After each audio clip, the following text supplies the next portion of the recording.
All right. Hello, everybody. How are you doing? How you doing? Happy Wednesday. Morning, Umi. Morning, Guy. But the new League cinematic is so good. I haven't seen it yet. It's the one that says Salvation, right? That one looked pretty good. What up, Nova? How you doing? I think we can cook a new Zon comp or LeBlanc. I think that's for the new patch, and the new patch isn't out yet. But we'll take a look at what's happening on some pro scrims. As you guys can see on my screen right here in the bottom left. I'm watching some scrims with top players right now, and some of them are streaming, but you can also like watch a lot of their POVs and see the different games. Like for example, in this game, we have some pretty top players. And some people who've been like watching my channel for a while might have been here for like the gameplay, but maybe not realizing that a big part of my content actually is usually watching top players play the game. I'm actually an analyst of sorts. Sometimes I like to commentate a little bit on my own stream. I watch some pro players from time to time. And so we can watch some of the top players and how their scrims are going. So I figure we can do that for a big portion of today's stream, just to kind of get a preview, a glimpse of like what's happening on the patch, shall we? So right away we can go ahead. Let me see. Go here. Actually, I go and create. Usually when I'm spectating, I'm up here because if we ever watch someone stream, it's different. Okay, and I have this text. I have to open up. Wow, it's been a while since I used this screen, so give me a sec. All right, so PBE portal round. Oh, it's not that one.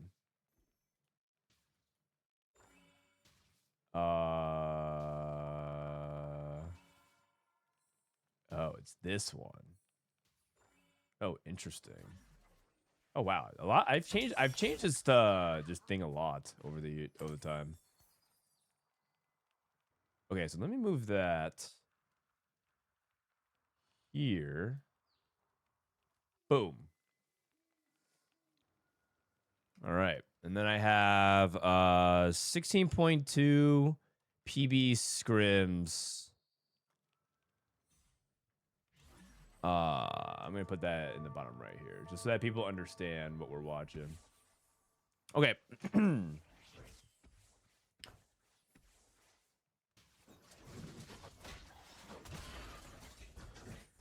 Watch the League cinematic right now? Right now in the middle of this game? Just stop what I'm doing and just watch the League cinematic? Okay, this guy's playing Heavy's the Crown LeBlanc. Wait, don't we want to see what's going on here?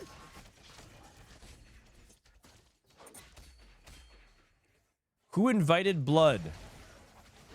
Soulless Simp, that's a timeout.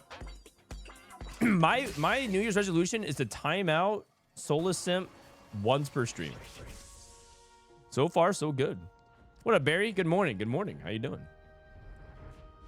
PB Scrims versus who do we have? We have people to watch. We got Dishsoap. We got YBY. We got 61. We got IronBog. We have Prestivent, Jazz Latte. Right, these are all people who are notables to watch. I'll just like write these names down so people understand. Like, oh wait, like this lobby is cracked. There's 61, YBY, and Prestivent. Double's playing some Void Flex. Can you time me out as well? Yep. Is it an Aurelian Soul game? Maybe. Prestivent's trying to play Noxus right now, and a lot of people are clicking emblems, trying to play around the emblems. Okay, he's playing Mbessa too. Vagar too. Oh my god.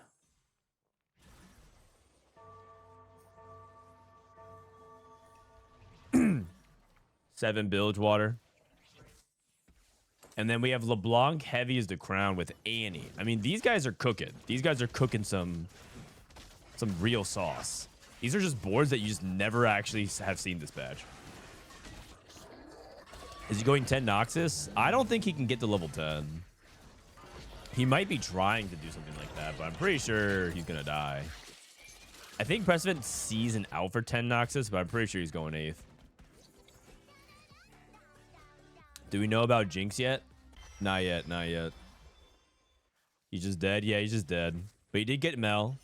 Maybe Mel is significantly changed. Maybe Noxus Seraphine's good enough. Cambulee is also playing. Like, everyone's just clicking spreading roots. This guy went indecision trait tree, right? Everyone's just clicking the trait stuff. What's the most interesting board here? Echo reroll from IronBog. Wow. Wow is all I can say. Wow is all I can say. Jinx must be good.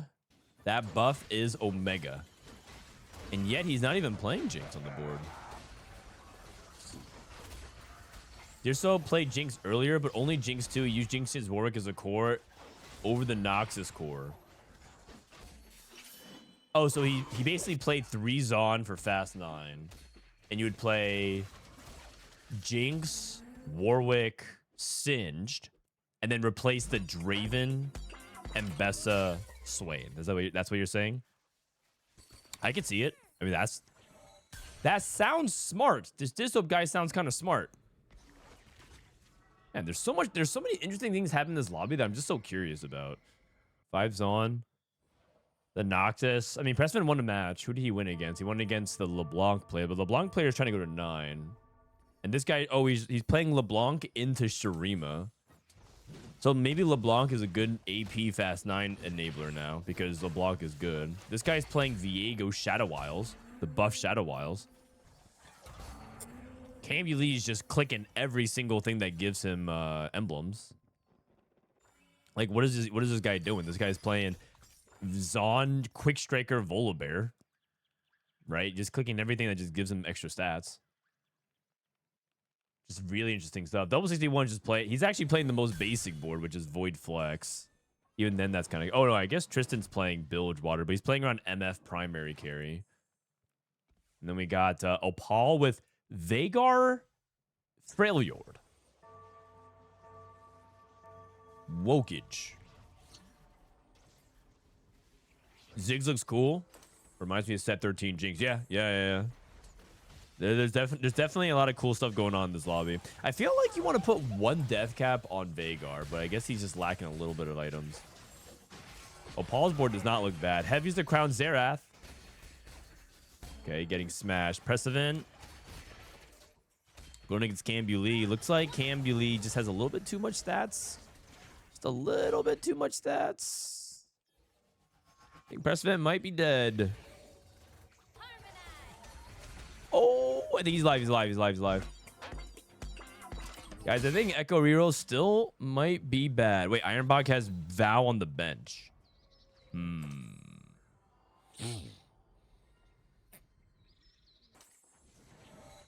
Arcanist Acel with the new emblem looked nuts on Ledux stream.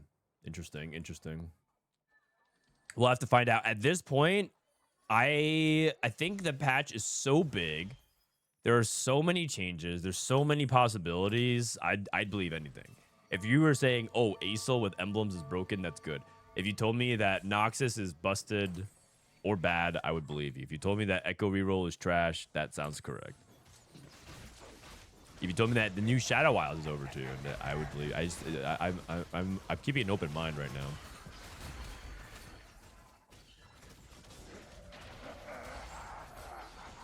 Keeping an open mind. I would say that you be very hesitant about measuring things like PBE.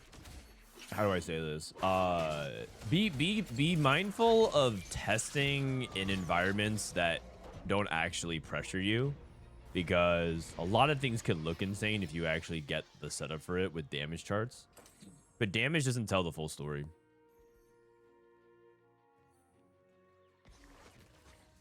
What if I told you Darius primary carry is busted? Yeah, you know what? Maybe I would believe you. Who knows? Try me.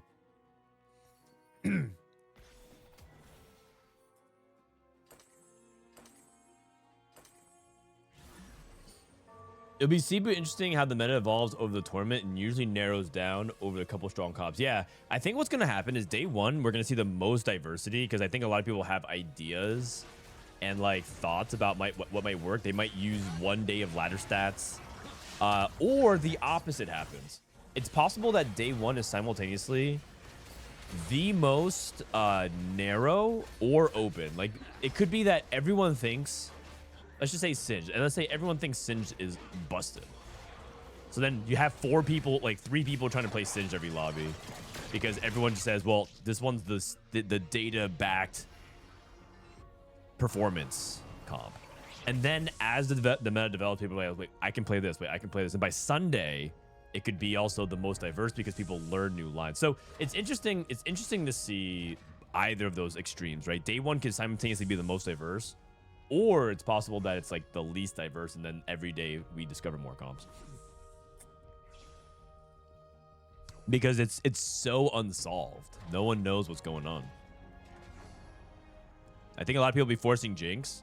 Well, it's funny you say that because it just does not look like Jinx is a factor in this lobby right now. In fact, the guy that has Zon is playing 0 Jinx.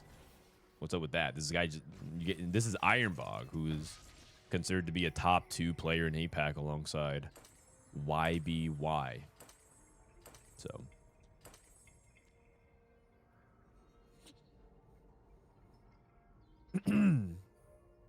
Leduc thinks Singed lost his place in the Singed comp because Jinx really wants red buff instead of Singed. Interesting. I'm gonna hold off on that until I get more information. I don't know what Biss is on Jinx.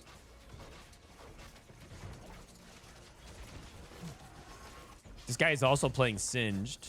Double 61's playing double comp. He's playing Silco's Revenge, Giant Mighty Exiles Kaisa. This guy trying to flex. I think what happened this game for Double 61 is that he wanted to play into Zon. I think Zon ended up getting contested, and he pivoted and died. Spectator mode. Hey, why Double 61's dead?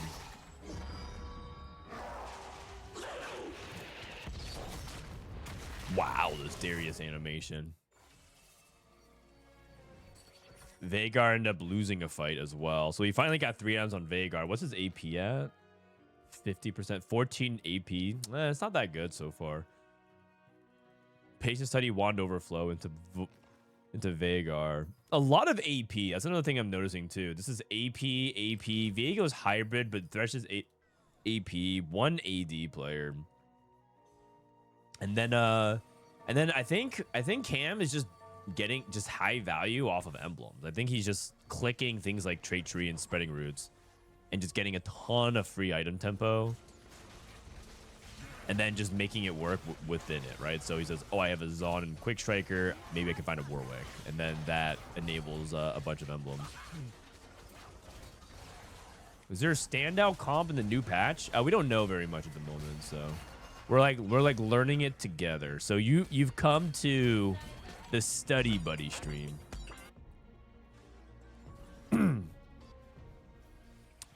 You've come to the stream where everyone is here to learn and watch and observe. Make sure you buddy up and chat. Except for Soulless Simp. No one buddy up with that guy. In fact, if that guy says a single word, he's timed out. Cam's board is gross. Yeah, I mean, these are proven commodities, right? Volibear 2 is good. Yunara with IE is good. I guess Ziggs is the new addition to it. A single word? That's a timeout. So far, the standout to me is Ziggs. Yeah, because the thing is, Ziggs was not even that bad. I mean, you guys heard me, right, say it over the course of the previous patch. I was like, you know what? Like, Ziggs isn't great, but people have this impression he's like some D-tier unplayable 5-cost, and I don't think he is. I just think that the meta is not good for him and his traits suck. And then they buffed his traits and they buffed AP and they buffed Ziggs. And now he went from what I thought was like a B- to it could be possible that Ziggs is quite good now. Bilgewater. Okay. Kind of sad that this guy never got the 0-2 with heavy as the crown. The important thing about PK's board isn't the fact that he's playing heavy as the crown. It's the fact that he played LeBlanc and Noxus as his opener to get to this point. He played these items, slammed on LeBlanc, tempo on LeBlanc, and got to level 9. Oh my. Holy. Vhagar went bot forward. Well, this guy unlocked Rise. Oh, wait. PK won. Oh, that was his ghost. Oh, that's crazy. He actually lost to the Bilgewater player. Bilgewater still looks really good, by the way. And the MF buff looks very, very solid. MF seems like she's quite good.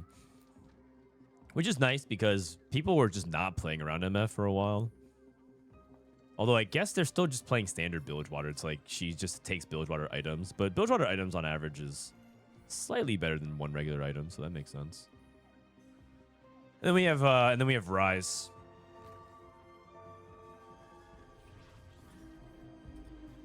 How is Ziggs trash? Oh, from a current patch? I think it's just... I think people just have the impression that if it loses to Dino and... Oh my god. If it loses to Dino and it loses to Yunara and it loses to the Kindred board, then it's just trash. Like, they put Ziggs in Mel tier, and I just think that's unfair.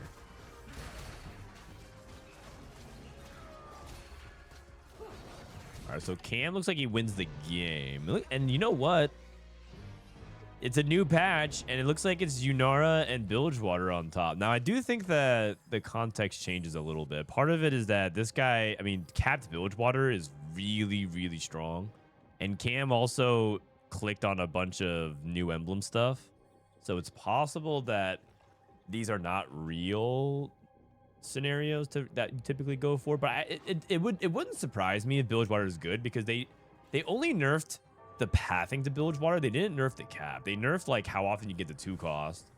They nerfed like some elements of like certain items, but for the most part, Bilgewater should still be really good.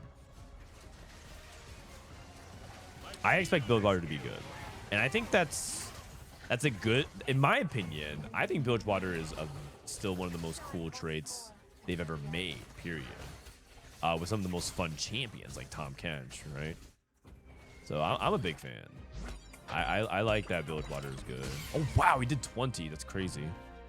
He won by 8 units. Is Mel still banned new patch? Well, Prestivent just went 8th with Noxus. But to be fair, I think Prestivent played Noxus from a pretty suspect spot. He had low tempo. He was playing Loose Streak. Okay, quick question. Do you guys want to stay in this lobby? This lobby is pretty cracked. That's YBY, IronBog, #1 and #2 in APAC. You can order them any way you want. Prestivent and Double 61. We could go to Dishsoap's lobby. We can also follow Kiyoon as well. Some of these other players at the same time. Wait, Prestivent, I think, started a new game with Double. I think YBY has left that lobby. But yeah, I think this is a pretty good lobby. It's a good lobby of like the top players. So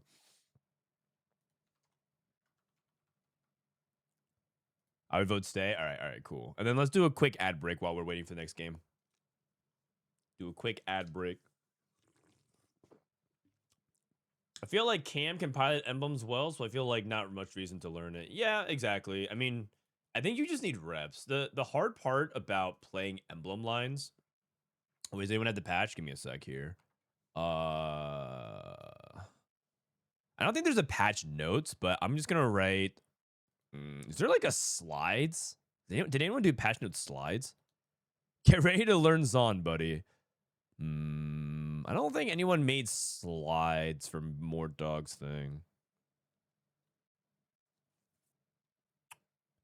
Yeah. Oh, Kara, I'm just gonna pin this message. Actually,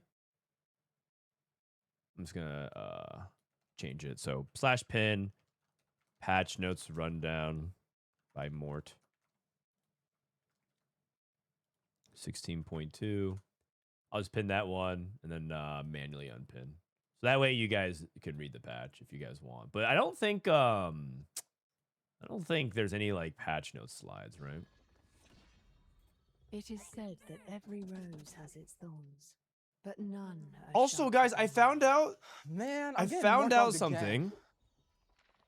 Did you guys know that this weekend is not only TPC, it's also, guys, this weekend is also the Tactician's Trials. And I qualified for the Tactician's Trials. All this work. All this work. Look at it. I qualified by 1 LP. 151 was the cutoff for like the top 151 players. And I'm 150 at 652. And if I had 1 LP fewer, I would have not qualified. Except here's the thing. Tactician's Trials is this Friday. It's this Friday at the same time as the Shurima Cup on January 9th. I thought I could play in it. It turns out I was wrong. I can't play. So I qualified for nothing. You see the guy bug abusing? I did. That's very cringe. It is very, very cringe. You guys want to see this? There's a player who was literally like spamming Gallios on the board and having Galio summoned. That's a bug. And the way to do it is put Face Gloves on the Galio. So he has Galio 2 and a Galio and another Galio, right? So he's just squeezing extra Gallios on the board. Just straight up trying to do, while trying to climb for snapshots, because they were in Grandmasters. They were in Grandmasters at the time, trying to like climb, and they actually made it. They made the cutoff. They actually made the cutoff. Let me see. Tactician's Cup qualification. Lil Meow. Oh my God! No way! They actually shot up the rankings from. Oh, that's not a good look. That is not a good look. It's also not an accident, because he did it multiple times. So, Little Meow. It's always the cat boys. It's always the cat boys. :3. They get DQ'd? I'm not sure. I'm not sure. Maybe they will, maybe they won't. Either way, not a good rep. Not a good rep. Not a good look for Little Meow. They might have to rebrand. They might have to rebrand. Sure, they banned them now? Yeah, probably. I mean, we'll see. What up, Bunders? What up, Life Shot? Hey, Frodan, can you explain how TFT and Pro Play works? Yeah, so it works a little bit like golf. Everyone plays their own games, and your own individual score advances you. So the way you play TFT tournaments is you play 6 games. 1 to 8th. First to 8th gives you points. 8 points for first. 1 point for 8th. Then they take top X cutoff and advance. So basically, that's just how it goes. You just have to. The name of the game for TFT is often survive and advance. And then there's basically 2 different types of TFT formats. One that resets the points for the next round. So however many points you got in the first day doesn't carry over the second day. And then there's also another type of a format where you do carry over your points. And then they take the top cutoff until they finally find the final lobby of players, and then they play the final lobby. So that's usually how it works. Okay, we got birthday reunion, augment around sauce. Let's check in real quick. So this guy's playing around LeBlanc. Interesting that he actually did 2 things. He unlocked LeBlanc and is playing around it. He also is benching Scion. So he's playing. He unlocked LeBlanc, then benched Scion. So pay attention to that. Spreading roots into Void. Void Emblem now gives stats, right? The big thing about the patch, they buffed it. Noxus gives 25 AD and AP. Slamming AP. A lot of AP slams. Everyone's playing AP. Everyone's so AD'd out that they're just slamming every possible AP item and seeing, can I play around these AP units?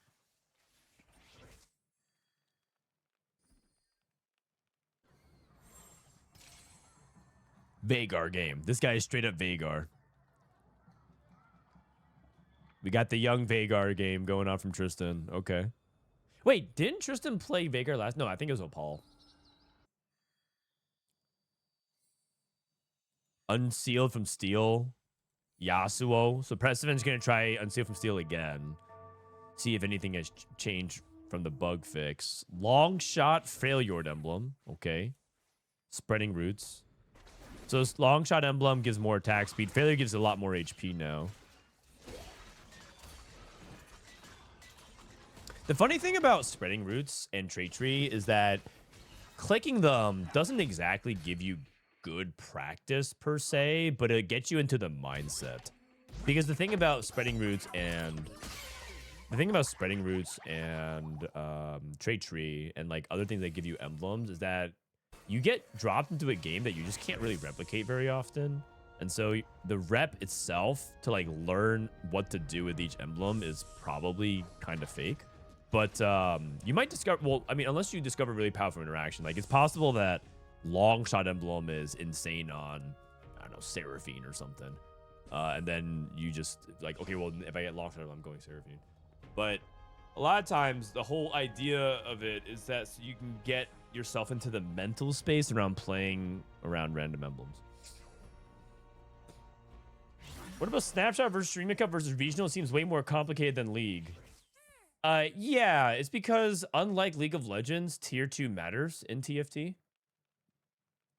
In TFT, the path to qualify to regionals is multi-layered. You don't qualify to regionals and worlds only if you're an established pro. There's multiple ways. Even you, literally you who are sitting half naked in your bed right now because you're a software engineer that's quote working remotely. But you're in your second summer cabin right now, or winter cabin, while working 2 jobs and collecting dual income, and watching TFT at the same time on my stream. Yeah, you can qualify for Worlds as well, for TFT Worlds. All you have to do is play in either ranked ladder and qualify for a snapshot, or play in a sub-regional tournament, or perhaps you are that person and you have already qualified for the TFT Pro Circuit. All 3 of those paths can qualify for the World Championship. Because like I said, Riot hasn't killed a Tier 2 Steen in TFT, unlike League of Legends. At least not yet. We'll see. Maybe there'll come a time where Riot eventually does the Riot thing. It's not even the Riot thing. It's the game publisher thing. Every game publisher just kills their Tier 2 circuit because they just feel like, well, all we care about are the top dudes, right? Our top mates. But like, is there any scene that actually has flourished with Tier 2 over time? I don't think so, right?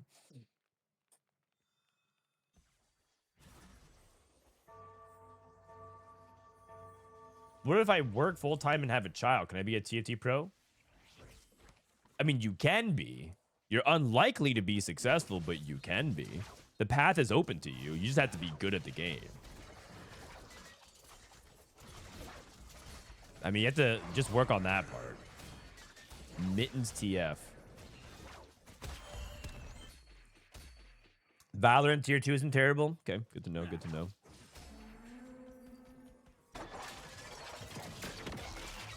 TF hits like a truck. Yeah, I mean, TF is still really solid. I think another thing that people have discovered about Bilgewater is that you also don't have to play around Graves. You can just play around Twisted Fate. And you can just play AP Bilgewater. Because in the end, all that really matters at the end of the day with Bilgewater is killing units and win streaking. That's all that really matters. It doesn't matter if you do it with Graves or TF or GP or whoever, right? All that really matters is you win streak. So, because you can use it to get free items, and then it doesn't matter if you have APMs and TF if MF has 3 Bilgewater items and you have TK, right? It's all good. Is the new TFT patch out? Yeah, it's out. Log on. Play now for free on PBE.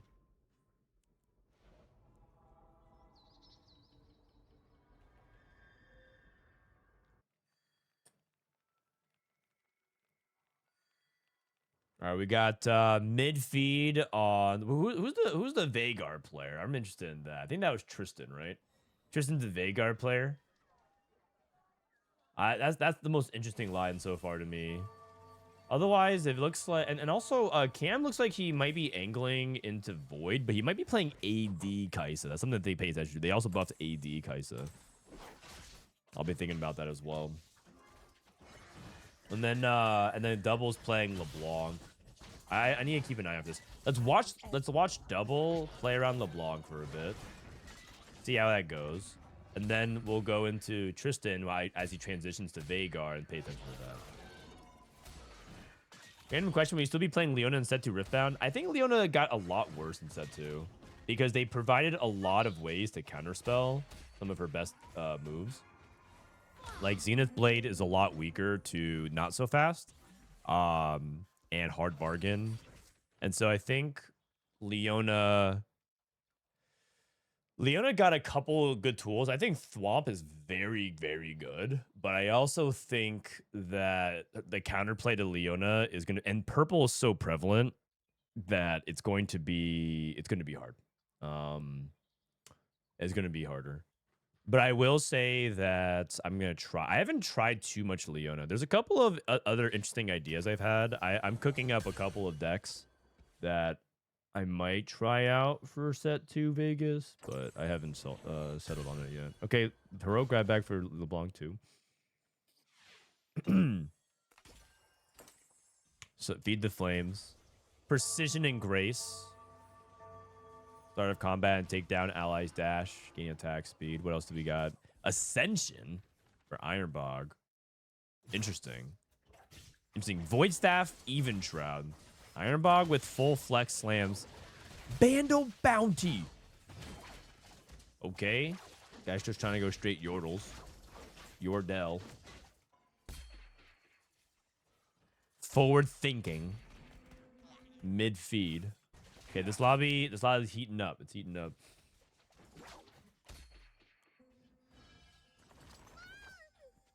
LeBlanc 2 must be good. Maybe. We'll see. Level 7 Veigar. So you level to 7 to immediately get Veigar. And unlock Fizz and Kabuko. Wow, you unlocked 3 Yordles. 4 Yordle shop.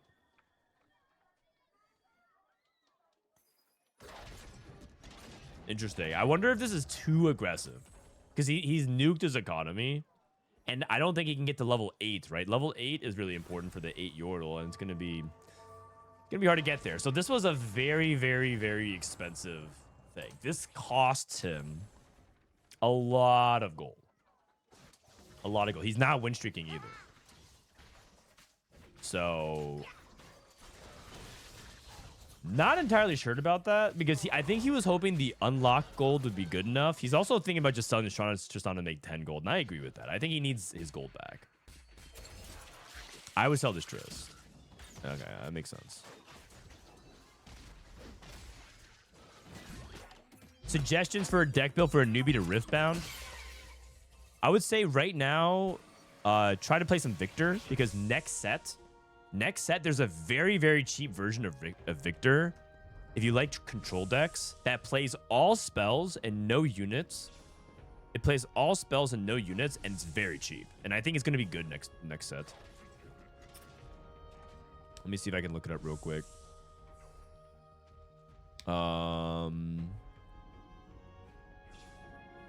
Yeah, Victor, Herald of the Arcane. Victor's winning tournaments right now.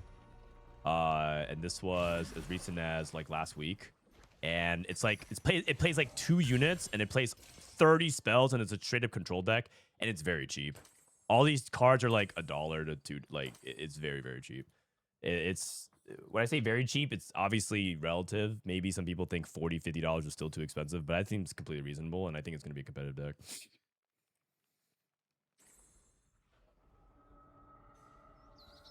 So yeah, I'd go with that. Some people don't like control though. And control in Riftbound is actually kind of hard to pull off because minions are so good. Creatures are so good. How's the meta read so far? Well, I can say decisively 100% with full confidence. I don't know what the fuck is going on.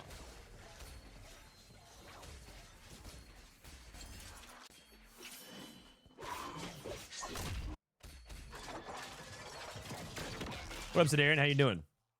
Patch is live tomorrow? Yeah, Patch is live tomorrow. Patch is live tomorrow. I haven't played Ripbound yet, but are they talking about bringing to PC? I don't think so. I think Riot doesn't want the game to become... I don't think Riot wants the game to become the a huge portion of the player base prefers to play online. I think they want the magic of IRL TCG, which turns off a lot of people and prospective players. But for them, I think they want the tabletop IRL experience. And to be fair, I do think that like after having done that for about 6 months now, I buy way more into the vision than I did originally. Originally, I really wanted them to have an online client because I was like, well, I don't have time to go to TCG stuff. I should just play. I want to play online.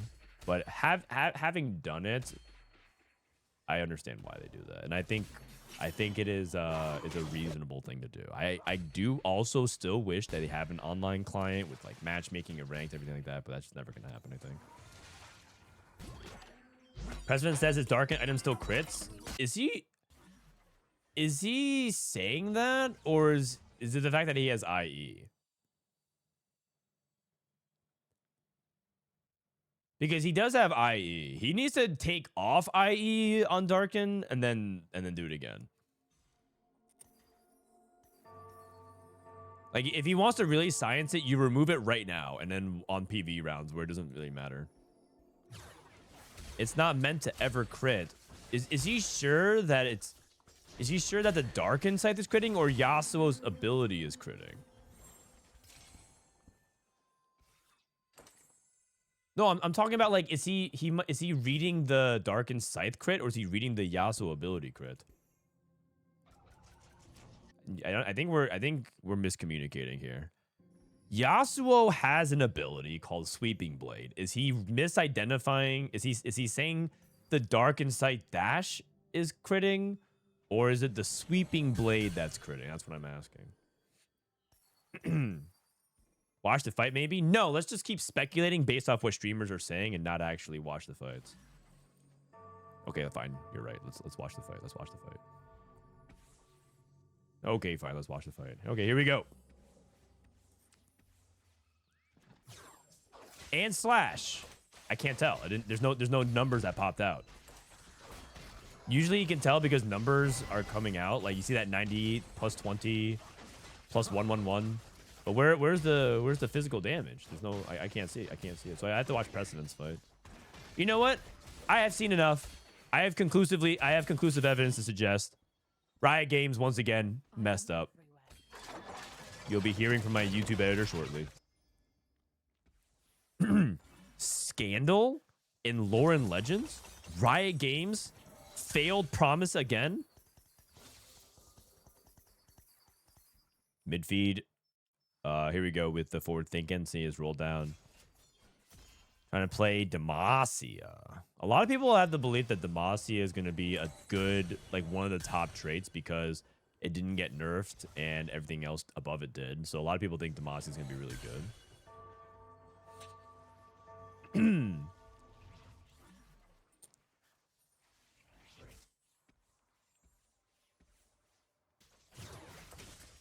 This is actually a really good test of it because if Demacia actually is good, that means that you can play from loose streak like this, even though your spot was not that good. Midfeed, by the way, playing Spitter Spline's Void Kaisa.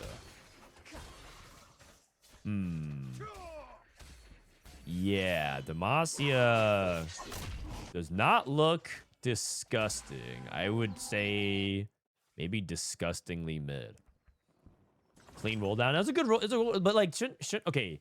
Prestivent is stronger than he should be because he has Yasuo 3 very early. But that also was, I guess his front line is not. No, he has Taric too. Holy. Okay.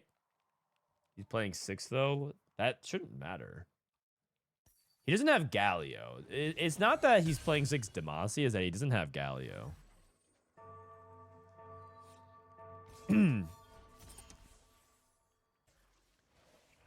Guys, Demacia 7 doesn't make your frontline tankier. It's just that you smite enemies for 5% of their max HP, which adds a little bit of damage. Which is definitely not a bad thing, but it's not like 7 Demacia is that amazing. There's a reason why people want to cut it. It's just that it's cheap stats. Okay, if we lose to LeBlanc too, and Besta with TG, it's still kind of close. I think he lost. Ooh, never mind. Isn't that a little too close? I know he doesn't have Garen 2 and Kaisa 2, but isn't that kind of too close? Doubles board is just playing. He's just playing like a standard, like no 2-star fork. I guess he has Mbessa too, but. Are you guys sure Demacia is disgusting? Disgusting.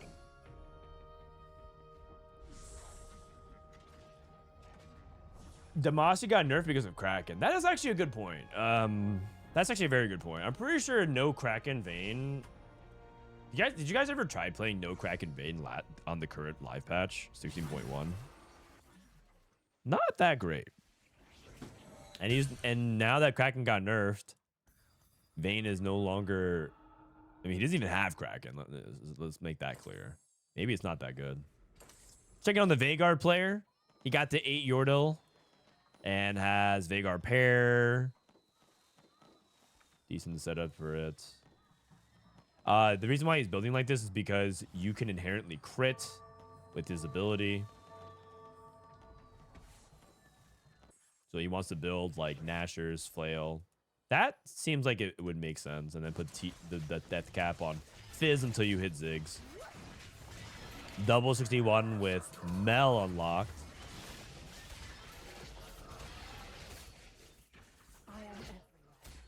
It's the Mel versus the Yordle. Guys, I'm not going to lie. LeBlanc looks kind of good. And she also repeatedly stuns, which is kind of annoying. And by kind of annoying, I mean, if she's an invoker that can stun repeatedly, that does not sound very fun. She just stuns and stuns and stuns and stuns. It's time to Quicksilver my tank. You got it. Bilgewater, by the way, going 8th. It went first and then it goes 8th. Oh, sorry, it went second last game. PK1 with the. Oh my god, he's full pivoting. He's trying to pivot to Lysandra Seraphine. Not clean with it. He pivoted from TF. He had Mittens TF, right? Mittens JG TF. He's trying to pivot. Okay. Opale. Long shot. Looks like the Spreading Roots players are getting cooked right now, but he does have 2 stars. I think he wins this fight. From his Cambulee. Cam, I think, is trying to go to level 9. So it should be a win there. Midfeed getting a free win versus PK. IronBog. IronBog trying to play Lysandra as well. I'm not going to lie. I think IronBog's spot was kind of weird because he had slam. His first slams was like Void Staff Even Shroud. It was just kind of weird. He's getting out of LeBlanc. So there's a tale of 2 LeBlanc players. There's the IronBog, LeBlanc, Invoker that was doing okay and then lost every fight on stage 4. And then there's then there's a LeBlanc reroll. And double is sitting pretty. Although, to be fair, he hit a lot on 7. He hit Mel 2, or sorry, Mbessa 2 into Mel and Swain 2. But that he just hit that. Prismatic Orb. Prismatic Orb. Was this guy gonna open? Ooh, wait. These look kind of good. Isn't Blighting Jewel theoretically pretty good in these AP setups? That should be. I mean, I don't know what the best is. I'm assuming he's gonna look up some stats. My initial instinct would be we take the Blighting Jewel. What up, Yuta? Hello, Yuta. Singe with Zonias. Okay. I would go Void Staff here. Redundancy of Shred seems pretty good. You could also take another TG, but I would take another Void Staff. Looks like he's gonna go second TG. Completely reasonable. LeBlanc 3. LeBlanc, 3. I am everything. I am everything. Yeah. Spreading Roots, 8th. IronBog, dead.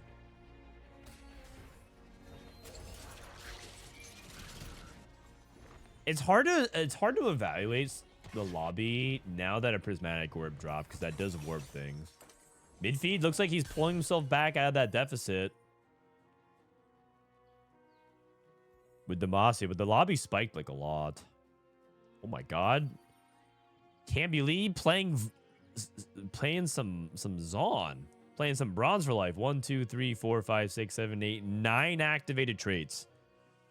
And as you guys know, more traits equals better board. And we never mind the fact that he's playing Malzahar 1, Mundo 1. I mean, he's playing Seraphine Singe. It's like the Seraphine Singe board that we played at PBE. I guess he's testing with Zhonya's. But the thing is, Zhonya's implies that Singe wants to be protected because he has value in not drawing aggression. I guess he has Rift Herald, so it's okay. Wait, Singe is the top damage. Wait a second. Wait a second. Uh-oh. Oh, Ziggs and Rise. This guy unlocked Rise. Wait a second. I mean, you can just replace Tarek here if you want. How does Ziggs also make this board?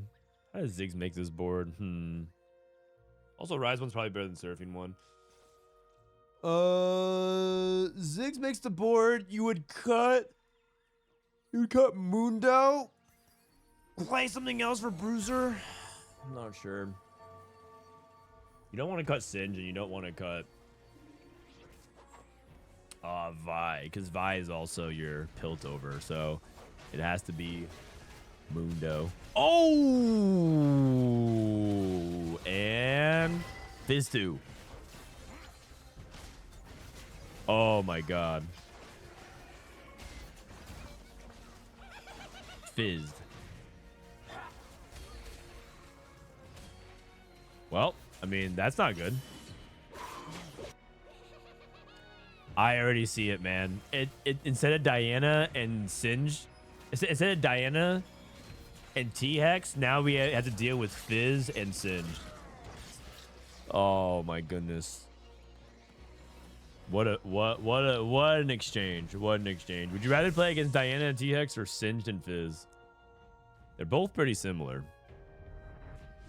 At least Fizz has a chance of, like, just trolling. I love my Diana trolls all the time.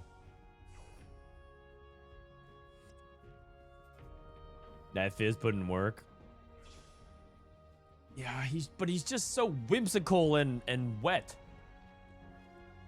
You know, he's like a fish out of water.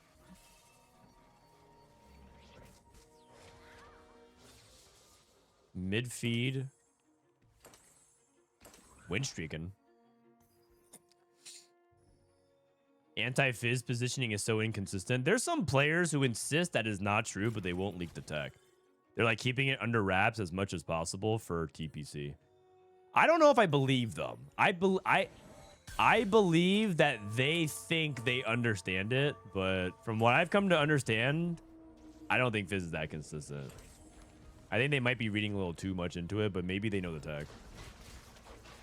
They're rage baiting? No, I don't think they're rage baiting. I think that... Let me see. How do I say it? You know, like when people are convinced the shop odds are bugged, I just think that they have this like strong belief that they haven't understood when they don't really have enough proof or evidence to suggest it. And then they can point to a bunch of things and be like, see, it's true. I think it's kind of like that. Wow, Ziggs looks really strong. 17,000. That's more than the entire other team combined. Now, never mind the fact that a lot of that is overkill damage and very flashy because Ziggs drops the nuke on the entire board. I've seen enough. Ziggs is OP. That's a big number. Big Ziggs. This is the Zon patch. Interesting. I think people are building attack speed on Fizz are wrong. Just give him as much damage as possible so one jump gets rid of the backline units. Yeah, I mean, I can see that. True Biss is death cap, and then a third death cap. Yep. Prestivent's gonna get second tier. I think he's gonna just get to his Yasuo board, cap out, and then other people just cap higher. That's a fifth. I'm not gonna lie, Demacia looked okay. I think it's probably just play from the head. Things that were impressive this game, I think LeBlanc was pretty impressive. Dark Insight Yasuo still looks good. And Ziggs looks good. Zigza. So so Cam just gets out. He just plays 4 Zon. So he plays the same board, but just plays Ziggs. For 4 Zon.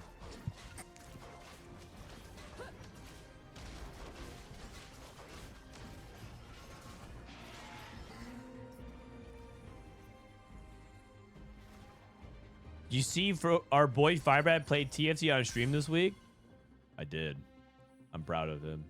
He finally realized his true calling. To become a Masters TFT player. Set 2. Oh, actually, Prestivent's capping out now. So maybe this ends up pushing him over the top. LeBlanc itemization.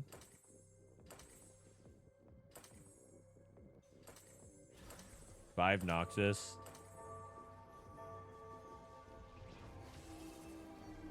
Double.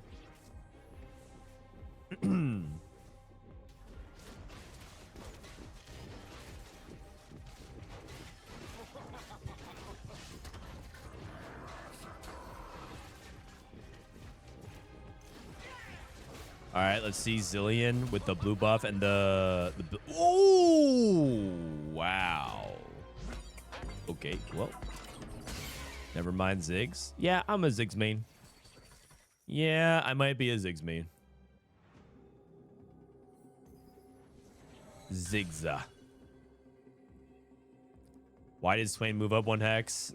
It probably has to do with Singed. I think Singed in general is quite a troll. Singed positioning and targeting is very, very messy. Is it not worth putting items on set 2?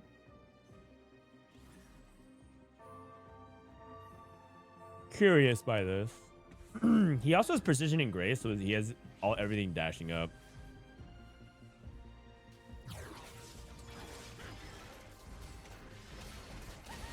Oh my. Oh my.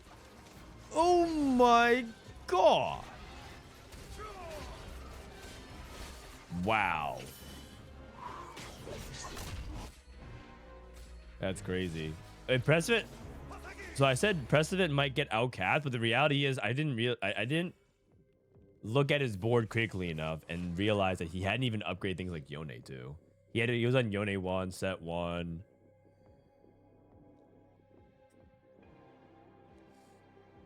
Three's on. Damn, he's playing he even replaced his Mundo with a Kobuko. And has 1, 2, 3, 4, 5, 6, still 9 traits. How is he not winning? He has 9 traits on his board. Can someone explain? How come he's not winning? He has 9 traits. He has 2 Yordle now. What Ionia path is this game? Path of Spirits.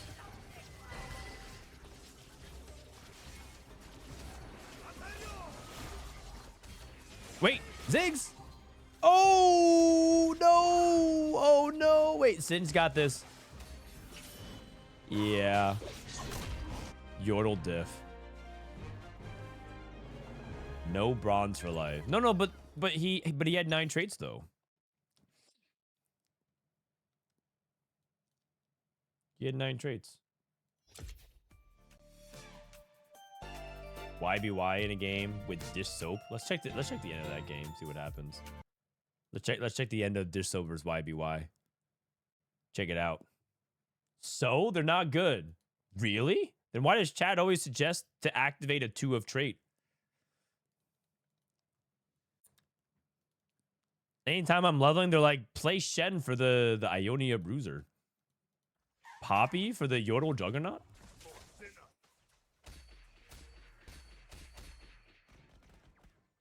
Dishsoap versus Sanchio. Oh. Silver Scrapes. Bilgewater Freljord. Yordles. It might be a Yordle patch. Guys, I think Sykkuno is gonna hit Challenger this patch. I'm getting a vibe. This guy's going for Ziggs 3. He's going for Ziggs 3 and Dishsoap can't stop him. At least not right now.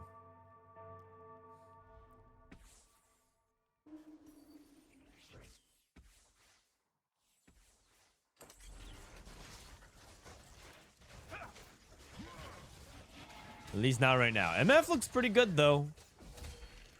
See how much damage you can do. Dishsoap's on a 3 streak.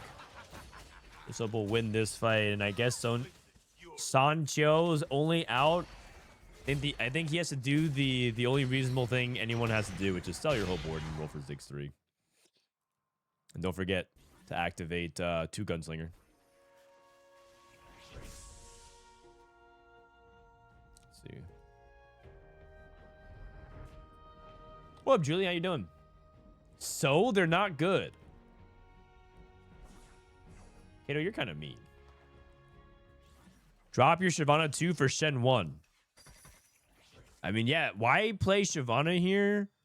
She doesn't have items. She doesn't do anything. Wait, he's going for Ziggs 3. Hold up. Hold up. It is not looking like he is remotely close. Yeah. Sell your board. What are you doing? Sell your board. Sell your board. Badge. These players are just so badge. So badge. Man, it's so fun to just shit talk every player you ever see. For no reason. I see why you guys do it.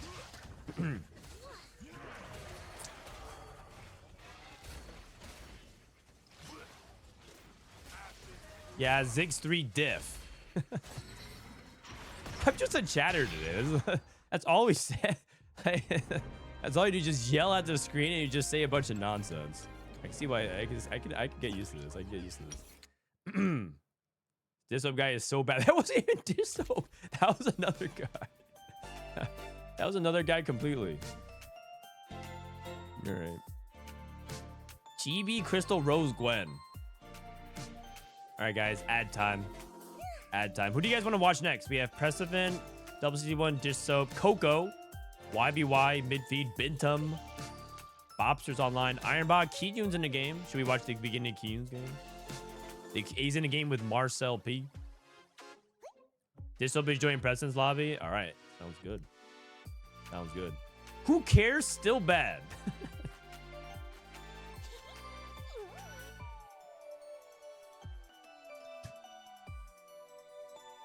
Messed up, man. IronBog's a chill guy.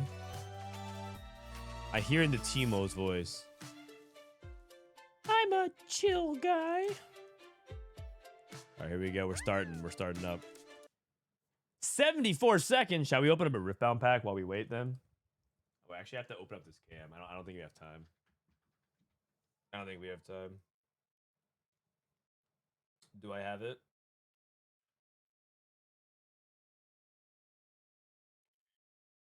Bada bing, bada boom. What is the second cam? It says no memory card. Eh? Can I play? Oh.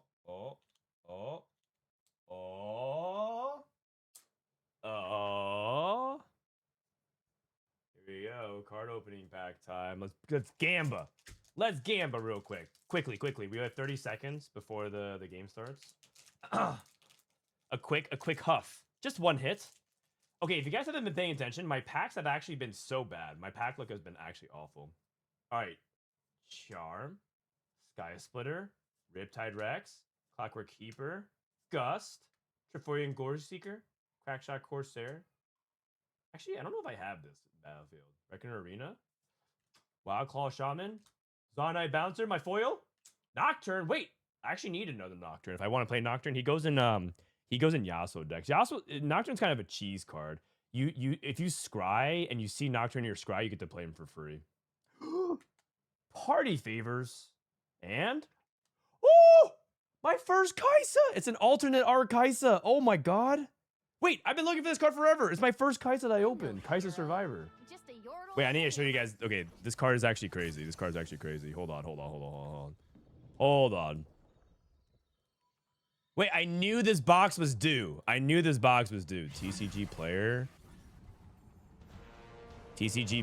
Kaisa. Kaisa Survivor is $40. This one is selling for $100 right now. I mean, it was selling for $140 earlier, but I just opened up a $100. Finally, there's justice. Finally, there's just. I need to sleeve this. I'll be right back.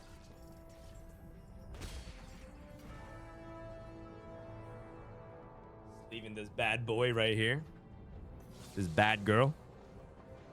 And Kaisa Survivor. Finally, man. What can I say? The box. Hey. How many, if you guys were here yesterday, watch it, and the past 2 days watching me open stuff, I've been just opening up 30-cent cards ad nauseum. Finally, we got some hits. Finally. So are you up? No, I'm still down. I'm still down. The box value. Well, okay, no, that's not true. I bought this box. I bought this box at MSRP, so I bought it for $130. And so if you would evaluate it from that lens, yes, I technically got my money back. But I would also say that if I were to be an annoying scalper and sell this box at 250, 300, whatever, I haven't earned my money back yet. So there's that. How much is the Kaisa card? It's probably like 100 and change right now. I'll probably say 100, 110.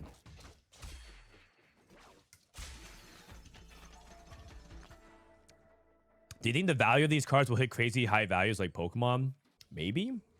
It depends on how well Bri can keep the game alive. But some cards right now are worth a lot of money, even just in the first couple thousand or first couple of months. For example, the metal cards that they release, if you're the best performing Kaisa player at a tournament, the best performing Lee Sin player at a tournament, so on and so forth, they make you a metal, like a foil metal METAL version of the card. And those cards are selling for $10, $15, $20, $30, $40,000 right now. Because they're a one of one. They're a one of one. Speedy double kill. Wait, Prestivent's doing Echo. He's doing Echo. Legion of Threes into Bilgewater. That's insane. That's an insane hit. Wait, this lobby is so cracked. Dishsoap, Prestivent, YBY, Coco, double 61. Those players are arguably top, they're definitely top 5 in each of their respective regions, if not better. Is it expensive because it's a good card or because it's Kaisa? It's because Kaisa is Kaisa is one of the best cards in the format. And I got an alternate art version of her, which is rarer, so it's worth more. I personally like the base Kaisa art more. If you look at the differences here, let me see.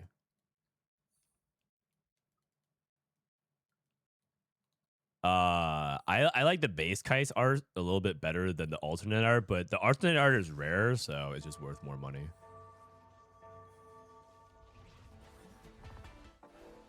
Okay. Ishtal Expeditionist, Seraphim Staff, Double Archangel Sona. And then what else we got? Wait, 2 people take Legion of Threes. Everyone's just grabbing the emblems. I'm a little bit worried that it'll turn into like who hits the emblems and then who just plays into their verticals. because they also buff some verticals as well. It's happened a little bit, but again, it's the first day on PBE. We really don't know what the patch is, so take this all as with several grains of salt. But I would say that it looks like a lot of people are just playing emblem soup, to borrow a term from some people that I respect on Reddit.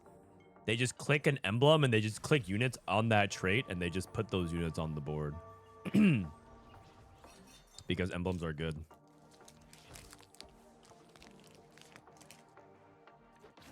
And I don't want that to happen.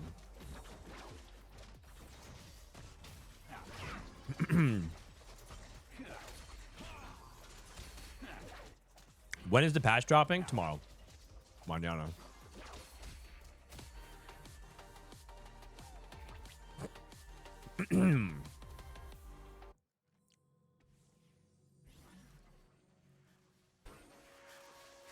Has anyone tested ASOL on PBE? Not yet, not yet. I don't think we've seen an ASOL game, but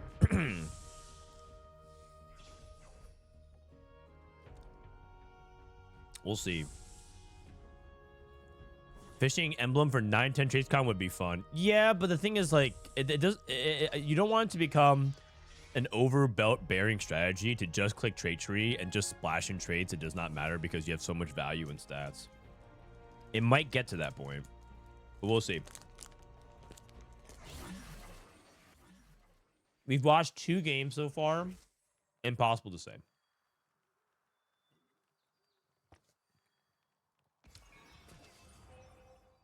Slamming for Dishsoap.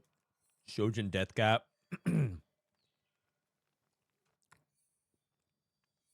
Rageblade Titans. Okay. Coco looks like he's going for Yasuo reroll. He has 6 Yasuos. My God.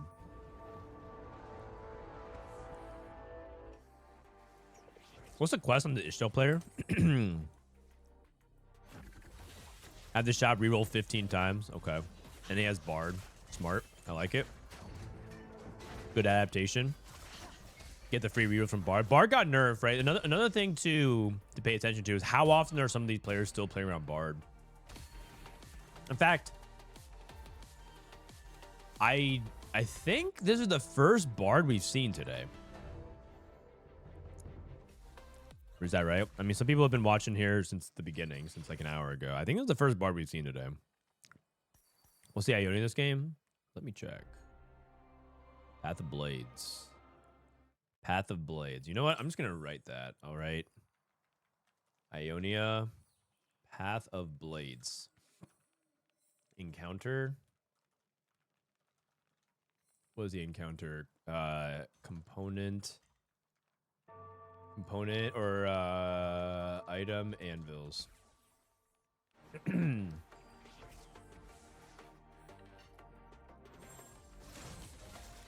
No way you roll for Bard without trait check or something like that now. Yeah, like or like a crazy econ star, right? If you have a 1 item component opener and you have, you know, you're making 20 gold on 1-2, you know, you have 30 gold already. You could probably just roll for Bard there. You could probably do both.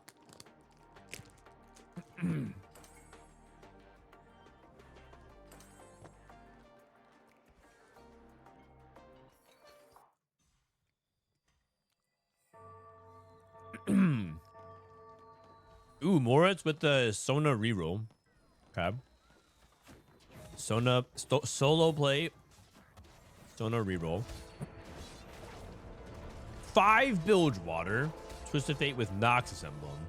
Just playing it for stats.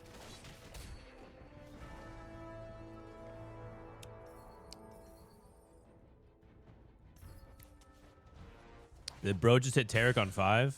Maybe. 2 5 Bilgewater players. Why also playing Bilgewater as well? Lose 7? Could you actually do that? No items on your bench. That's probably too expensive. Lose 7's really hard. You go down to 1 life. It's too much, I think.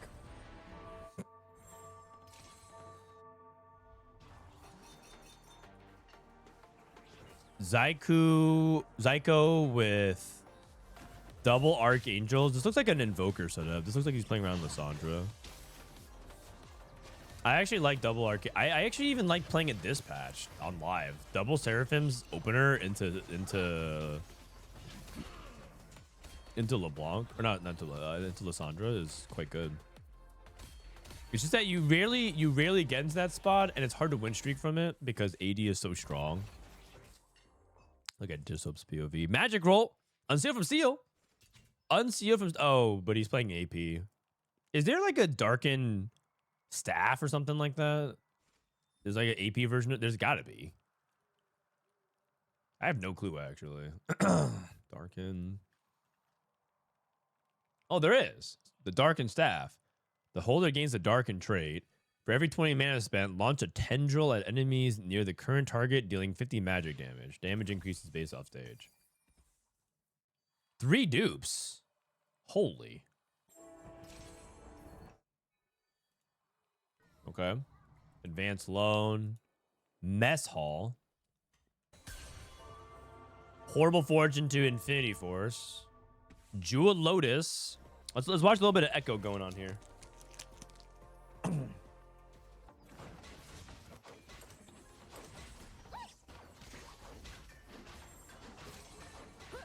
All right, let me scout here real quick. Let me filter out Ornn.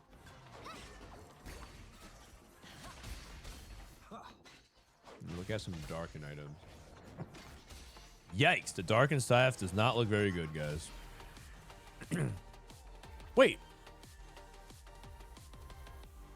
Is 16.2 out?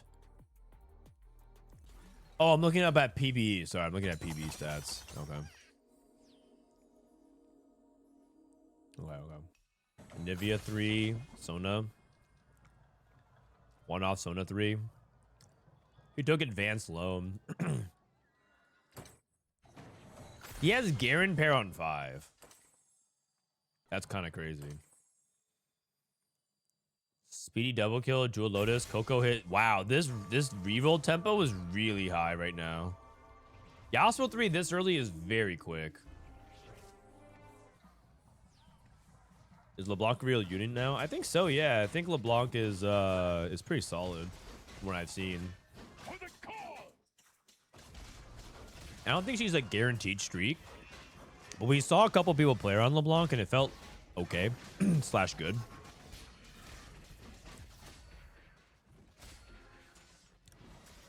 Okay, it looks like Prestivent loses with his Echo.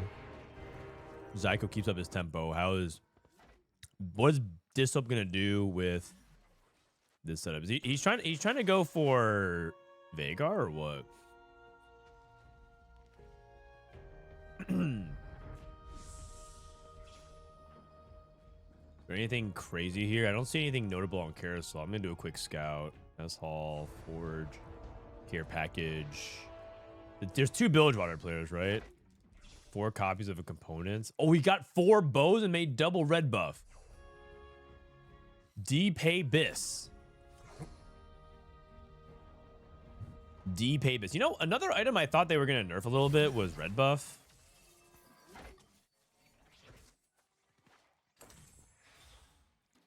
But I guess they didn't want to swing too big on item changes. Because red buff just is so good. But maybe that context changes when they nerf a bunch of the AD attack speed carry stuff. Double hit Milio 2. Initial champion blocks 4K. So this new quest is 4K block damage, which should be enough, especially with Nico with 2 items. Check out Dishsoap's POV. Guess we're going against Sona 3. Wait, items got nerfed? Kraken and Radiant Kraken. And I think that's it. I don't think they changed other items. Every other item change was a buff. I almost beat 10 Bilgewater yesterday with Prowler's T-Hex. Are you aware there's a bug?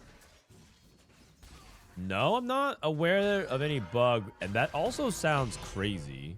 Because 10 Bilgewater, I've never seen it lose ever. Unless it was like a 3-star legendary type thing. So that is surprising. New quest. Lose 4. The math doesn't favor losing 4 here. But it is 550. If you lose 4,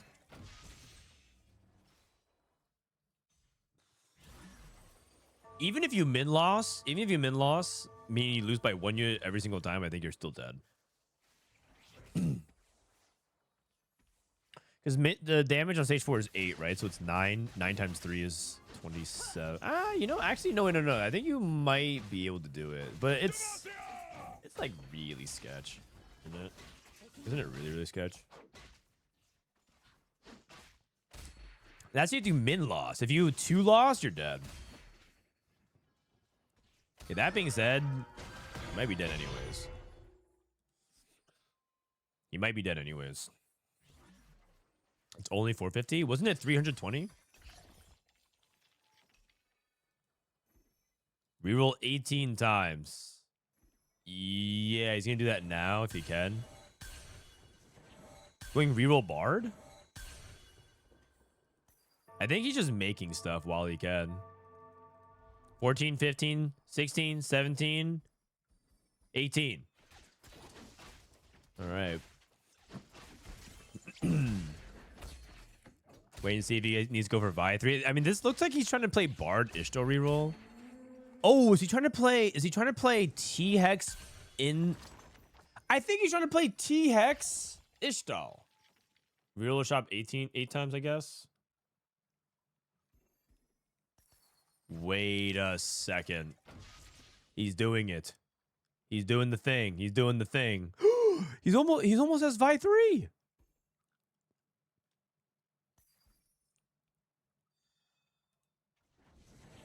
Seven, 8.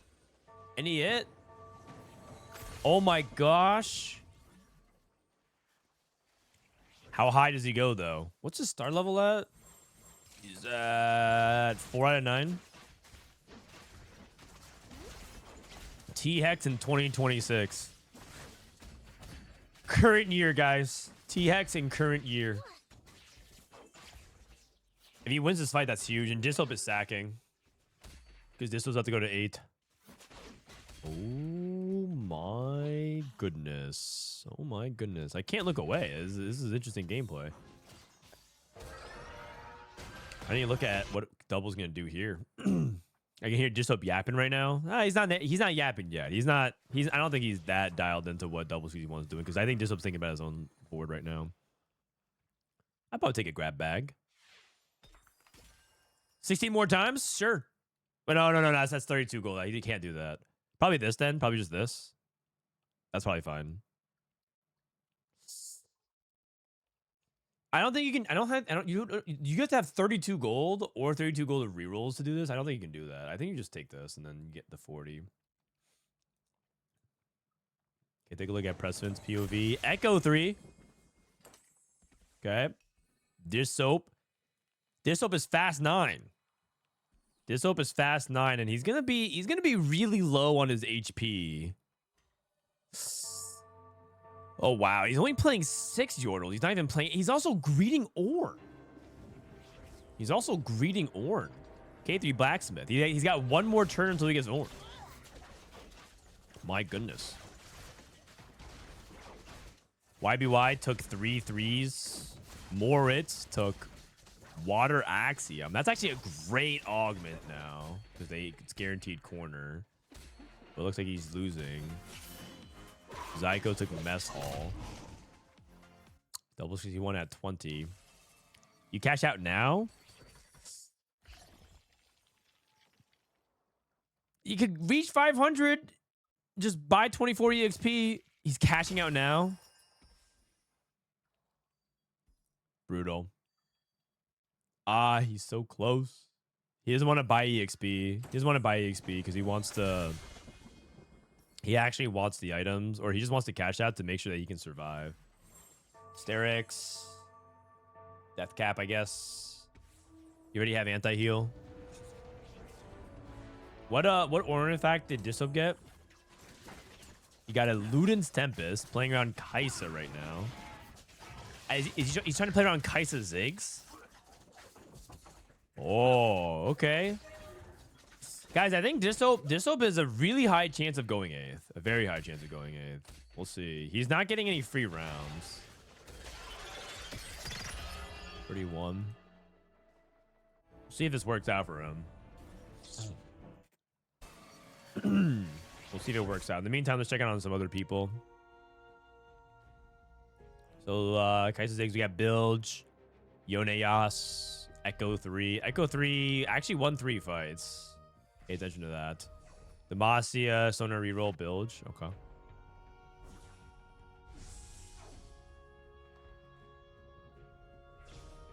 It's so cool to have a cast on those. Much appreciated. You mean...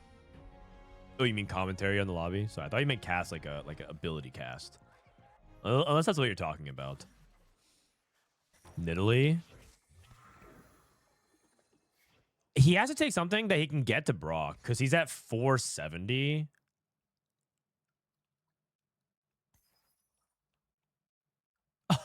So close. It's so close. Okay, Dishsoap. He is... he's inting for sets. He's actually transitioning out of 6 Yordle now because he wants to play a better board. He can lose. He's guaranteed to live to the next 2 turns. So he doesn't. He's guaranteed to live until 5-1, but if he loses the next 2, he's going to be down to true 1 life. That's a Kaisa 2 on the other side as well, which is problematic because he's trying to look for Kaisa 2 as his secondary carry. Bilgewater for Kiki. Coco on a win streak with his yacht. He hit Yone too, and he moved his artifact to Yone. That's something that's pretty popular. If you open up an artifact, a lot of times you don't actually play it on the Yasuo long term. You try to move it onto the Yone. All stats indicate that outside of Darkened Scythe, you pretty much put everything on Yone. Mittens, RFC, Death's Defiance. YBI is rolling. There's no 9 now. Oh, to unlock Rise? He's rolling for Rise. He's rolling for Rise. Never mind. I thought he was playing. Oh, he hit Azir. He hit Azir. Do you want to play the Azir? He thinks he's too poor. No, he's not unlocking. He's unlocking Ziggs. Unlocking Ziggs. I thought he was potentially going for Rise because he has the Yordle, and I thought he was gonna go for like Yordle plus Void plus whatever. But looks like he's gonna try to commit to Ziggs. He's gonna lose this fight.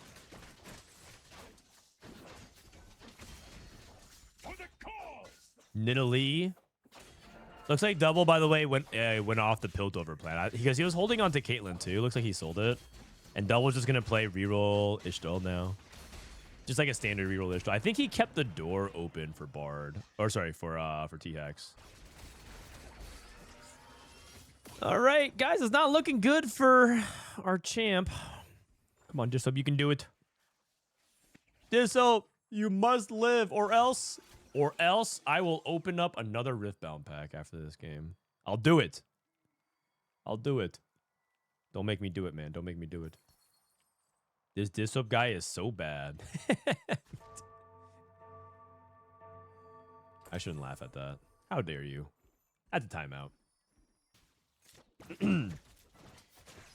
Is Darius Double Gargoyle going to be good next patch? I don't think so.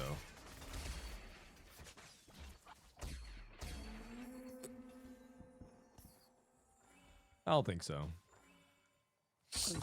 Ziggs, pair. Ziggs 2. Hit me with the Zigza. Shyvana. Oh, baby. We're back. We are back. The thing is, we still need a good duo carry, though. Because this Kaisa, it's still Kaisa 1. Just sell the Kaisa. It's Kaisa 1. Put it on... Oh, yeah. Oh, no. He went the opposite. He put Kog'Maw in. He's just going 4 long shot. Oh, I didn't see this. I didn't see this angle. Rageblade. Switch sides. Same side tank. Who holds Ludens? Who holds Ludens? He's gonna Ludens on like Swain. Puts it on Teemo. I feel like Ludens should go on Zig, shouldn't it? That Zig's boom! Pow! 6K. Why not? That's crazy because Ziggs does like 17K when it looks like it does less when he hits fewer units. Double lost. That Coco board is really strong. YBY's Bilgewater board looks really strong as well. Prestivent's Echo reroll board falling off. This guy tried to play Warwick. Dishsoap still trying to roll. He's just gonna Luden's on Lucian Senna. I mean, that makes sense. For Yordle. The thing is, Yordle is like not particularly good. It's just cheap stats. Okay, he's gonna switch it over. He's gonna switch items over. Double hit Milio 3. Brock 1, Nidalee 2, Milio 3. Switching over utility to Senna so you can hit the whole board. Prestivent. In Dishsoap's matchmaking pool. It's Prestivent versus Dishsoap. It's the North American Civil War. Singe. Singe's getting targeted first. If Singe dies fast, Morello's gonna be gone. Okay, here comes the Echo. Echo's to the front line. Oh! Ziggs! Oh! Warwick is... Oh, God. I think Dishsoap is dead. I think Dishsoap went 8th. Wow. Wow. I think Dishsoap's front line was a little bit too fragile. He didn't have true tank items. He had Stairs Gauge and Spark, I think. And those are just not true tank items. And unfortunately, I think Prestivent happened to get to the same side. Like, he basically crashed through the front line a little bit too fast. Dishsoap's damage was really good. I think his front line was not good enough, though. And Moritz. Remember when Moritz hit Sona 3 and he was win streaking and looked kind of good? I think he's lost every fight since then. He's at 6 HP. He was at like 80 HP win streaking, and now he's 6 loss into 3 HP. That's got to be disappointing. Part of it is, again, I say this a lot, but when you're a comp dependent on one tank, not having true tank items on this Garen makes him way more fragile. Wow, that's a 7. That's got to feel terrible.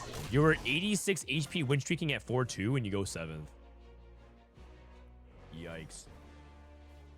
That's a big yikes. Yikes, not like I'm disappointed in him, just more like the comp. Like, a lot of commentary isn't about the player, it's about the comp performance specifically. Double takes an Arcanist emblem. Who's that for? I mean, they did buff emblems. Unkill, refund 20% of the holder's mana. Maybe that just goes on Milio now and you red buff somebody else. I can see it. I can see it. YY did lose to Kogo. Kogo looks like he's winning out. Kogo looks like he is winning out. 7 Ionia. They did buff the Path of Spirits, but not Path of Blades. So nothing particularly buffed about this comp. Looks like he goes. He just looks like he just puts Arcanist on Oriana. Okay. Gigi just rolling for Bilge. He still has his dupes. I think he might be going for Nautilus 3. He has Nautilus 3 right now. You should just rip it. I don't see why you wouldn't go for Nautilus 3 here.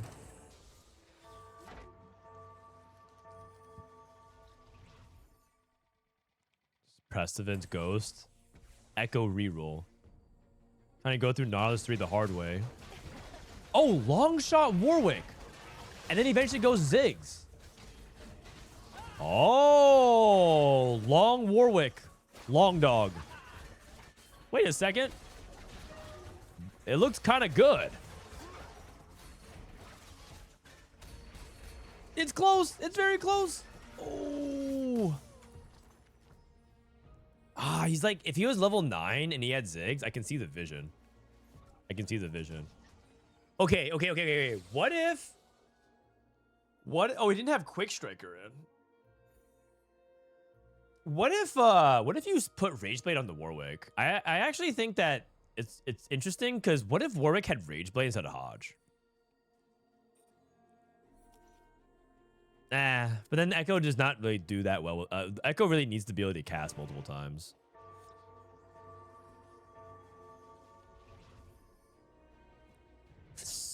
This Yone, if he chooses the right angle, can just end him. Yone might be his father. Yone. Ooh, that is not good. That is not good. Oh, wait. That's crazy. But Echo Burst is crazy. What the heck? Is Echo broken? What the heck was that? Is Echo 80 or AP? He's AP. He's an AP Burst champion this set.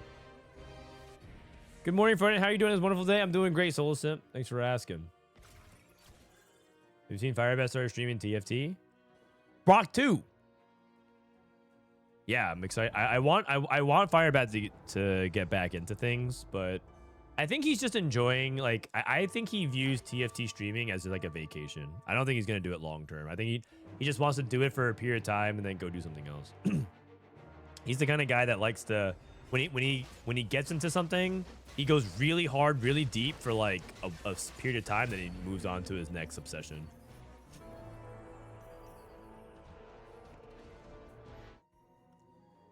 Ziggs. Warwick 3. Oh, that's good. That's pretty big. Probably cut the fiddle here. Just buy. Oh, sorry. That's Fiddlesticks too.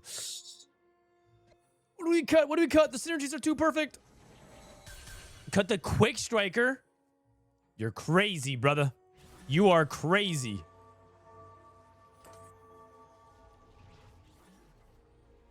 You are crazy.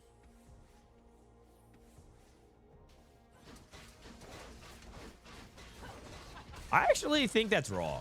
I actually think that's wrong. I actually think you would rather cut something else. I think Quick Strikers is so good for the team. Oh my. Oh! No!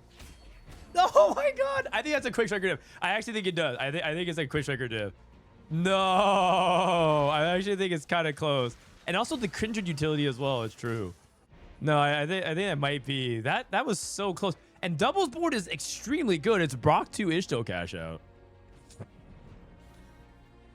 was a Brock 2 Ishto cash out. Like beating that board would have been hype. There's something there for sure. Does anyone have the precedent reaction? We can look at it between games. We can look at it if we want. It's hard though. Intuitively, you would think Fiddlesticks 2 is better because he's a 2-star legendary and you have Jewel Lotus, and there's like a lot of reasons to like it.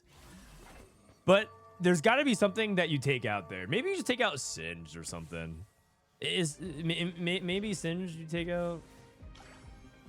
Oh, well, I forgot. He had 5s on. He played. Who did he play? He played Echo, Vi, Singe, Ziggs +1. Was it Mundo? Wasn't he? There's like a 5th Zod that I was like, you care? Patch is looking pretty fun. Oh, we'll see, man. We'll see. We'll see. Right now, Bilgewater still looks really good, and right now, 2 out of the top 3 comps are Bilgewater and Ishtal. So, in some ways, the patch might not have changed that much from some of the top comps. I'm pretty sure Bilgewater is still one of the top comps in the game right now. What do you mean we'll see? I'm saying it's I say that more to be fair to both sides. Some people say that this patch looks already like it's going to be an X patch, and I said we'll see. And then some people say like this patch looks like it's really diverse, and I say we'll see. It's just my answer to everything now. Because it's factually correct. We do have eyes, and we will see.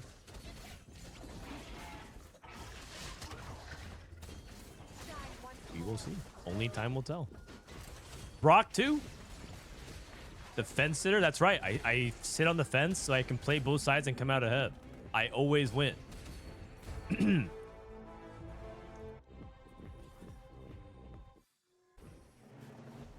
Has anyone tried reroll LeBlanc? Yeah, we actually did say it. We saw it last game. Double CC1 played reroll LeBlanc, and he actually was contested LeBlanc, and he actually still hit, and I think he got a 3rd or no, I think that was 2 games ago. I think he got like a 3rd. He lost to I think number 1 was like a spreading roots trait tree. It was like a double emblem augment, Freljord, Volibear, and then I think 2nd was Bilgewater. So I think he got 3rd that game with LeBlanc reroll. Oh no, he lost to Ziggs. Oh, I might be mixing the games. He lost to Ziggs.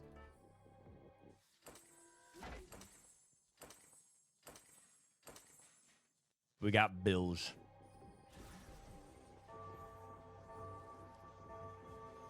I had to say, Frodan, you banned me for 10 minutes saying a factual statement just so when 8 therefore is indeed so bad and you will hear from my lawyers.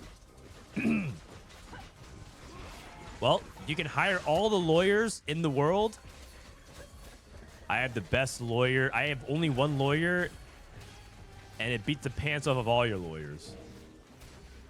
I have ChatGPT. Double kill. Bilgewater double kill.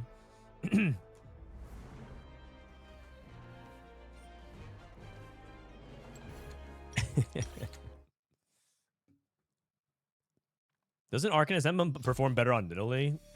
I don't know. Either way, he took an Arcanist Emblem for like a splash trait for his AP, and then he put it on Orianna.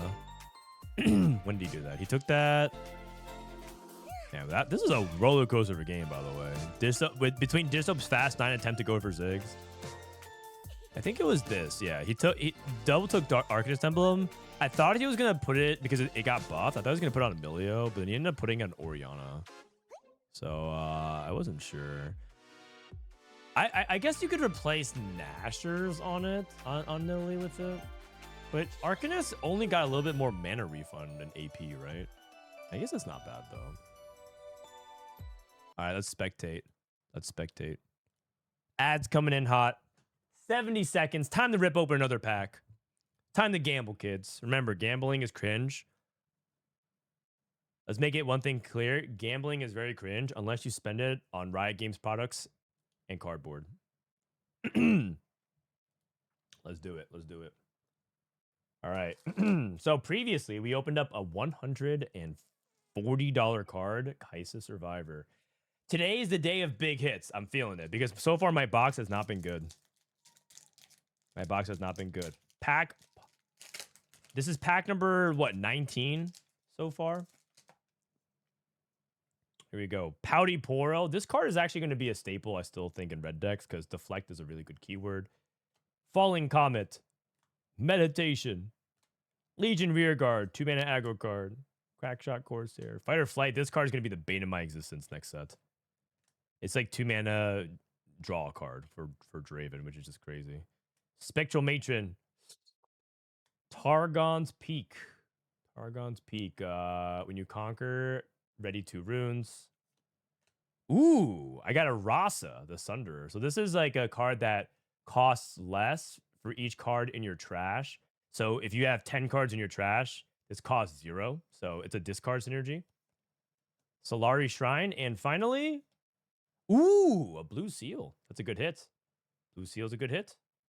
Nice. Seals are actually kind of expensive right now, because mainly a lot of people want to play seals for cheap mana. It is said that so yeah, every rose not has bad. its thorns, but none are Okay, sharper. that's a reasonable pack. That's a reasonable pack. All right, here we go. This is Augment Swap round encounter. Augment Swap. What is the Ionia of this game? Ionia is Transcendent.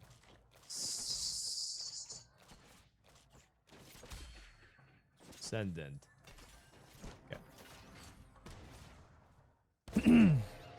$15. Is Seal of Insight $15? That's pretty good. That got my money back on my pack. Yay. Rasa is not exactly an expensive card, but the decks I like it, like playing 3 of them, so solid stuff overall. Yay, gambling. All right, who do we have here? Prestivent, Dishsoap. Open up with an AP. I actually think RE openers have to be premium this batch.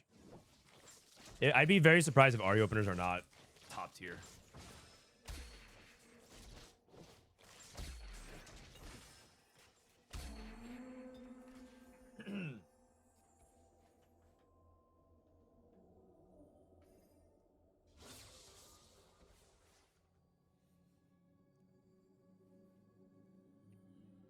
Frodan, I have an idea. Imagine a card game with barcodes on them so you can scan and play them in tournament like TFT, but in person. This will allow patches like an online game. Doesn't Pokemon TCG already do that? I think you can like literally scan your cards and do Pokemon TCG and collect them like in an online client, but yeah. Vayne. Splitter Spines, Malzahar.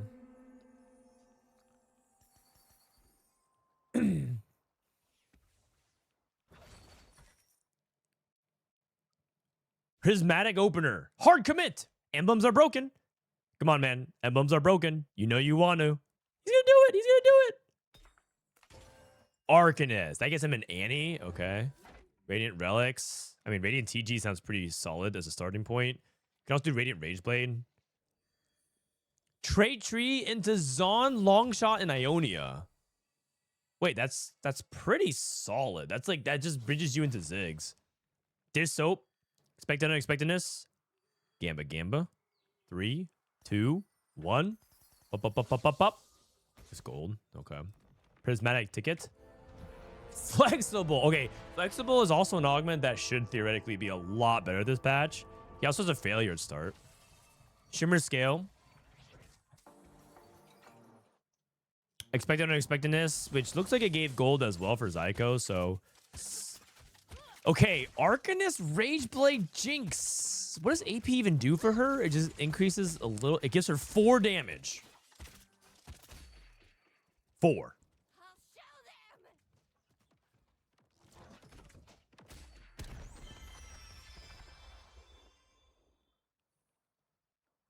Will the patch be released today? I think it is released today in some, like, in probably like Australia in several hours.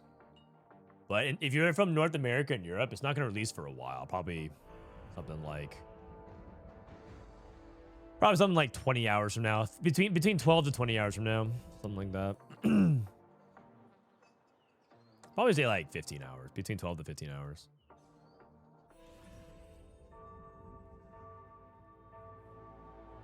I could actually play the new patch on Vietnam when it release. When does it go live in Vietnam? We'll see. More dog loves emblem games in every game so far. Someone insta-clicked emblems. I mean, it makes sense. People just want to limit test it, right? Trait Tree makes sense. 3 emblems. They buff all the emblems. It should theoretically be pretty solid if you can make a game plan around them. The thing is, hard commit in general is well, let's just say it's high risk. And the upside of it, well, I mean, I wonder if now at the start of each stage, get a 1-star champion with a cost equal to stage 5. I wonder if there's a way that you can just get Silas after, or is it always guaranteed Annie? Like if you unlock Silas, I know that if you unlock, hard commit can give you things of unlocks. I one time clicked hard commit and unlocked Singed, and I got Juggernaut, and I got copies of Singed. Isn't size 7 cost? Yeah, but for the purposes of the way Riot coded 7 costs, they function like 5 costs in terms of their rarity. So like the wording on the augment it shouldn't be like now and at the start of each stage getting 1-star champion and with the cost equal. It's more like tier. T-I-E-R. Tier.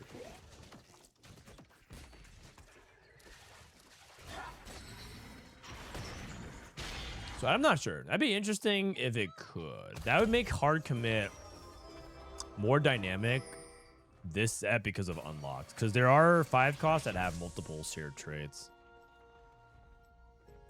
Mainly Silas and Annie. I'm actually gonna fact check. Oh yeah, like Azir is Shurima. So could you get multiple Shurimans? Azir. Like let's say you get like a crazy rare scenario where you have Azir and you unlock Renekton and Azir. I'm sure you could. Azir and Mel, yeah, that makes sense too. Exactly. Thank you. Senna and T-Hex. Yeah. Wait, that actually sounds kind of funny though. Wait, if you go hard commit and you get Piltover, you get Gunslinger, could you get T-Hex and T-Hex and Senna off hard commit? Probably. Already played 2 games on PBE. Warwick players going to be eating good this week. You know, you're not the first person to tell me that. YBY also said Warwick is good. However, I have to say one thing is that every game we've seen of Warwick, if you have Warwick on your board, it has not top 4'd yet. It's gotten 5th and 6th. That's not to say that Warwick is unplayable. It's just the games we have seen so far with Warwick ending on your board. It could be also that Warwick's a vehicle to get to certain things. It hasn't resulted in a top 4. It got close, though. It got really close. The Prestivent game was really interesting. 25 LP away from Diamond. Any advice what to play tonight before the next patch? Bilgewater. Oh, wait. If you're 25 LP away from Diamond, Bilgewater might be too hard. Demacia. Plays in Demacia. Demacia shouldn't be that contested. Nice and easy. Steady top 4. YBY. Let's look at Dishsoap's POV. Holy Flame? No. That's not flame. That is reality. That is reality. When someone says I'm preparing for my gymnastics tournament, my snowboarding tournament, right? My motocross tournament, and I'm trying like what should I perform to maximize my score for the judges? I'm not going to suggest an extremely hard technical thing to pull off. Bilgewater is one of the hardest things to pull off in the game correctly. And if that guy is 25 LP away from Diamond, that means he's Emerald.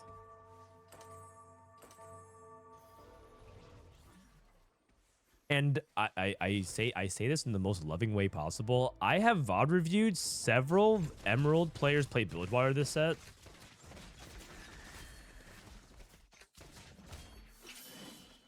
And I just think there's room for improvement. I think there's room for improvement in that category.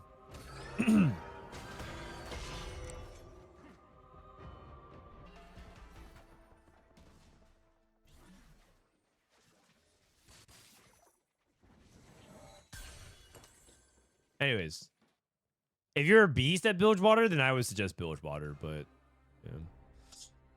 What's the still quest here for Coco? Current quest, Field of Trade. Oh, he's playing the new one. 13 player combats for Ishtal. For Ishtal. Salvage bin. Oh, salvage bin is nice for double, so that way he can get out of the rage blade. Lifting competition. I'm expecting this lifting competition. Earth. Kiki took Vlegable and got another spat, so he's probably trying to play for the double. He could go for, double Noxus, double Bill. Oh, he went double Failure Emblem. He went for the double. That actually has really, really high potential.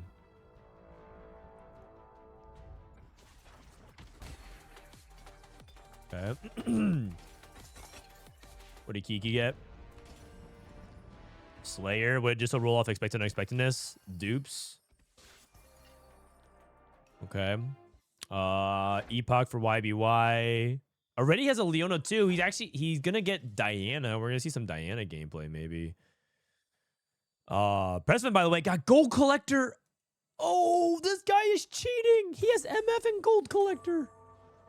This guy is cheating. It looks like... Wait, someone else took Expected Unexpected, right? Was it Zyko? He did. I think he got gold as well. I think he got gold. 2 issue emblems. I think he has 1. What are you most excited for coming to live? What am I most excited for coming to live?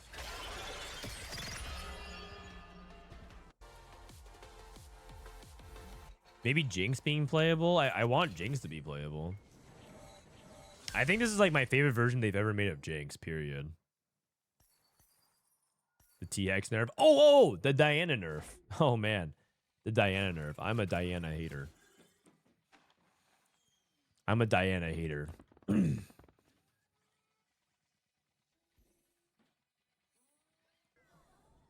But the thing is, I don't frame it that way. I don't frame like I'm most excited about something negative happening.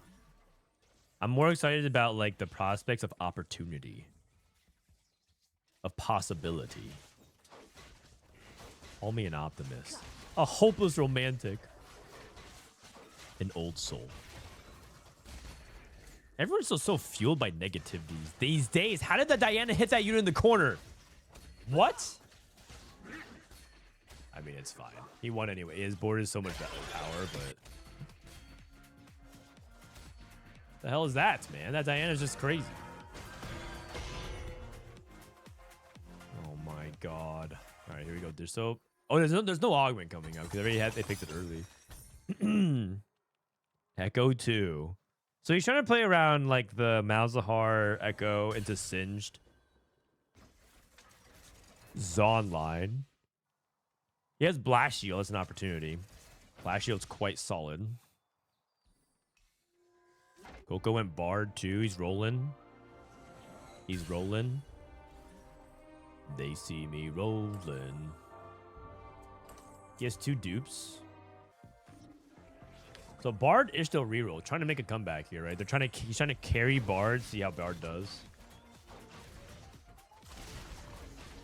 How important are Nico, Ashe for Tryndamere? I'm at 6-6 with Trynd 3. I would say Nico 3 way more important than Ashe 3. If since you're at 6 Nikos, maybe just roll on 7.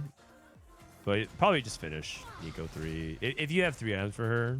Because the reason why you want to go to 7 though is because usually you can complete your trait web.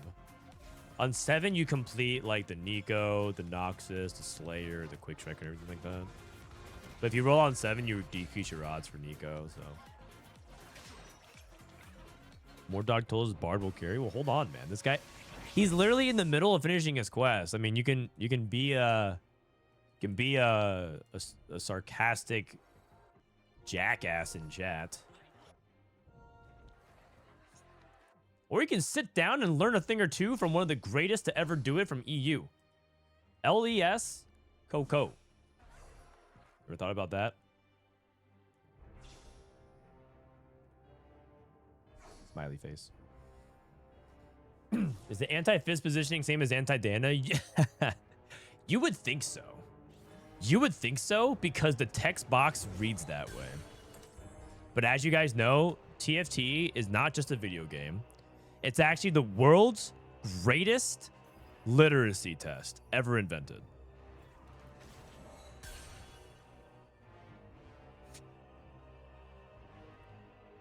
And it doesn't work that way, though. Do you have a recommendation on when to actually roll on when Bard unlock, when not to? I do. I actually made an entire YouTube video on it.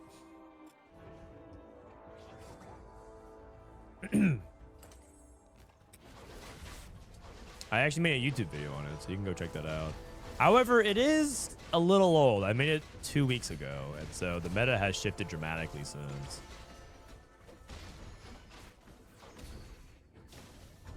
So I'm gonna basically say only when your econ can support it and you know you're gonna be losing rounds. Because Bard printing you 1 costs in a lot of scenarios is not very useful. But when you're re-rolling 1 costs, or you know you're gonna be loose streaking for like Draven or Leona, it's a pretty good time to do that. And preferably you have an econ augment. Okay, just still getting some wins. Trading down. YBY is just a tempo beast. I regret to inform you that I think Diana is still doing damage. Unfortunately, they have not fixed this bug in the game. Diana is still dealing some damage. Why?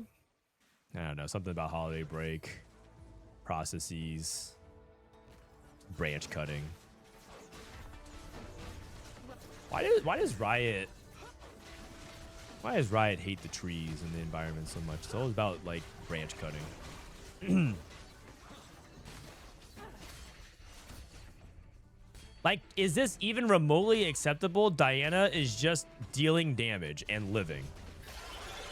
She probably even gained some shields. Ha! 700 shields. When will it stop? When will it stop? Okay, we're at 5 rounds until we can get the 13. He's going Acel. Kraken Acel. I could see it. I can see it. Kind of like you cracking those jokes. 6 Bruiser, lifting competition, trying to unlock Vol. He already has Volibear. My God. That's a very early Volibear. 3-7.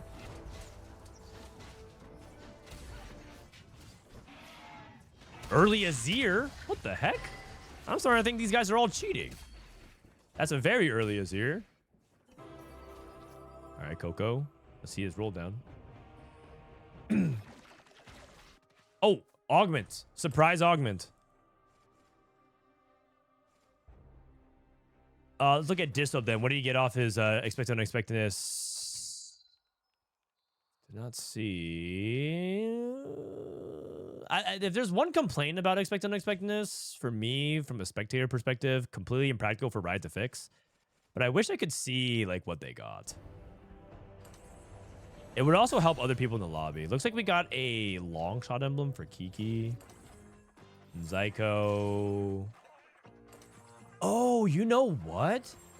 Zyko might be genius mode because expected unexpectedness might give you 5 costs. And if you unlock 5 costs like Volibear, you might get copies of Volibear from your expected unexpectedness. Ah, thinking. And he's in the wrong spot for Diana. You thought. You thought.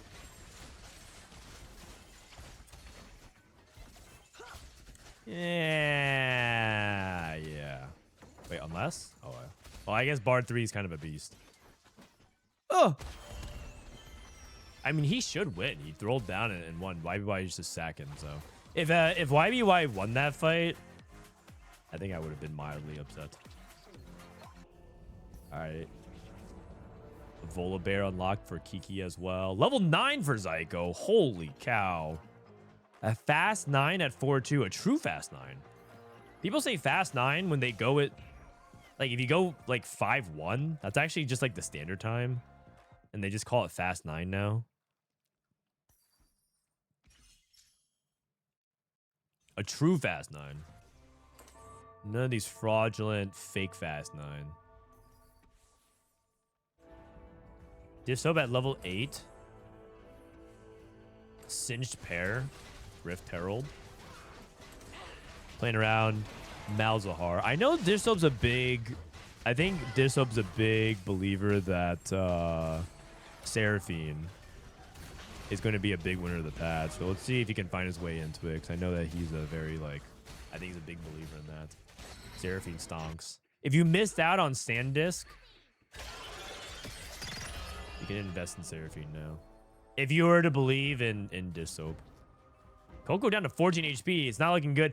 Is he going to actually survive? Everyone said that this new 13 is going to be really busted.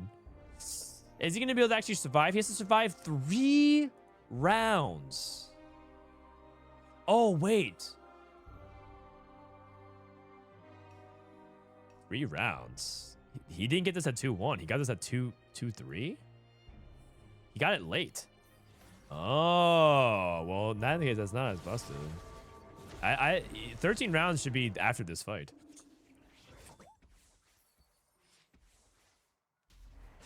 Yikes. Bar 3, Milio 3, though. Surely that does something. Surely we win a fight. Ooh, he could take a narrow loss here. Oh, God, it's not looking good. I think he might be dead. I think he might be dead. He's dead. He's living. Oh, I think he killed one unit just barely. Well, the good news is we get to see the carousel. The bad news is I don't think we're going to live beyond that. I just really hate assassin champs and think if that they are necessary, the whole set is whack. That's a... I mean, that's an opinion. That's an opinion. And you are allowed to have that opinion.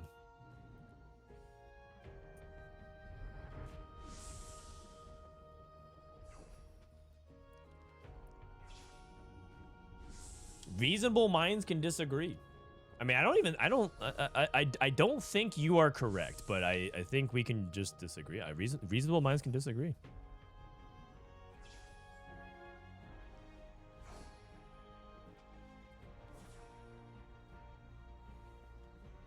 I think the death of strategy games in general is when play patterns become very similar and it becomes formulaic and there's not a lot of variety. And I think the thing about assassins is that they bring a lot of variety admittedly a lot of frustrating things around it, but it's not like assassins are the only things that can access backlines. So it's surprising that you target assassins in particular, because there's also units like T-Hex that are even more. T-Hex is far more problematic than Diana was last, and they have similar win conditions, which is kill your backline instantly.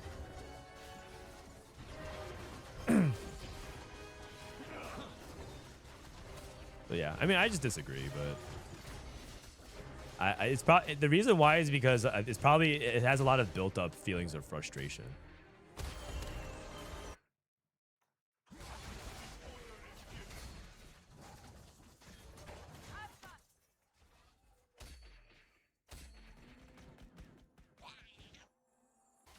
Like in fighting games, in 2xKO, Riot has for the alpha patch or the early access, one of the best characters in the game was Teemo, and Teemo's a zoning character. He sets up a bunch of mushroom traps and slingshot with, and he tries to keep you away from him. Zoning is like set up a bunch of traps and projectiles to keep distance. Man, I'm getting more dogged again. And I really hate that archetype in fighting games because it feels somewhat antithetical to like interaction in a way that I feel like I don't really enjoy, especially the play pattern. But I understand the value of it. I don't think like what the equivalent of saying what you just said was like, well, if characters like that exist in a fighting game, then the whole game sucks. And that doesn't sound right to me. Spirit, thank you for 7 months. How's PBE feeling? Feels very public. Feels very beta. It's a good environment. It's looking all right. Coco's living. Wait, he's about to cash out. Hold on. Hold up. He actually lived.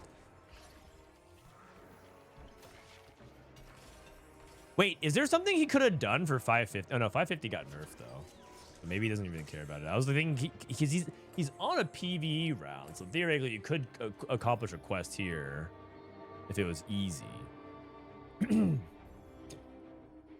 That sounds like Guilty Gear stuff. Actually, there's a character that Teemo got compared to. Was it from Guilty Gear? I didn't ever play Guilty Gear, so I don't know. It was like Happy. Oh god, some fighting game experts in chat would know.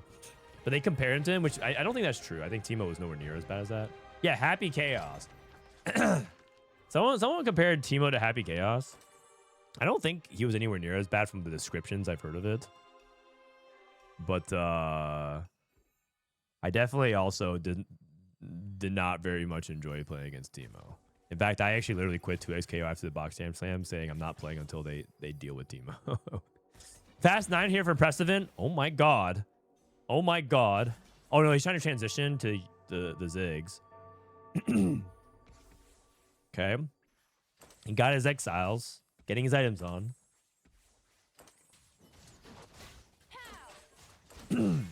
Happy Chaos was a blight on the game when he was released. He sounds so annoying and problematic and toxic.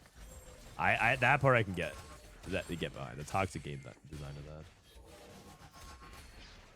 Okay, Prestivent's gonna sack one here. Dishsoap getting free wins. Dishsoap just playing the Seraphine board. Getting some good results with it so far. AD Kaisa from YBY. He's playing Demacia Vayne with AD Kaisa.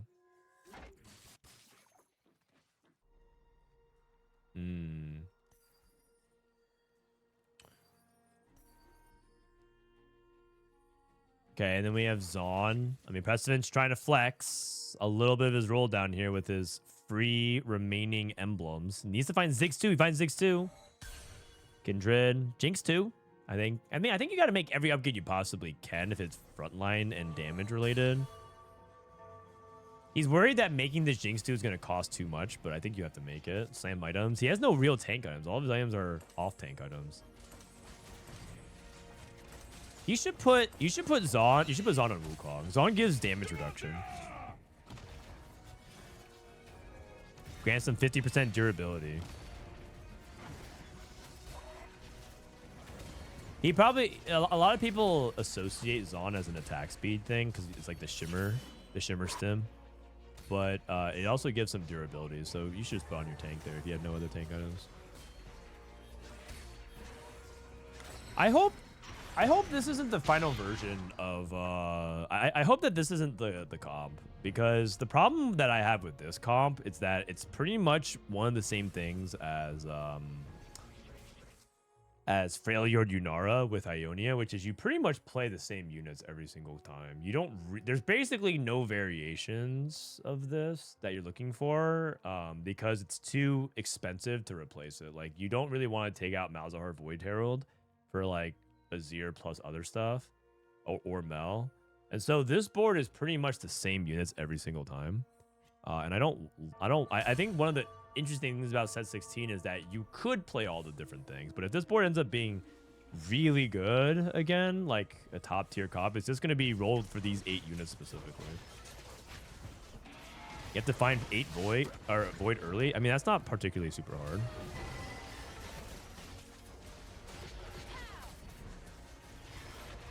But it's looking very good. It's also a really good Bronze for Life comp, too, for that very reason. I mean, Know Your Enemy is very similar in that regard. You're sharing a trait, you deal some damage. It's a cool board, don't get me wrong. It's just that the thing is, you want boards to be cool and have options in the ideal scenario. If it's just strictly optimal to play this, like it was in PBE. The difference was between PBE is that we were playing around Singed as the primary carry, but now that Seraphine's so strong, it's entirely possible that you just play Seraphine Singed. But this is not like Seraphine Singed. This is just more like Seraphine plus Rift Herald and Malzahar. Yeah. What if Yunara gained Demacia trait? What if? Then I guess she would gain some resistances and rally. I'm not entirely sure. I can't really say much beyond that.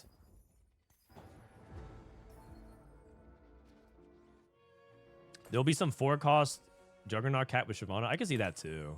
I mean, it's possible that you could also just play 6. They did buff 6 Juggernaut. Maybe it's like 6 Juggernaut plus backline as well. No one's really experimented with that. We see 6 Bruiser plus backline. So as long as there's variations of it, I'm okay with it being strong. How do you cap out this board? Well, I mean, theoretically, you would level to 9 and just play anything. I guess you could play Zillion. You could play Fiddlesticks and Shyvana. And Ziggs. Maybe Ziggs. Maybe you play Ziggs and you get rid of Singed and you play Shyvana. It's up in the air right now. Not a lot known. And again, this is just, literally day 1 of PBE impressions. And we're like on game 3 or 4. Impossible to say. I'm just speculating out loud. Prestivent top 4? Yeah. 2 NA players in the top 4. EU is 5 and 8. Double 61 carrying EU again. Oh, he's got the setup around Azir. Azir with these items is very good. If you get Azir 2 with this item, Azir will carry. Is Seraphine item dependent? I'm not sure. Some people itemize her like a utility bot like this, like Red Buff, Void Staff, Morello. Man, and I think you can primary carry Seraphine now. She's a stronger tank. Brother Tom, thank you for the 9 months. That gaming. Have high hopes for the patch? Me too. But that's because I would consider myself a naturally pretty optimistic person. My son got fever yesterday. So we were nursing him most of last night. I couldn't actually play my snapshot games. I was trying to watch it, but I couldn't even pay attention to it because he was not feeling too well. But he's feeling a lot better today, which is good.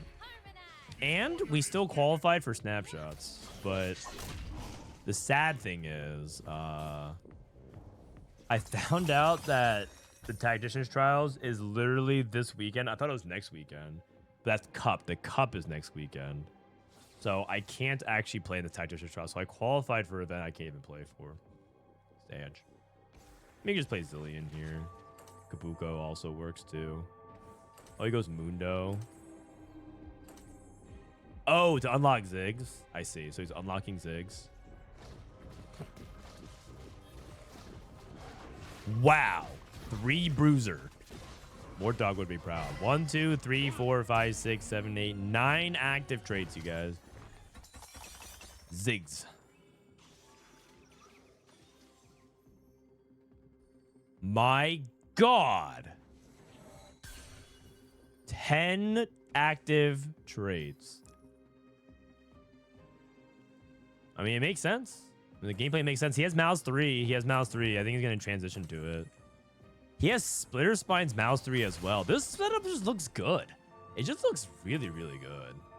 My goodness. You can just take like a TG here or Morello. Actually, he has a red buff already, right? So. Oh, so already has a Morello. Just kidding. Wow. Red buff voice stab Ziggs is very good. That actually is close to true biz Ziggs. Jeez, how much damage is Malzahar doing? I think Dishsoap won the game.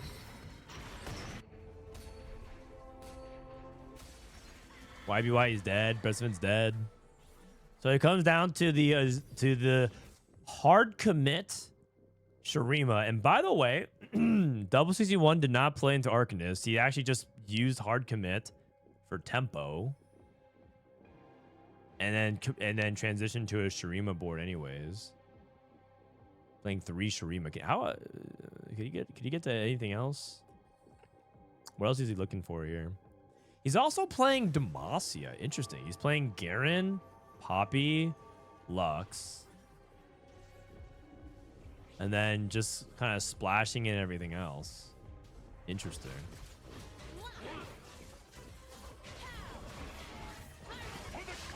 Really interesting board. Shurima is also really cool.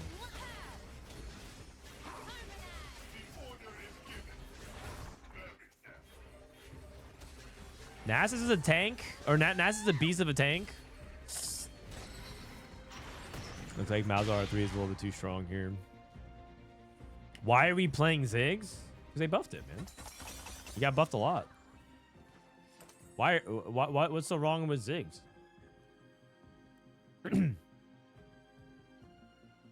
D-Claw is finally useful again.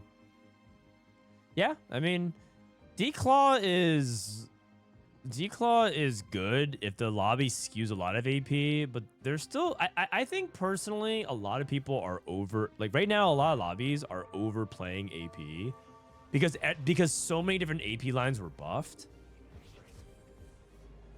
So a lot of people are experimenting, but I would say that right now, these lobbies are not going to be reflective. Like if they were playing a tournament, there'd be a lot more AD play.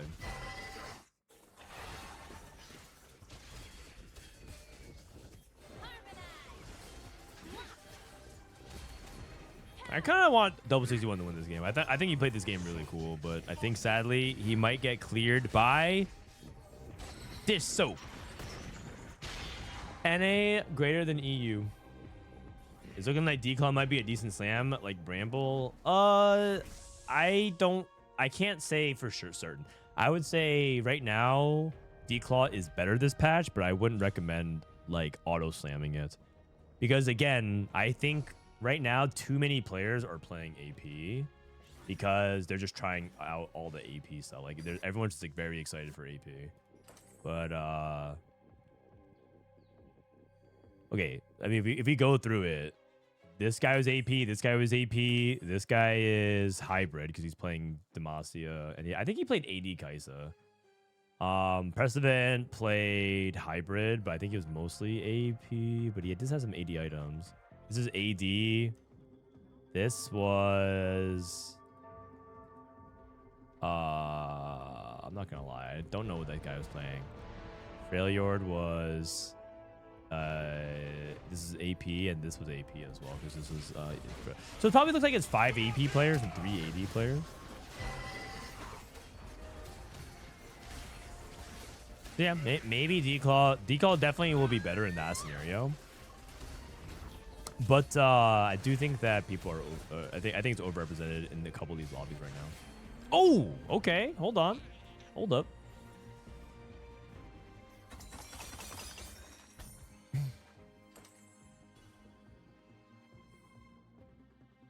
So what did Double 61 do since last time? Well, he upgraded to Shyvana too.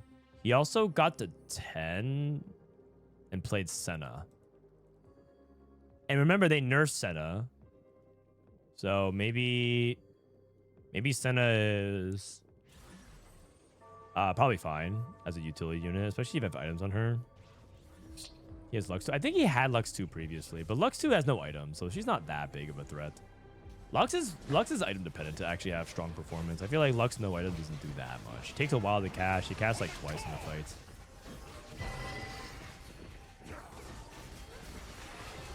Also, it kind of depends a little bit on how like their sort of Nectin paths. Okay, Dishsoap gets outcapped. I think this is good. I think this is a good sign. But oh no, Dishsoap still has 60 gold. Hold up, we're going to stage 7. Dishsoap goes to stage 7. Arcanine and Xerath might be the most broken interactions if people can get to it. Maybe. We'll have to see. You have any reads so far from what you see in the new patch? Well, Seraphine definitely looks really good. If there's anything that you have to pay attention to from these both of these boards, is that they're both playing around Seraphine as itemized champions. Seraphine's definitely good. Okay, so Dishsoap's about to go to 10. And he's about to punt... He's about to punt double 61 back to where he belongs, which is second place, which is a very respectable performance, but not as good as Dishsoap. Let's go USA, baby. Huh? Huh? Fiddlesticks. Okay, so we level for a Fiddlesticks and a Ziggs 2. At what point would you just itemize Ziggs 2 with these exact items from Seraphine? Onto Ziggs. But Ziggs is... He kind of wants attack speed, though. Like, Ziggs' best in slot is like Red Buff, Nashor's JG or something. Maybe like Rageblade, JG.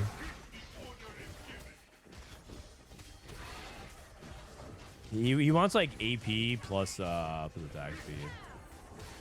What the heck? Dude, Azir is so broken, man. Alright, fine. Okay, I'm actually glad that Dishsoap lost, though, because I feel like Double played that game really well. Like, very, very well. And I also want to see that kind of board rewarded.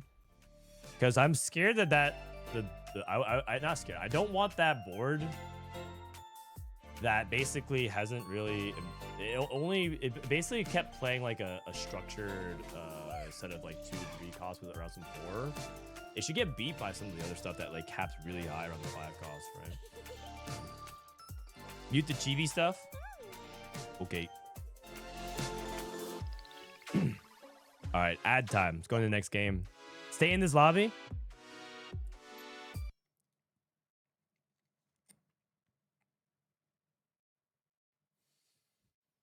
Doubles comp look insane. It did look pretty insane. Guys, we have how many packs do we have left? We have 6 packs left of this box. We have 6 packs left of this box. Should we do another card opening? Should we gamble more? Should we gamble more? Here we go. Card opening.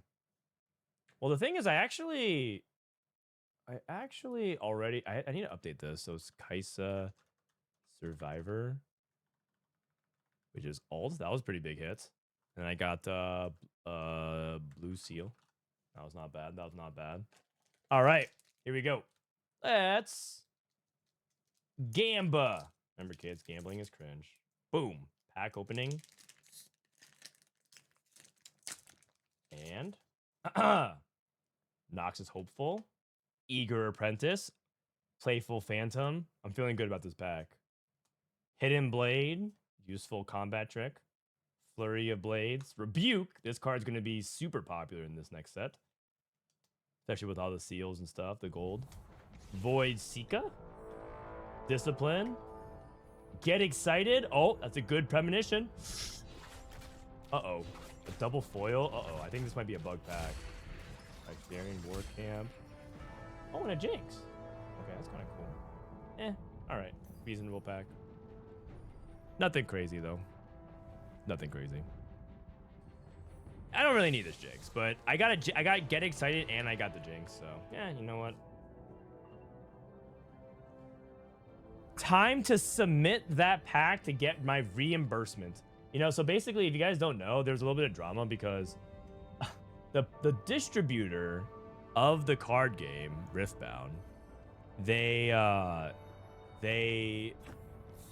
messed up the packs. They're literally bugged packs where the rarity distribution, some packs have one fewer rare than other packs, but the pack next to them in the box has the additional one. So they just kind of messed up. So like the box in its totality has the right amount, but the loose packs themselves don't actually have the guarantee. So you in general TLDR, don't buy loose packs unless you're just straight gambling. And so to compensate, because obviously that's not cool, if you take a picture and like submit the barcode or something like that, they'll mail you 3 replacement rares, up to 3. So the joke is, well, time the screenshot and send to them to get it. But if you buy the pack, it should be or the box, it should be fine. Oh, Setsuko has joined Scrims. Or should I say Sucksuko? Sucksuko.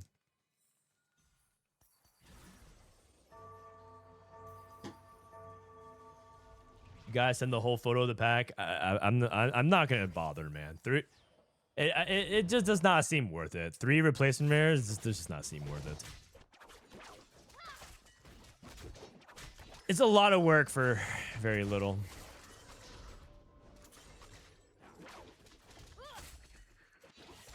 We want TFT, not Riftbound.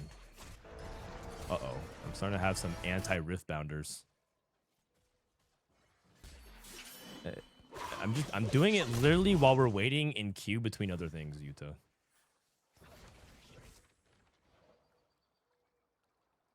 All right, here we go. Let's take a look at Setsuko 2-1 or 2-2 rather. Hedge fund. Hard bargain plus hedge fund. Expected unexpectedness for YBY. What is he gonna go with here? Looks like he got Belveth. Oh, as a 4 cost. Expected unexpectedness at the Belveth. Wait, what? Belveth and Braum, 2 Belveth players. Okay. World Runes. Ishtal and Demacia.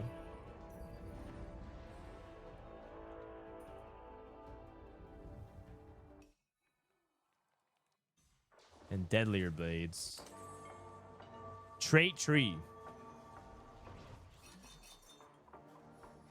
They should make a TFT board game. It basically is already. TFT, the board game? That sounds like a very, very, very difficult board game to make. But one of the hardest things to account for in a board game is sort of the outcomes of random variables.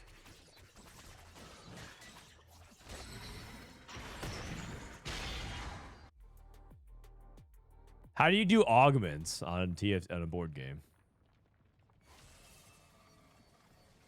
That sounds crazy to try to even do augments.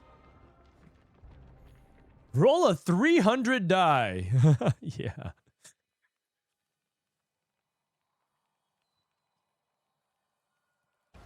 They should make a TFT MOBA. True. That would go pretty hard. I think it would struggle to get any traction. Bringer of Ruin. Wait, I've talked about this. Bringer of Ruin. So if Noxus is good, theoretically Bringer of Ruin can be good. This will be an interesting game to see. This will be an interesting one to see if Otacon Noxus can be good.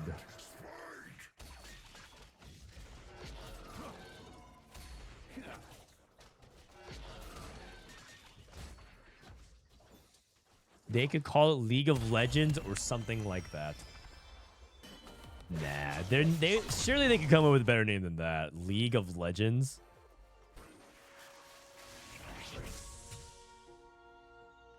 Sounds like some low effort TV show that you would catch on the CW.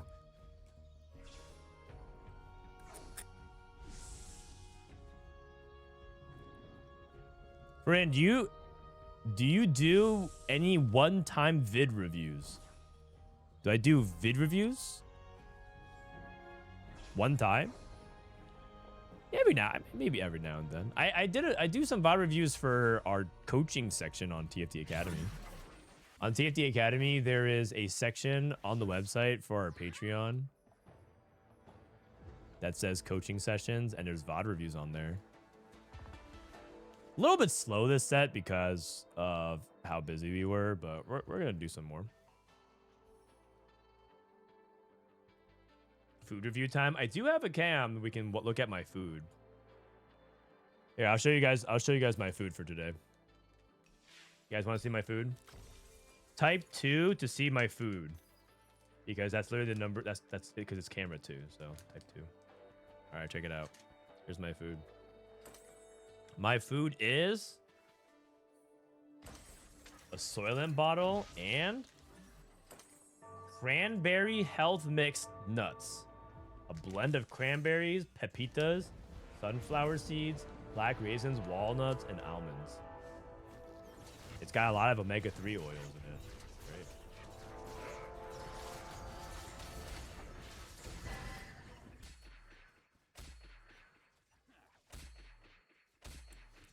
Change the encounter?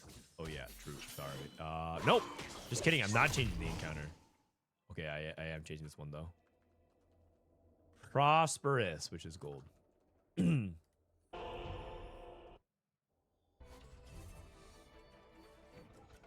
Trials of Twilight World Runes. Man, Prestivent is cooking with this one. Wait a second. Wait. He's playing Trials of Twilight, the World Runes, and he has Demacia, Ionia, Yordle, and he just has to find one more playable 2 of, like a Void or Piltover. If he just rolls his emblem, and he's win streaking. Wait a second. I think this guy is tuber farmering. Dog food. Food that is healthy for you is not dog food. On the contrary, dog food is very unhealthy for you. You know what dog food is? Whatever garbage fast food that you're eating. Like McDonald's. That's just straight up. And not only that, it's overpriced. You know what the worst thing about fast food is? It's so overpriced now. I mean, I've ordered fast food a couple times over the past month, and I'm just looking at the bill, and I'm just mind blown. It costs like a full-on gourmet meal now. Prestivent and Dishsoap win streaking. 2 people hit Scion too. Spreading Roots. Void and Vanquisher. Infinity Protection. That's really good when you get delayed. Heavy is the Crown. The heck? This guy... Now, this guy is cooking. Cooking Pot, Trait Tree, Heavy is the Crown Scion. He's giving 4 pumps to Scion a turn. Oh my god. He's playing Heavy is the Crown Scion. Wait, this guy is actually trying to super cook. He put Declaw on Scion. So he's going to get even more HP. Oh, baby. Oh my god. Spreading Roots for Dishsoap as well. Piltover and Arcanist Emblem, which is kind of awkward. He's rolling on 6 trying to get his upgrades. He also got Disruptor Emblem. Oh, he got it. He got Targon. So now he has World Runes activated. He needs 4 player combats of that. Wow, this lobby is crazy. This lobby is crazy.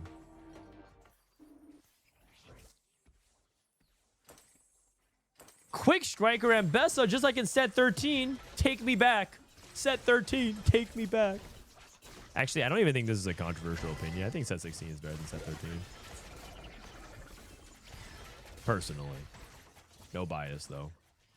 And that's not saying I'm not even saying that set 13 was bad. I'm just enjoying this set more than I enjoyed set 13. Quick Striker and Bessa. She was also an emissary. Dishsoap lost, Prestivent lost, and Oh wait, there's no augment. That's right, they have 3 augments. Just kidding. Are you gonna be joining scrims or playing PBE or just spectating? Probably spectating. I think you learn more by watching than playing personally. It's like I'm like watching and experiencing many things at the same time. He wasn't invited to play. No, guys, I was totally invited to play, but I declined because I care so much more about learning and educating the audience. So I said, you know what, guys, go on without me this time. It's okay. You can give my spot to some other people who really need it, like Dishsoap. He probably needs the reps more than I do.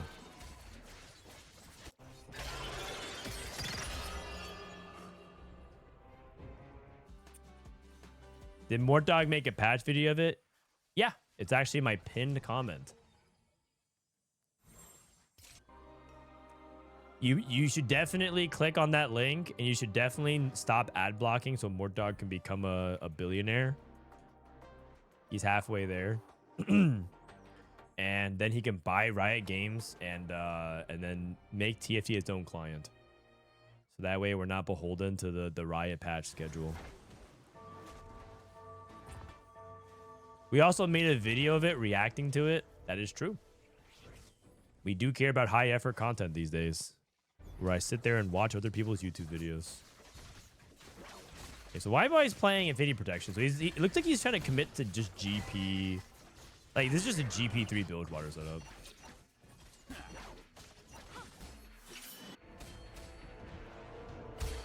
Oh, that heavy as the crown got locked in on by Tryndamere. Arcanist JG Bel'Veth does not sound too good, but obviously Dishsoap is planning to get out of it somehow. I wonder if he's going to transition back into... It looks like he's transitioning back into Seraphine. He's holding all like the Nico, the Echo, the Vise. He's also like losing HP to get to Singed. I think he's trying to get to that. Another possibility is that he's trying to get into Piltover just in general and maybe play T-Hex. He could play Piltover Emblem and then JG Seraphine. But he has no items for the T-Hex, so I'd be surprised if he actually committed to it.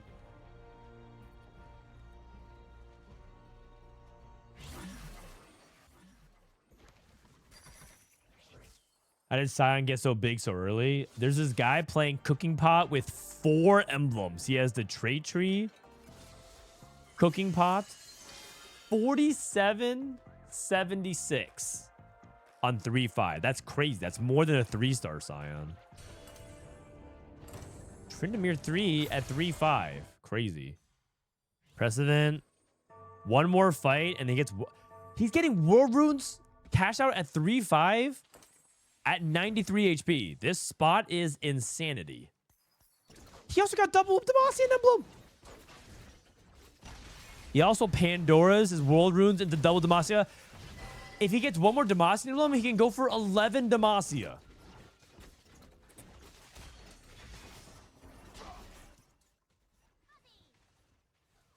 He needs one more, and World Runes will give him 2 more emblems and a Tactician's Crown, so he can get it. He can get it all in, not even to be level 10. Oh my God, Demacian Emblem right now. Freljord and Zon. Well, now he has Pandora's. Well, good thing he has Pandora's. And there's no way you roll this the entirety of stage 4. Now he just needs to hit Shinzao. The one caveat is he does not have that many copies of Shinzao. The one caveat is he doesn't have that many copies of Shinzao. You still need to have 5-player combats of 3-star Shinzao in order to get Zahen. How's Setsuko doing? Level 7, 100 gold, spreading roots, graves. Looks like he's just trying to transition to MF. No, he's trying to transition to Kaisa. He's trying to play Void Kaisa with AD Kaisa. Okay. What's Dishsoap doing? Dishsoap transitioning over to Arcanist. Tryndamere 3. extremely high tempo. YBY is playing MF Bilgewater. Gets the Infinity Protection next turn. And Coco. This lobby is really high quality again. This is a very, very high quality lobby. World caliber lobby. Dishsoap with the Nico too. I think Dishsoap would be interesting to see. Setsuko's roll down will be interesting to see. Prestivent roll Piltover and Juggernaut. Everyone's just clicking the emblem augment. Well, yeah, everyone's limit testing it. Emblem augments have gotten first today. They've also gotten solid top fours, and they've also went 8th. So it's good to limit test it. I think the reality is going to be emblem augments, if you know what you're doing and you hit, can be really good, but not every emblem is always going to be insane. Like there's going to be some combo hits that you get that are going to be pretty bad. Is this so fast 9 or Setsuko fast 9? I think he might be. YBY level 8. Is he going to roll? Or is he going to play for an unlock first? Dishsoap level 8. Here comes his roll down. Seraphine. Yeah, this is he's playing the Seraphine board again. Seraphine Malzahar, Rift Herald. Okay, so he's playing the same board with just without Singed. He's playing Lux Duo right now. Interesting. Scion. How much HP does the Scion have? Bramble Declaw? 6227. Crazy. Setsuko trying to go to 9. Setsuko's kind of known for this. In scrims, he is willing to play hyper fast first to Wraith. That's it. Miss on his emblems again.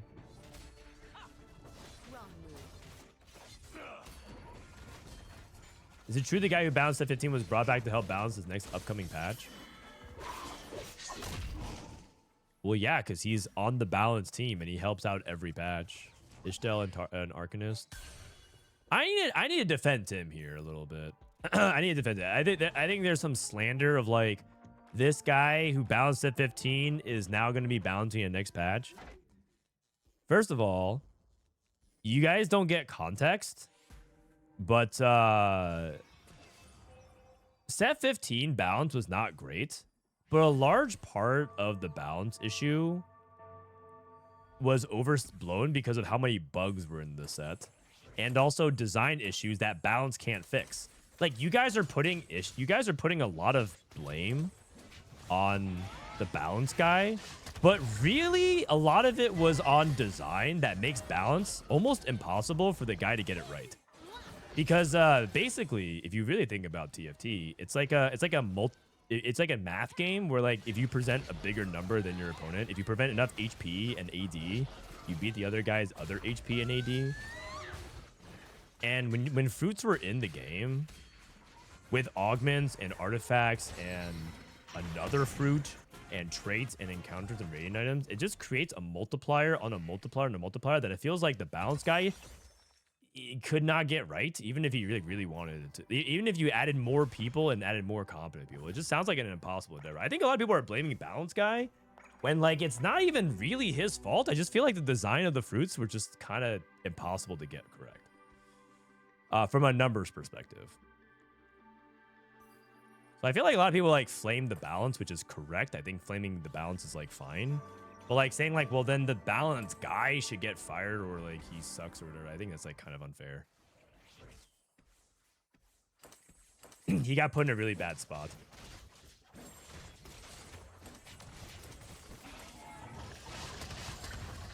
Maybe it's a hot take, but I think he actually did pretty okay. Obviously there were mistakes being made, but I think he actually did okay with the hand that he was dealt. Sometimes it's not a first, you guys. Sometimes you're playing for like a good sixth. You know? All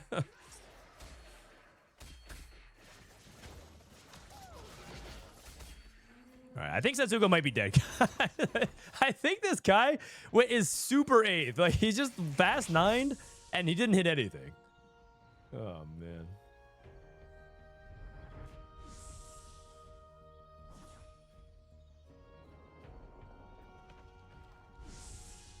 Why you guys try to have Frodan agree with you? He's never done it before. Huh?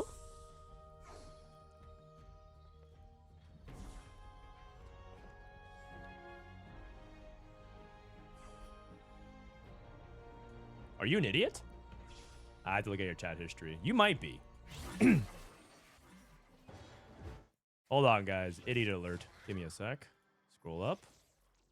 78 messages. It's Frodan. If you said Zig, he would say Zag. Riot Games is a joke. Like, everything you do, I've hit 3 clear bugs, and I've tried to report it. Every time I use bug report, I submit, and it says there's an error submitting. Try again later. Just flame the guy. I see.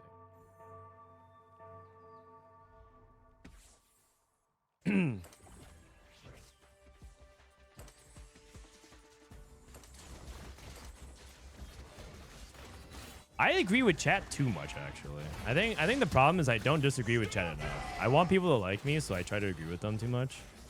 But I actually agree with chat too often. Wait, why did we ban him? Don't ban him. He didn't even get a chance to defend himself. Frodan, we don't like you at all. Badge. I could tell. Oh. Okay. Sounds like a smart guy.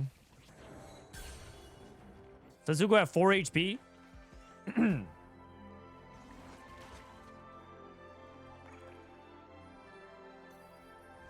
Guarantee. Prestivent still rolling his 2 emblems, by the way. Also, still does not have Zahen. Still does not have Shinzao. He's actually... Wait, he tempo leveled. He tempo leveled for Shinzao 2, and now he's level 9, and now he's just playing Shinzao 2 and trying to get to 11 Demacia. His win condition is, I'm just going to roll these until I get 11 Demacia. Oh, smart.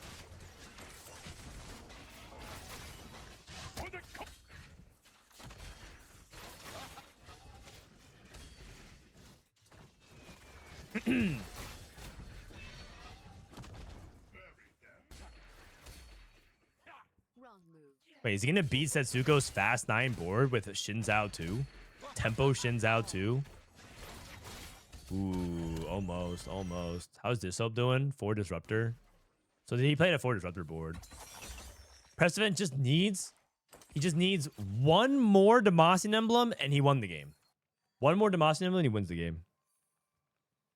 What are the odds he gets Demacian Emblems? I don't think it's that low. Plus, he might be able to even take 1 off of Carousel.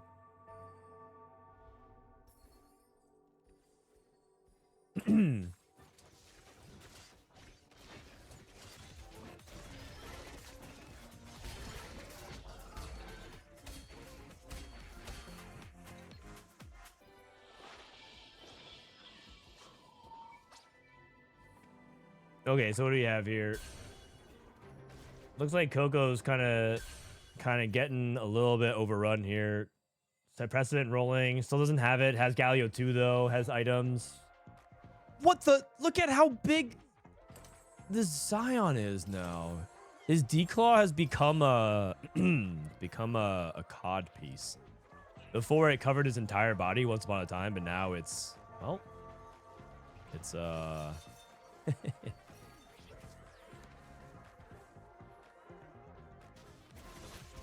much health? 8,300. And the reason why that's crazy is because that's all without 6 Bruiser. He's playing 2 Bruiser. That's how much HP he has with 2 Bruiser, which is crazy.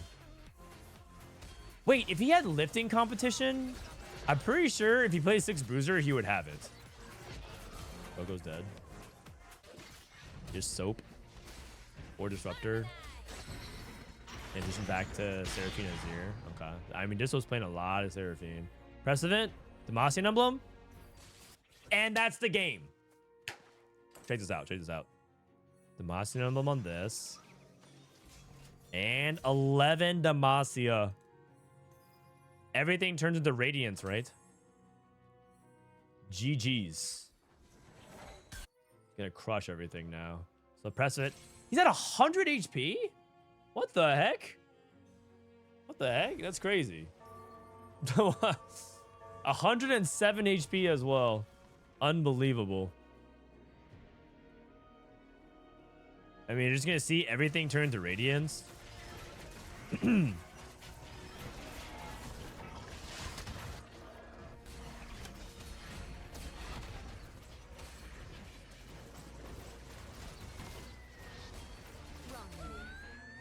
It just absolutely crushed everything. The only way you can beat this, I think, is 3-star legendary. So I think Prestivent won the game. Like everything. I didn't even realize it heals you that much HP. Want to see 10 Noxus. 10 Noxus. Well, the sad thing about this lobby is that there's no one that can really contest Prestivent. And he's going to win with 107 HP. I will say that it was kind of cool to see this combo though. You don't usually see something like this. Twilight, Trials of Twilight into World Runes, 2 Demacian emblems, and then Pandoras, and then roll into 3 Pandoras.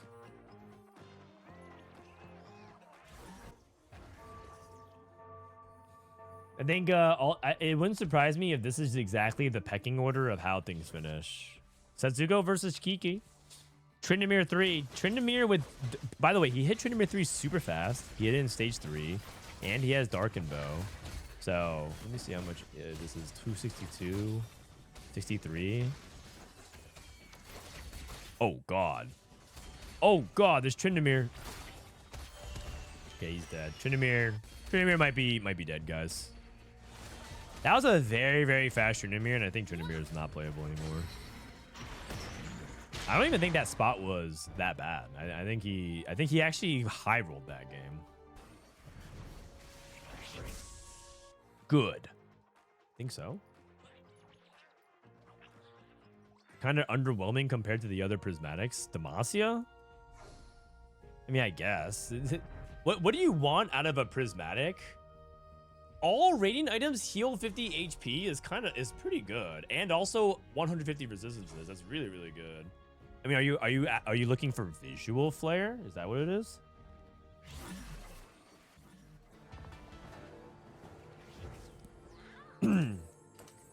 Is that what you want?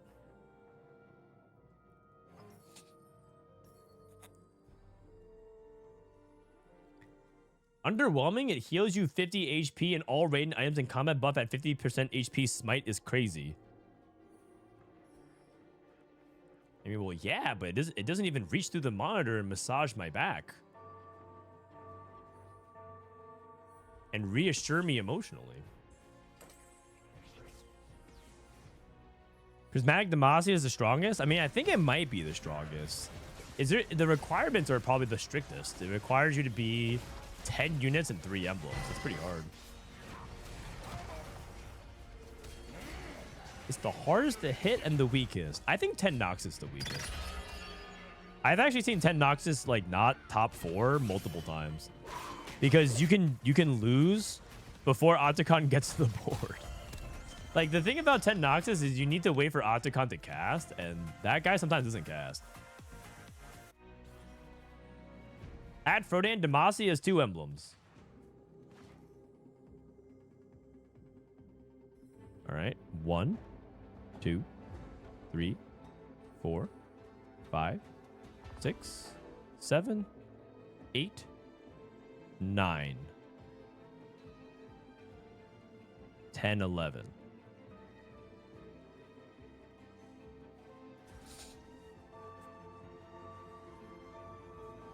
I think it's 3. You counted Lyyyress?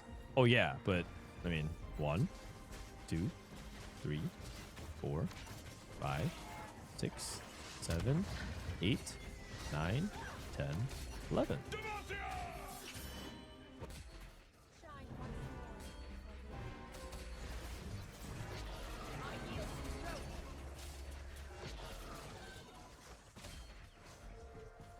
Dude, this Scion's actually really cool.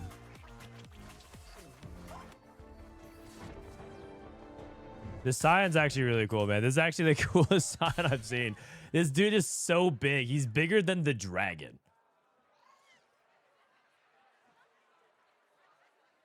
Bigger than the dragon. Why do I just FF'd? Oh my god. Okay. Theoretically, I'm not saying it's true, but it's going to happen this game. But theoretically, Scion does have an HP number where he can beat 10 Demacia. What is that number? I don't think he's anywhere close to that, but he's at 10,000. What is the number? Dude, it's actually so funny watching them all jump up and buff up the Scion. He's so big. He's like sitting on the Declaw. You know those little bouncy balls that people use for yoga and stuff? Not yoga, for Pilates. He's like sitting on the Declaw. That's funny. All right, they just forfeited because there's no point in playing it out because there's no LP on the line. So yeah. All right, I'm gonna go to the bathroom real quick. Let me go to the bathroom real quick. You guys can pull up Dishsoap. We'll pull up Dishsoap's POV since I think he's probably in game already. Oh wait, is Wasian? Wasian I think is also in a scrim. You can watch his POV as well. You can watch Wasian's scrim POV and then I'll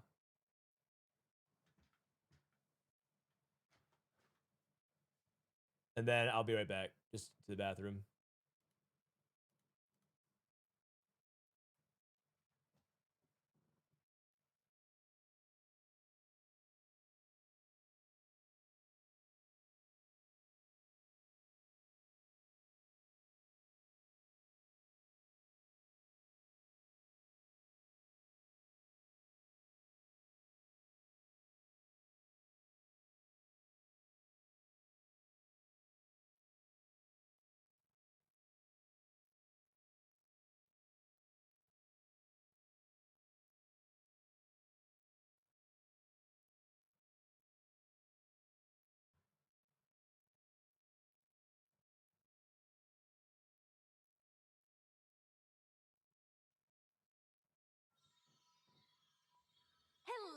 All right, I'm back.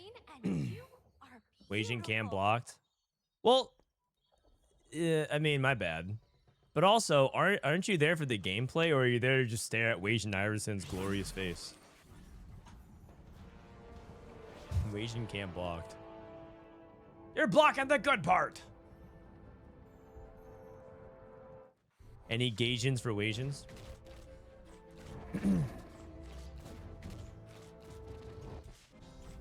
Did you see the cinematic? Oh, actually, I didn't actually see it. Yeah, you're right. The Demacia one. Salvation.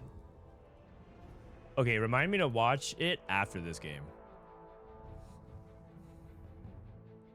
The face is needed for learning. The face is needed for learning. Four Sonas. You want to play for Sona reroll. Name change 1996.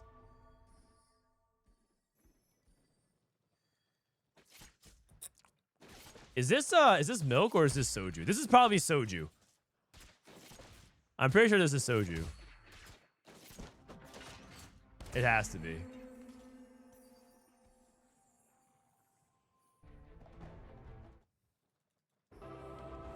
Because who else was born in 1996 that plays a mold diver?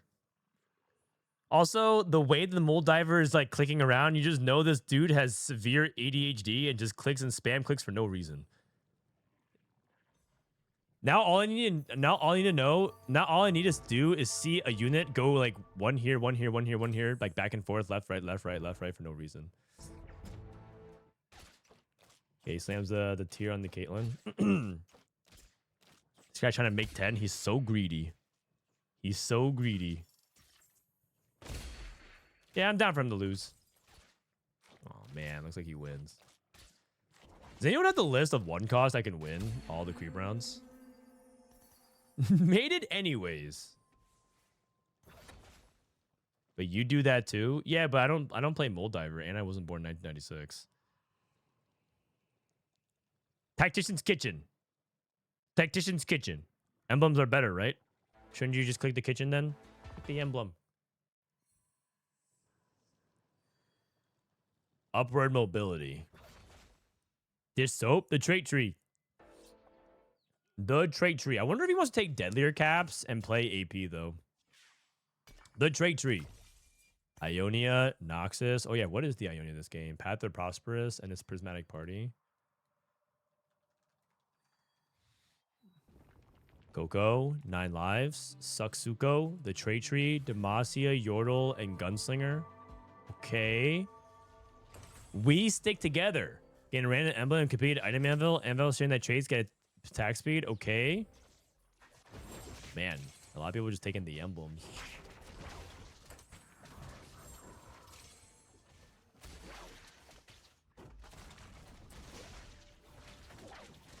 You know, I do think that emblem augments being better does make interesting 2-1 augment situations where you look at it and you think, huh, what can I do with that? For now, I will say that that's my initial response. It's like, ooh, this guy took Trait Tree. Ooh, this guy took hard commit. Ooh, this guy took We Stick Together. Oh, this guy took Tactician's Kitchen. And then they all get like Juggernaut +1.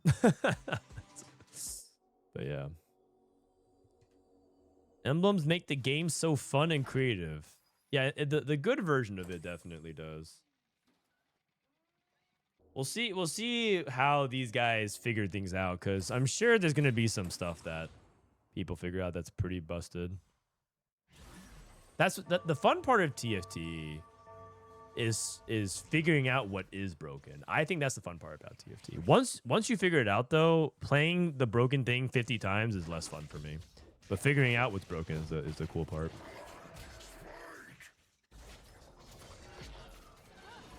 This guy is so bedge. Sag. Upper mobility.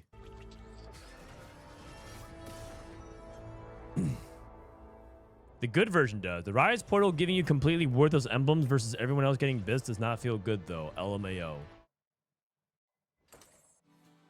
LMAO. It's true, man. I'm on board with that. It does feel really bad when you're the one low rolling.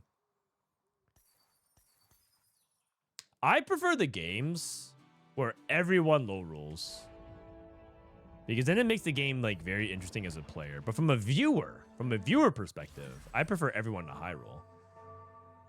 Very interesting. I prefer all the high rolls to go up against each other, because then it's like, what the? This lobby is so crazy. This guy hit, and then this guy hit, and then this guy hit, and this guy hit.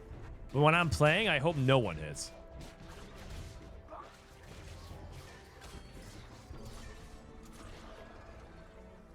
What is even worthless? That's a good question. I actually don't even know what is considered to be bad. I don't have a good baseline. My baseline is I think getting early tempo is good. My number one rule around playing around emblems is, does this help me win streak? Because if it helps you win streak, then you can always justify pushing levels, being ahead, and then angling for something like Rise, you know, because or playing the things that reward you for having a lot of traits. So I think about the number one rule, or number one thing I'm thinking about as a priority, is how can I use these emblems to help me get tempo and win streak? And then priority 2 is this emblem particularly powerful on anyone in particular? And it looks like there's a couple of different theories out there. The first is like Dishsoap, for example, is how can I get this into Seraphine? My core thesis is that Seraphine might be overtuned now. Can I get away into a good AP Seraphine line? And then there's other people like YBY and Double 61 who play a little bit more like, well, you know, like I'm willing to just trying to find a way to get to level 9, and I'll play whatever strong 5 cost board I can. Like when Double took hard commit, got Arcanist, and decided to play Shurima Azir and only splash into Arcanist.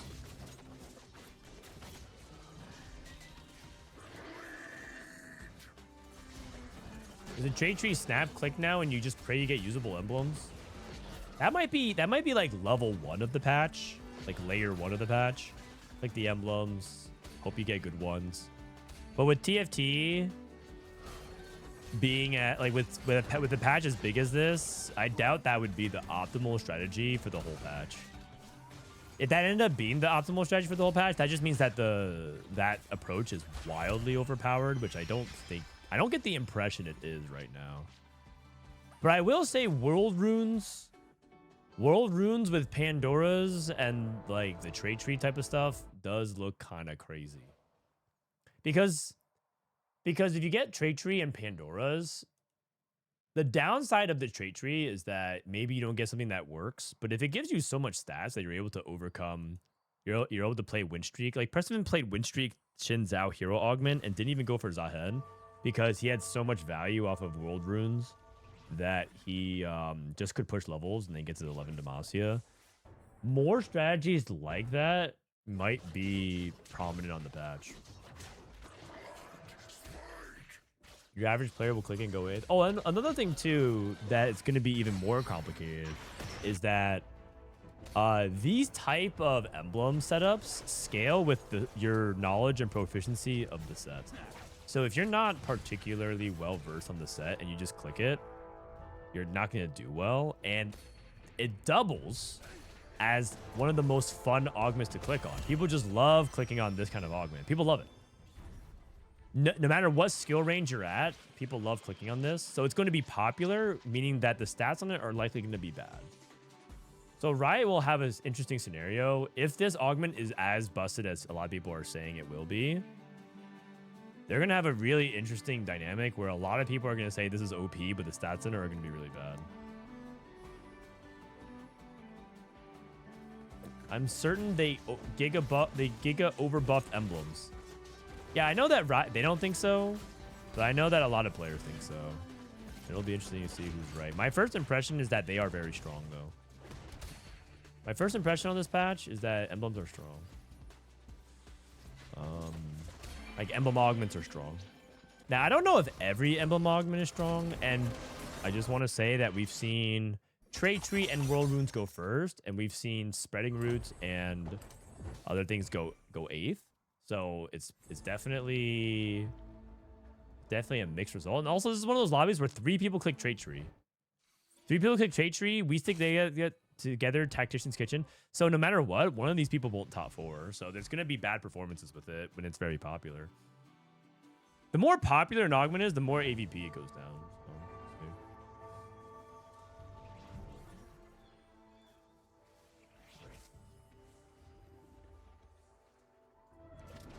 A lot of the stats on some of these emblems just look really good.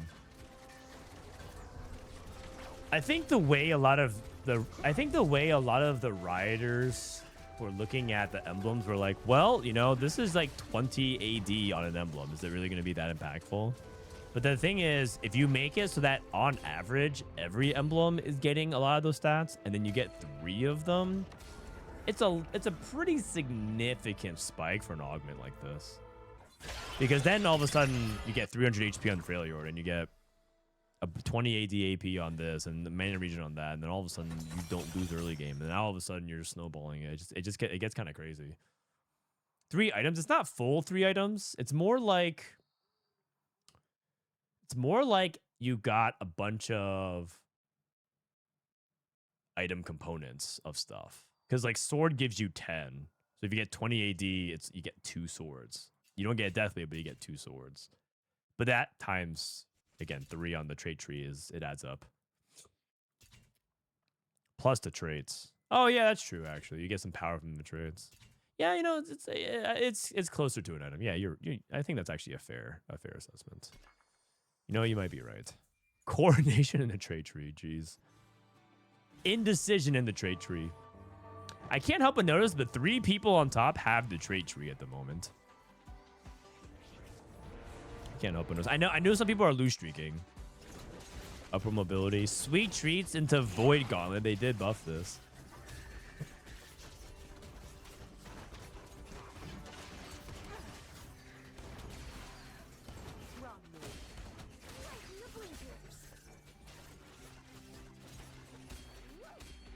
Mord said that they are worth close to a full item.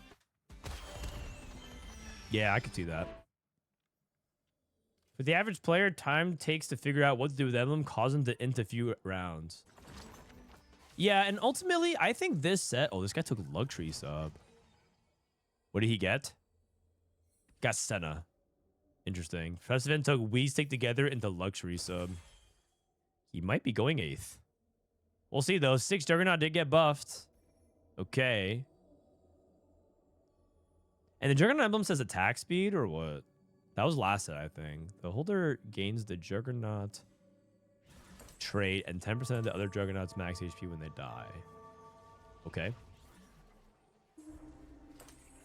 Coco's playing Loose Streak Singed. Min-max. Wow, he's playing the old... He's literally playing the old Singe comp. Void Staff, Morello, Loose Streak, Singe with 9 lives.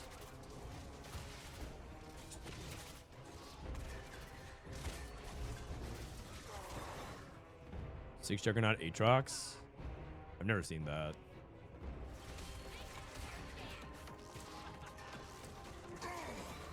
I mean, I can see a world where that might be good. Never seen it though.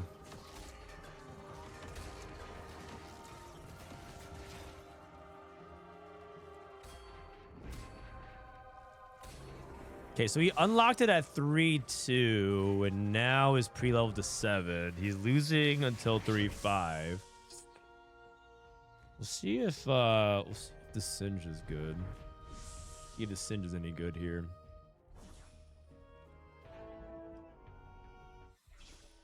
YBY with the Bilgewater here. Bapzera. Okay. Okay.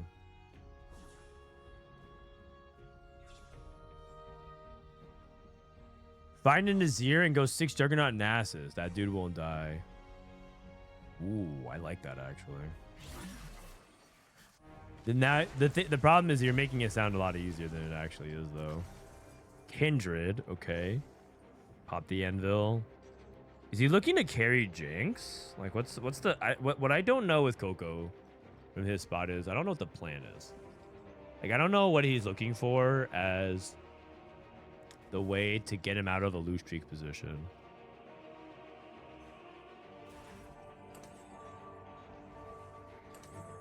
Gonna reforge Sunfire, make red buff. Oh, we got Bramble? Pretty good. So you can go red buff here instead. Oh no, he has Morello. Take glove. TG. Interesting. What is he saving for? What is he saving his components for? He also has a bunch of reforgers. I think he might be a little... Either he is very deliberate with what he's doing, or he's a little lost. I think it might be column B.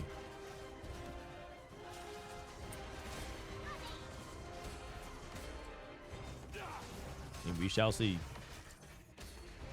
We shall see.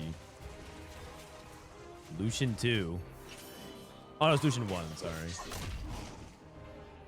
You know, it's funny. Prestivent's basically playing a set 15 board. 6 Juggernaut plus some AD unit in the back line. This is like 6 Juggernaut Ashe, 6 Juggernaut TF,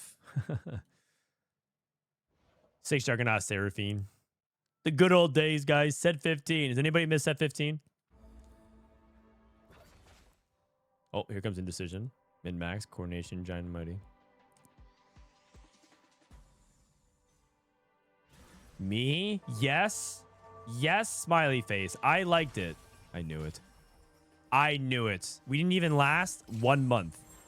I predicted that in 6 months people would be talking about how set 15 wasn't so bad because people have short memory spans, and now everyone's already saying it.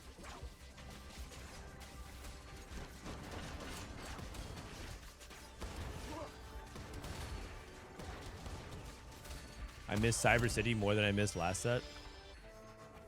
You know what? You might be the first person I read in chat to ever say set 14 by its actual set name.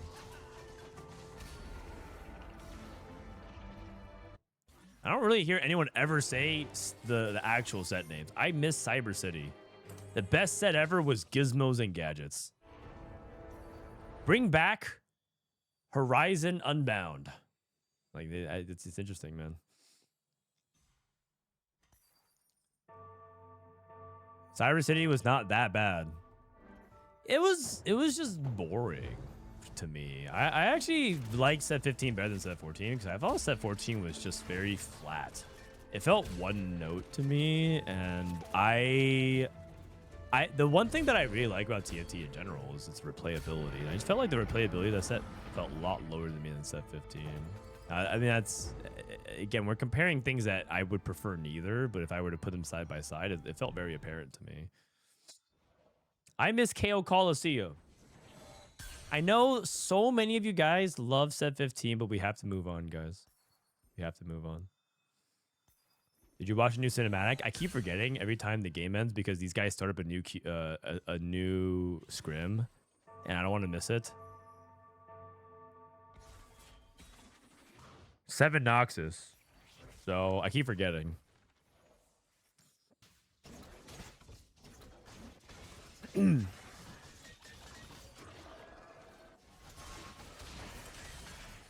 trying not to miss anything, you know? There's so much information and things to learn. Bring me back to 9.5. See? I said people don't say it by their actual set names. They just say the numbers. It's going to be crazy because in a few years, some people are going to be saying stuff like, I missed set 23 and you're on like set 37. You're like, what? I missed set 23. It's like, which one was that again?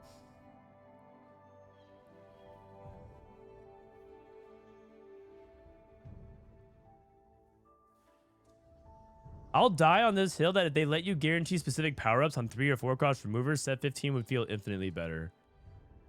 Yeah. I've heard a couple of takes on that. They should have made golden fruits so that way you just eventually get to the ones that you want. And just let people play with the power fantasy that they wanted. Instead of just like frustrating them like what you may hit, you might not hit. You may, you know.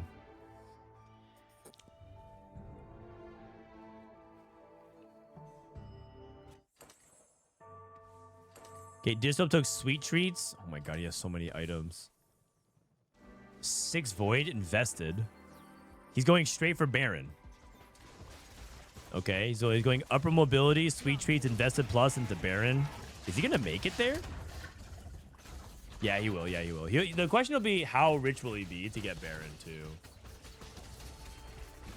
Gonna play some Baron.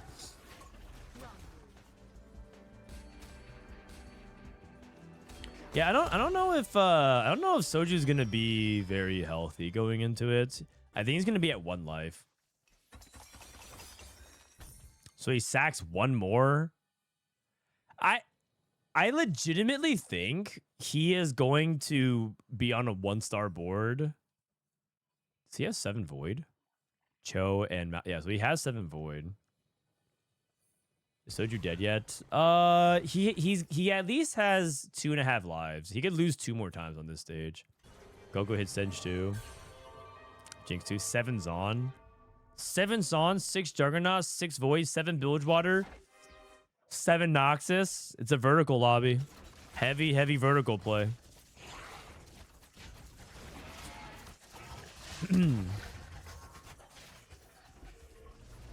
Is Soju Coco? I think this is Soju.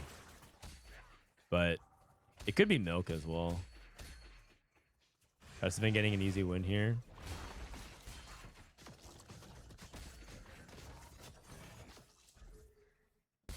My biggest gripe with set 15 is the APM check.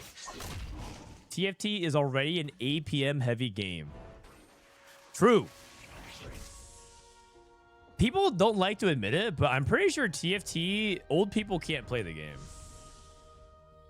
Well, I'm pretty sure you have to be kind of young and spry these days. Anyone who says otherwise is just coping.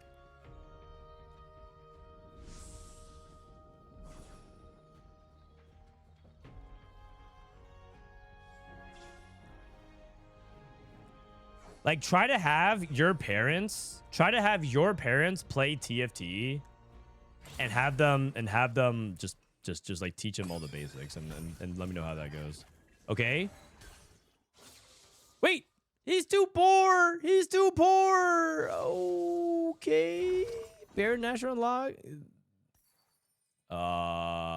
Sell Shyvana. Sell Shyvana. He sold the Volibear. Okay, we're good. Isn't Dishsoap's dad Emerald? Well, yeah. I mean, isn't that why he's the GOAT? His dad can hit Emerald.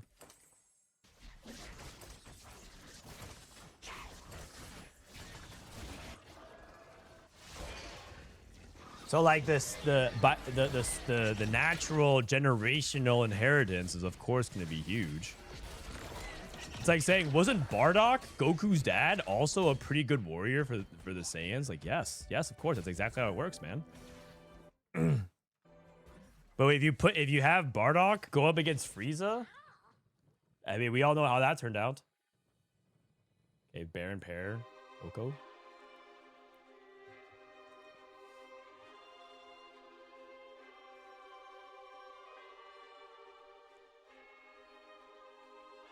I'm 43. What do you consider old? Oh, I meant like people can't. I think TFT is hard for people who are like 43 and a half and older. So you're good. But anything above that, you're too old.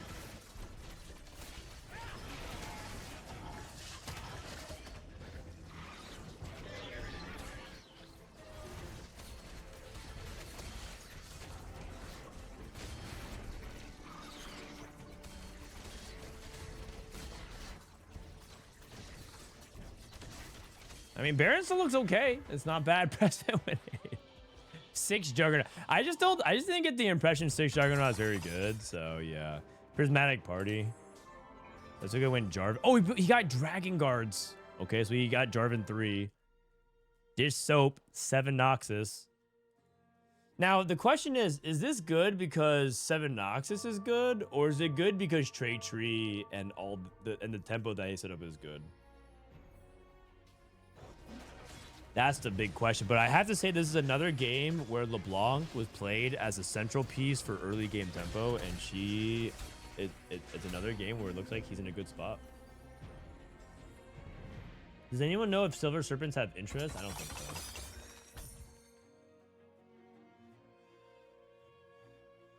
Thanks. I thought I was bad, but it turns out I'm just old.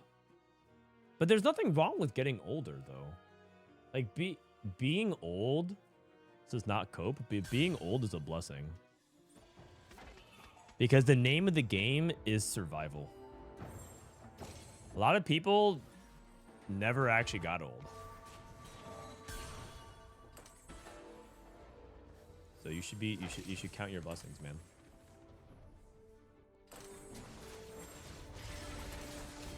You know what the best thing about being young is? Is that you get to say that you're young. There's actually literally no other benefit. Being young is a scam. Getting older in life is better. Also, there's also a report that I saw from Counter-Strike where 30-year-old gamers were on average better than 18-year-olds.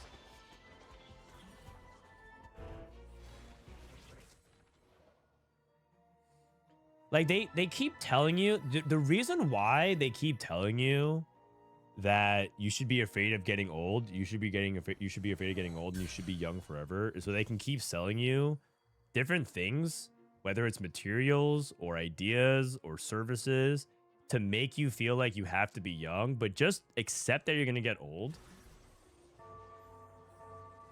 and life will feel way better.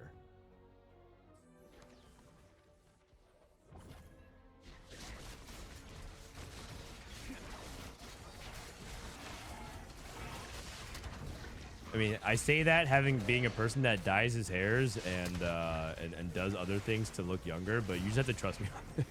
I know that it sounds weird coming from me, but it's true. A guy that tries to look younger than he actually is.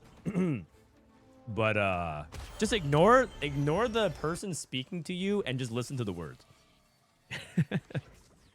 Dishsoap's trying to go for 10 Noxus. Yeah, I can see that. If he can get to a second emblem, he can get to 10 Noxus.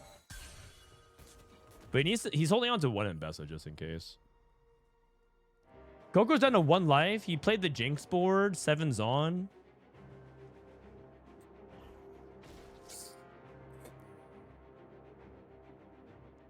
You can convert your Robin walks to Robin wheelchair shuffles. Can you? Oh yeah, I have my mic. I'm good. Are you good?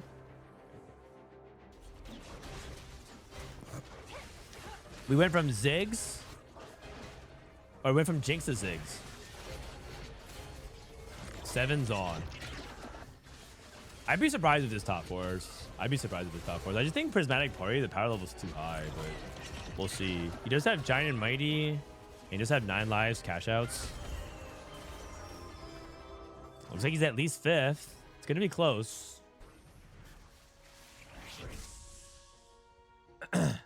In a decade, medicine will be able to change people back in their 20-year-old body. Just hold out for 10 years. Okay. I'll take your word for it. I'll take your word for it. But isn't it only going to be available to the rich and powerful? Why would they ever let other people have that? Isn't that only just for the people who are in power and extremely wealthy? So for like Mort Dog and Milk and Soju.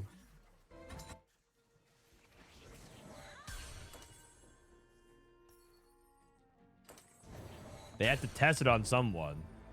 That is true. Would any of you guys be open to the possibility of like they need to live forever, you have to convert into a robot, and you'd be like, well, I'm down to live forever, or like gain some robot powers so you can I'm down to be a test subject. I think me and my wife have both agreed that we would both sign up. I think we're just like, yeah, whatever, it's all good.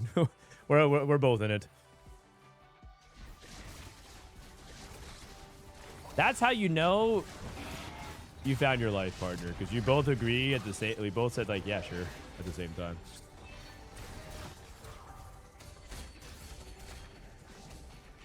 Man, I think Soju won the game with Baron too. They nerfed Baron. It doesn't look like he skipped a beat.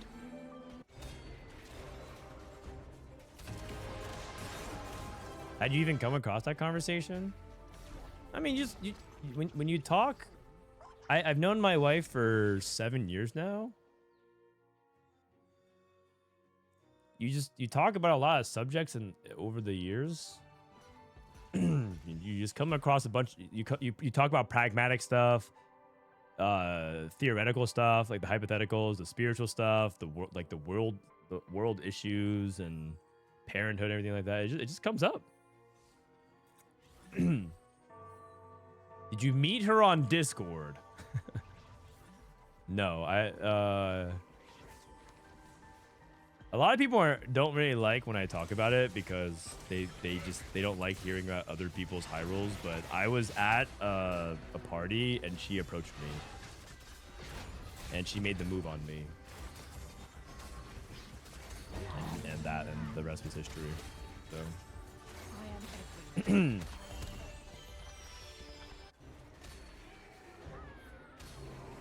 Go dead.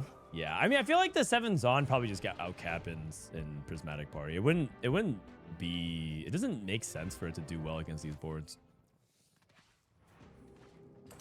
She was like one of 5 women at the party, because I was at Evo for the fighting games event happened in Las Vegas, and I'm telling you, the ratio was really, really, really skewed towards men. Like usually at esports events, it's like a 20-to-1 ratio, or gaming events. I'm telling you, man, this was like a 50 to 60-to-1 ratio. It was heavily males skewed.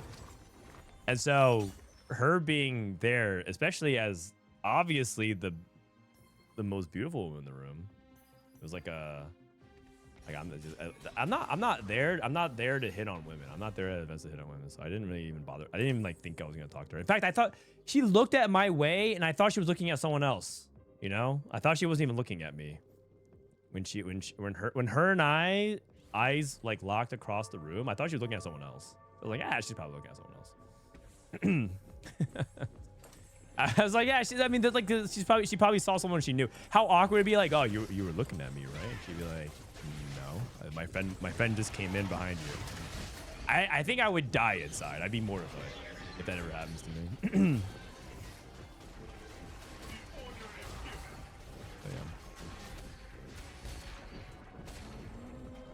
Dishsoap is dead. Baron looked good. Noxus looked kind of mid. Zon looked kind of mid. Juggernaut's looking kind of mid. Baron looking good. Dragon Guards. 7 Demacia looking all right. Oh, it's looking like a VIT 128. 128. I mean, that means we win the 4v4.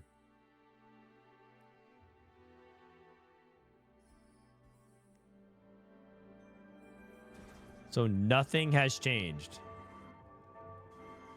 I mean, sure, if that's your conclusion on it. I actually think that to say 7 Zon and 7 Noxus is mid already tells you the patch worked. Because before, I wouldn't use exactly the word mid to describe those comps or those verticals. Those verticals were terrible before.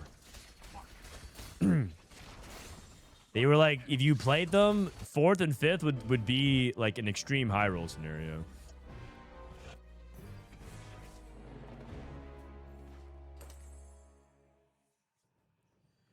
What were Soju's augments?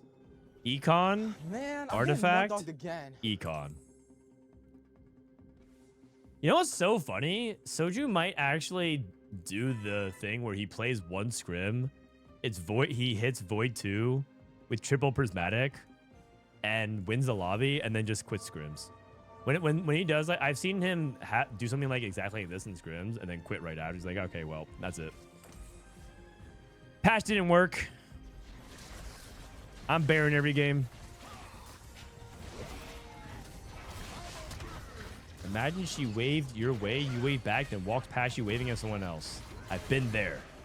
Yeah, I think I would just Alt F4 and go back to my hotel room. Oh wait. Oh, Soju's dead. Oh, he lost. Ooh. Setsuko gets the Rise win. My God. Damn. Oh, PB's down. Oh, I guess it's a good time to watch the cinematic then. All right. PBE is down. All right. Does anybody have the cinematic? YouTube, Salvation, Cinematic, League of Legends. Salvation Church of God. Is that the cinematic you guys are looking for? Salvation featuring Forts. For Demacia. All right, here we go. I'm going to watch the Salvation thing real quick. Give me a sec. Give me a sec, you guys.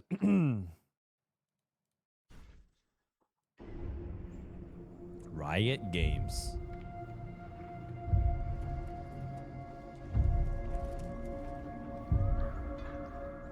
Hold on, this does not look 1080p. Sorry. 720. 2160. Let me rewind. Sorry, I need to see this in crystal clear detail. Excuse me. Give me a sec. There we go. I was seeing some pixelation.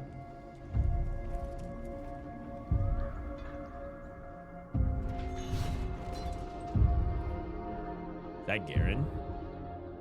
He looks kind of like a bully.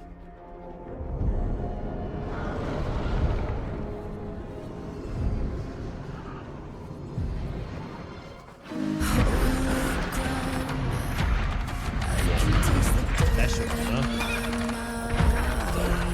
You can drag me, you can kill me to try to stop me. Oh, what? Oh!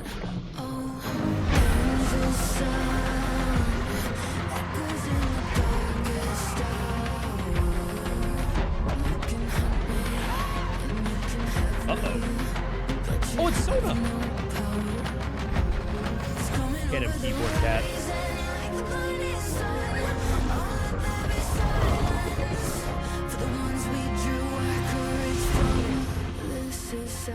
Okay, who is that? Who is that? I can see mercy on the hill, don't let you faith in there is a light. The darkness can never. Whoa! Wait, who are these dragons? Thanks for the raid.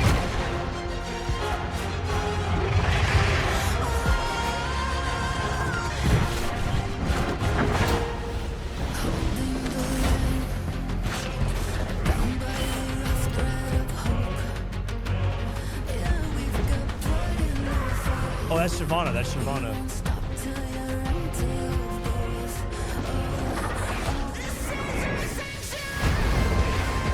Oh.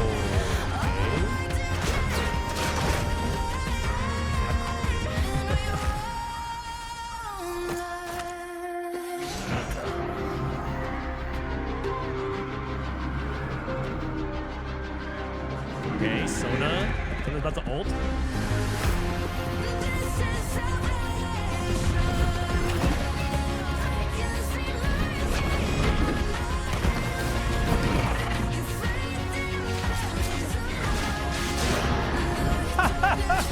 Gwen is so useless. Oh man, more accurate.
What just happened?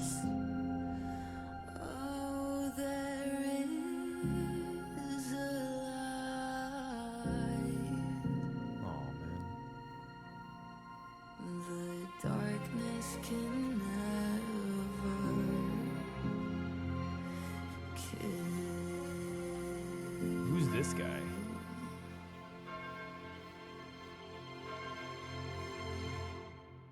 Oh, it's Shinzao. Like honoring Shinzao, right? Oh, that's J4? That guy's J4? No, some people say they were honoring Shinzao there, but that guy's J4. Oh, I guess I never seen him without his helmet. This guy is J4. That's his spearhead. I see. I'm not gonna lie, I feel like I did not follow the plot. Like, this Garen just let this guy live after all that. I guess Garen chose good to not murder him. But it was the animation quality of this was crazy high. I just don't think I followed the story very much. I guess I'm out of the loop. I'm out of the loop. I need Necrit to step in and tell me what's going on. But it was cool. I also didn't really understand. Yunara was running from a bunch of deers and like magical elk, and then J4 said, "Just kidding. It wasn't an enemy. It was just me." And then she's like, "Okay, cool." I mean, like, I don't think I understand the plot, guys. I think I might have missed something. Hey, buddy. Did I miss anything else? What else? Oh, the Shyvana Quinn fight was pretty sick, though. Or the Shyvana plus the Elder Dragon fight was pretty cool.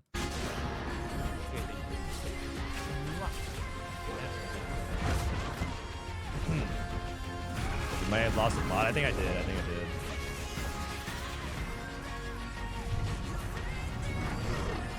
This was great, though. This was really good. Well done. Every dragon part of this was great. It was just epic. The Sona casting was great too. I really like that. Really well done.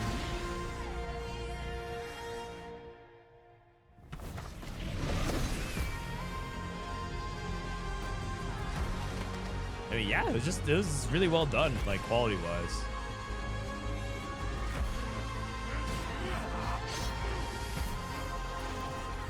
The spearhead has Zahen, remember? And who's this guy? Who? This is Robin in a few years. And they have Robinsongz future model in a few years. Just a random child? Oh, is that a child?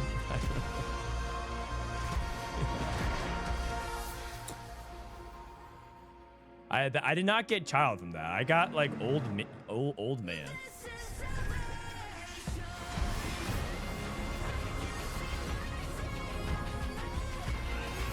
It's Nocturne? That's Nocturne? No way.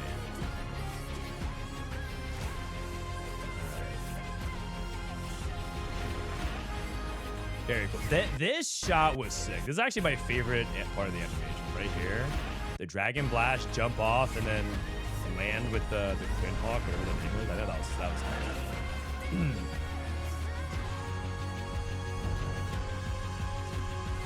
It's like I will not succumb myself to the evil that you guys do.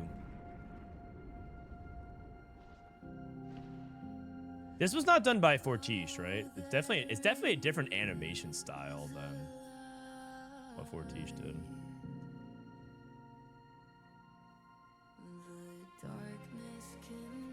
That's J4. It's another French studio. Yeah, the French are OP, man. I never thought I'd see a Demacia chair without Lux. Oh yeah, Lux wasn't in this as well. For Demacia. League of Legends. Oh, so Yunara was like stealing back the Shinzao spearhead. Oh. Okay. Cool. Very cool. All right. So what are we doing here? So is PBE down? PBE's down, or is it like a log back in immediately, or is it? Let me see here. Is it like down, but it like comes back up, or is it? We have to play a game on live. They really nerfed Sona's boob for the cinematic LMAO. Oh no. Oh no. I guess we're gonna have to stop gooning to League of Legends fictional characters for 4 minutes and 54 seconds.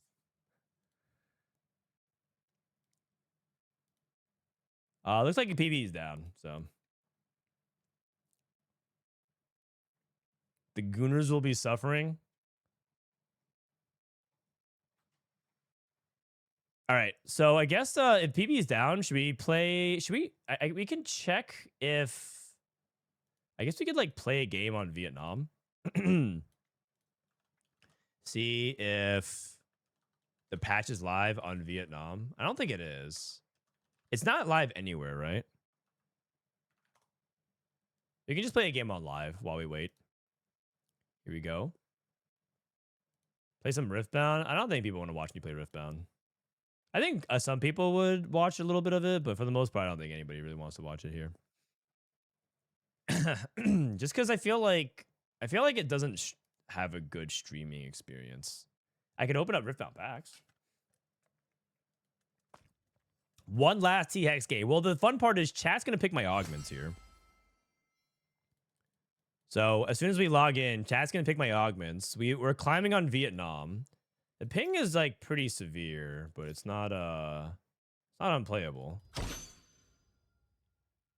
16.1. All right, so let's do it. Let's queue it up. In the meantime, we can open up a pack. I mean, I will gamble for you guys. All right. And as you guys know, don't gamble. Gambling is cringe. But we're going to open up some legalized gambling through cardboard. All right, check this out. Boom. All right. You guys ready? So far, we've opened up our best hit so far, if you missed it, was this Kaisa card, which was my first Kaisa survivor, and she's worth like 140, which is pretty sick.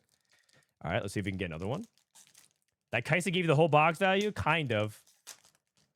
I need a little bit more. I'm not satisfied. I need an overnumbered card.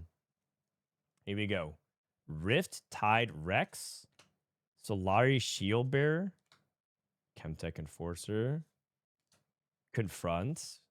Sneaky Deckhand. This card is really good in set 1. I don't think anyone's playing in set 2, though.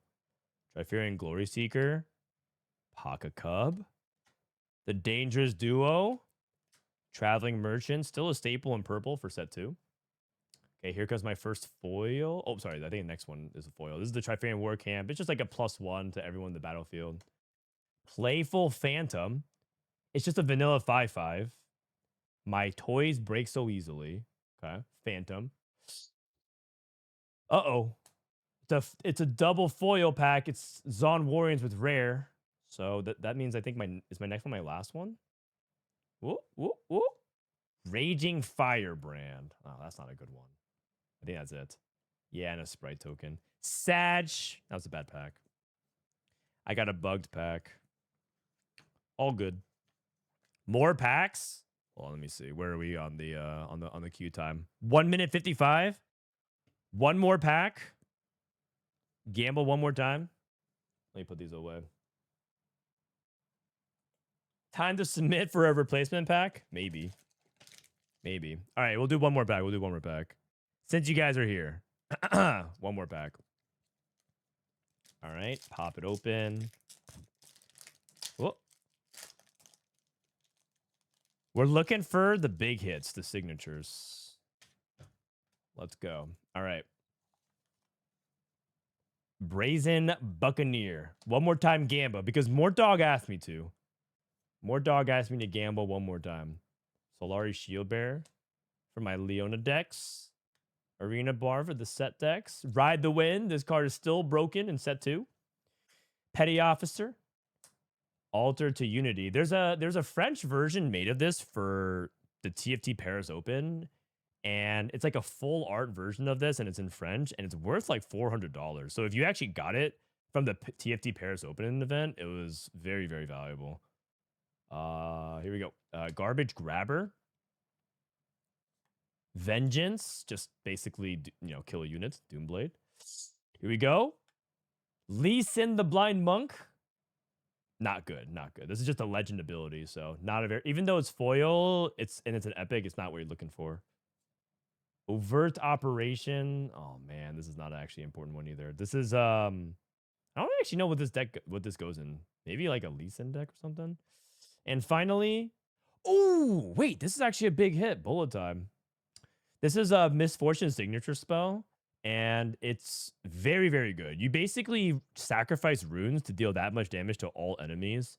So you can sacrifice all of your runes, which is to deal like infinite damage to everyone in the battlefield and wipe it. So very, very good for MF Aurora decks. I wonder how much that card is worth. Let me see. So the Kaisa that we opened was worth around, like, it's selling for something like 100 and change, but Bullet Time is selling for $17. That's not bad. $22 now. At its peak is at 26. I mean, that's pretty good. That's a pretty good hit. That's what I'm talking about. I need more stuff like that. Who are you gonna play in Spirit Forge? I'm not sure yet. There's a couple of decks I'm like zeroing in on. I really like Ornn, but I don't think I'm gonna play Ornn because I think one of my buddies wants to play Ornn. Is it cold in here? Or is it just So I'm not entirely sure. I think I like Fiora. I like proactive game plans, and Fiora is very, very solid. And I like Lucian as well, so I haven't figured it out exactly yet. Wait, I'm going up against YBY. EA7 YBY. Ornn loses to Cult of the Week. Not if you have Azonias in a GA. You should definitely be playing those cards. All right. Cogmao. Here we go. We got Cogmaw. Exterminate. Are you selling cards? I actually do need to sell some cards. Yeah, like I wanna make sure that my Riftbound spending doesn't get out of control. Yeah, I would be willing to sell some cards, like extra cards that I have. Like I think I have extra copies of certain rares and epics that people want. I will sell this, buy this. Probably think about holding Briar since I have Kiana in this. What is the Ionia of this game? Nothing particularly amazing. I'll hold this. I will sell both of these and play Twisted Fate. Okay. If you guys are new here, what we're going to do is we're going to vote on my augments. You guys will type 1, 2, or 3 to choose the augment. I'm just going to make sure to roll anything that isn't either like boring or like not applicable. It's like there's just nothing to play for it. I will sell this. Actually, I should have sold the Rek'Sai, but Rek'Sai technically could be like a fighter opener. Okay. So we're gonna roll Mace's Will. Advanced Loan, Thornblade Armor, or Woven Magic. I guess you guys can vote 1, 2, or 3. Do you guys want these item augments? Or do you want Advanced Loan for Econ? One or the other. Is the patch hitting today? Patch hits tomorrow. Hey, Frodan, God of Riftbound, I'm relatively new. How does selling working? Can I resell it? Yeah, you can resell it to a local store, or you can sell it online. 3, 2, 1, Advanced Loan. People want me to play Advanced Loan. Okay. This feels like I should try to play towards Graves somehow. Even Shroud. Is this Stairs Gauge? I think I should be playing towards it, probably. Acel game. Because the thing about Bilgewater is you still kind of want to win. As soon as I hit this Graves, I also want higher tier units. So, I mean, I could have also probably thought about playing Dino one last time, just for the memories. Ooh, GP. That's pretty solid. I think I need the Bruiser though. The Bruiser's probably better. And then remove. I have this on Alawi. First one is free. It's Alawi 2 engraved. Sell. Okay. Whoa, this guy is Lichbane. Twisted Fate 2. That's really scary. Wait, this guy's gonna smash me. He did roll for Bard, which is interesting. Bilgewater and Bard. Not exactly something you go for very often.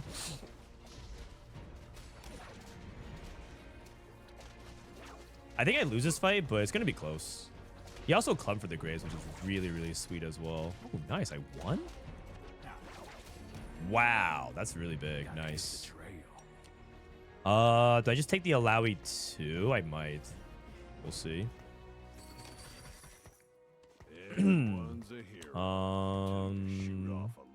Yeah, I mean, Alawi 2 lets me hit, so Alawi 2. Or sorry, when I say hit, it lets me win. Nautilus on 50. So I think I'll be playing into that. Also, TF needs to be repositioned slightly. I think there are more threatening Caitlyn's on the other side. So I think I'm just going to stay on this side here. Sword on Graves. Is Seraphine Zon Jugs coming back? I think so, yeah. I was watching some of the PBE scrims. It looks pretty good. Okay, this guy's trying to sack. Nice. Easy win. Good so far. Looking good so far. Advanced Loan. Well, the issue with Advanced Loan to Bilgewater is I kind of was worried that I was going to lose streak too much and not have enough item tempo to play it. But so far it's looking okay. What do I want off of this? Giant Slayer probably, but I can't get the bow. Should I just take GP with a cloak and just make BT? BT is like not that good. I think I probably just take this IE. I'll just go IE because then I can play traditional Bilgewater instead of trying to play for Graves. Like, I don't know if this is a Graves game. I could just play IE and just play regular Bilgewater, try to play into backline, like 5 costs.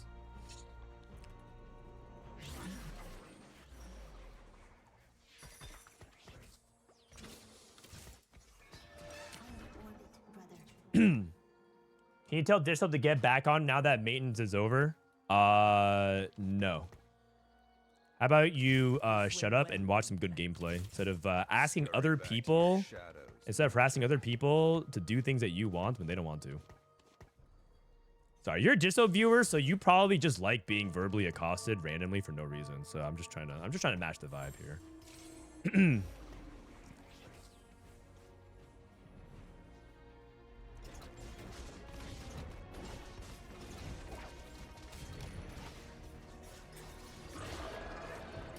It must have felt like home. Yeah.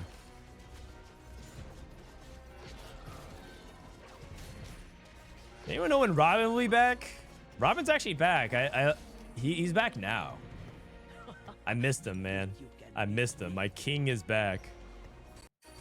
Robin's like my most watched stream because he usually streams at night, and that's really good for me with when I'm hanging out with my kid. It's usually him or Soju. The Robin's like my #1 watch stream, I think.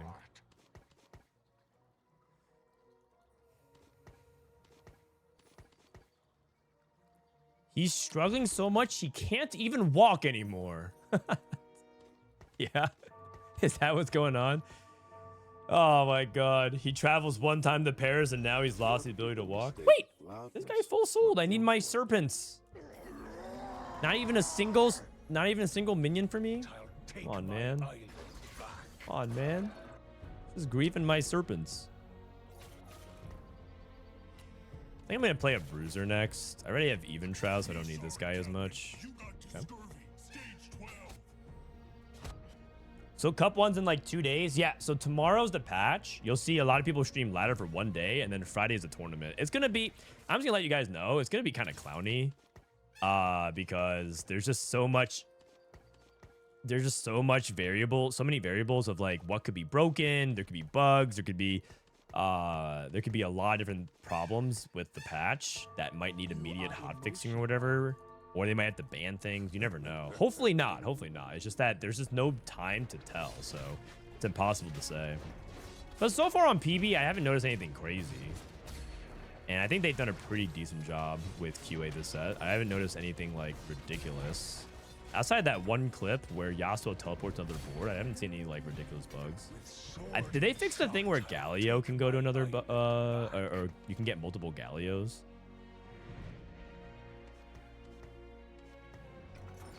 There's level 6 here. Lissandra pair. What? Crazy. I'm just gonna play bruiser. 43. Should I just take the 2 health over the... I mean, I just take the health right now, right? I'll take health right now. Oh. And then I slam Vow, I think. Save for Morello.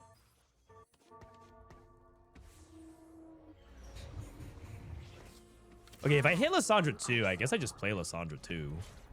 I don't think that's going to happen, though. We'll see. Hold her.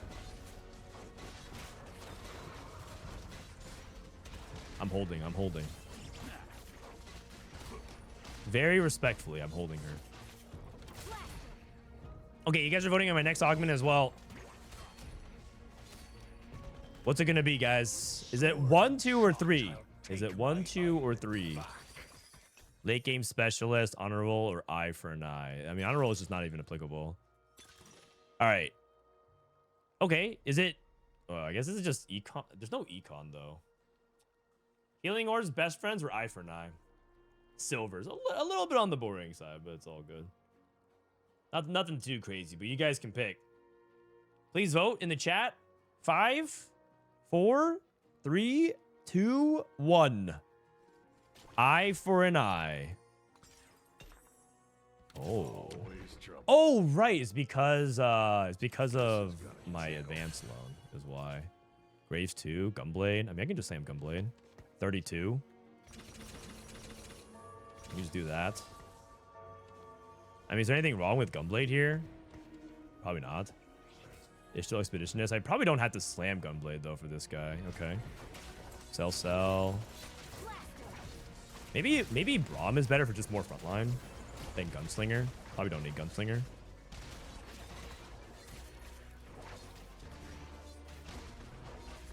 need anti-heal. I mean, I do, but it's not something that I can get to immediately without getting a belt right now.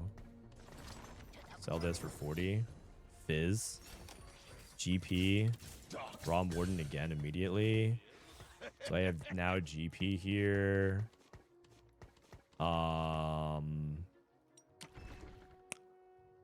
Attack speed. Max HP. I mean, I can also restock for the thing. I can restock for like a captain's brew. It might be a little bit too expensive in stats. 30. It's just that it doesn't make Nautilus too, which is why I'm not doing it. Fizz over TF. Well, technically TF buffs the Graves though. Like when TF casts, Graves kills. Stacking attack speed. I mean, it helps.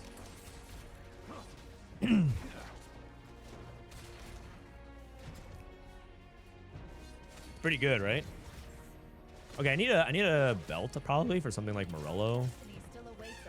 Restocking also gives me a possibility of hitting MF as well. So maybe I should have restocked instead of buy there instead of getting stats. I mean, stats is nice though. Eventually, you just pile up so many stats that you get kind of like a combat augment of value. A 4-cost belt. I don't think I'm gonna get that. What else can I go for with sword? Maybe just Deathblade. I can go IE. There's 2 swords. It's probably just 2 swords. It's probably just Deathblade then. Okay, let's take it. 2 swords, Deathblade IE.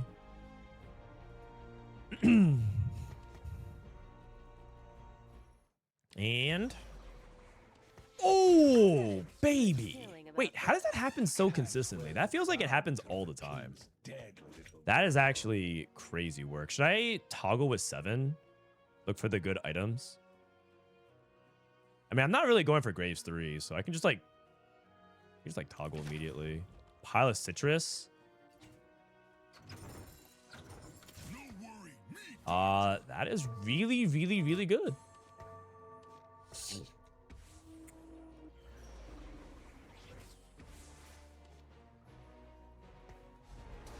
Is there any reason to put a rod here? I guess it makes the pile of citrus a little bit more awkward.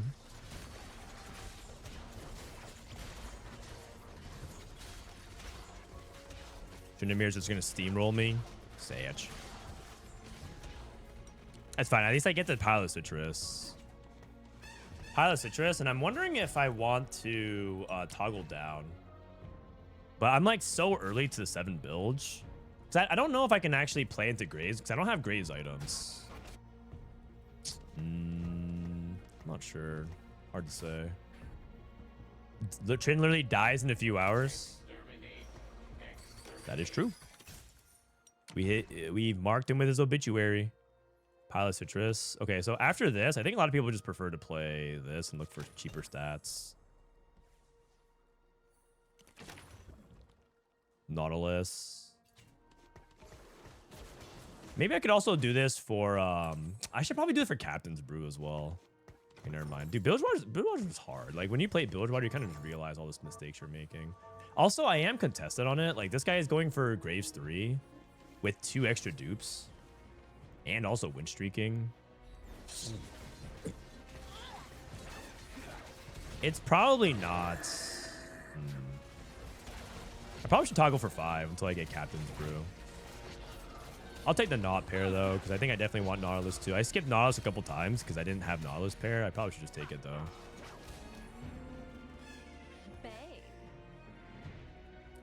The meteor's approaching. The meteor to the dino extinction. Good. Good.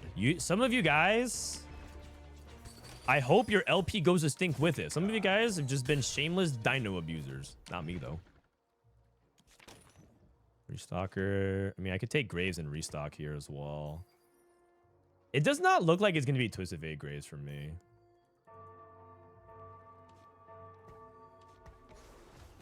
Does not look like it's gonna be TF Graves. No dupes. No great. None of that. If I get Quicksilver though, it could change. This. Morello, TF.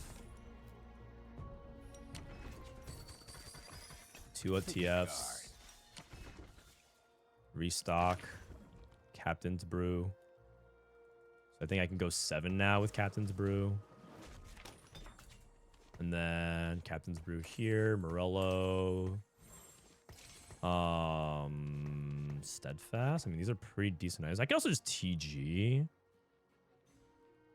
I'm not win streaking right now. Is it TG? Maybe just TG Fizz. Wrong fight. I got this.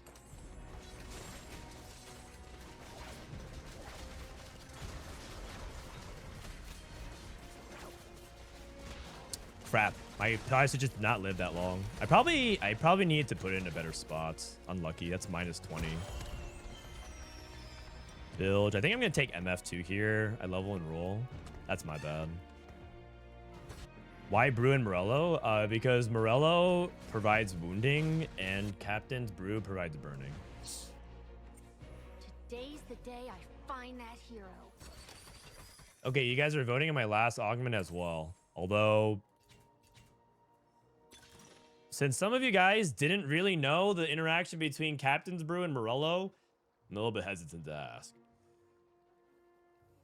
Why Brew and Morello? Brew is not anti-heal. Brew is burn. Yep, exactly. All right, Portable Forge. 3, 2, 1, Portable Forge. Is Silvermere Dawn particularly good on anyone? Maybe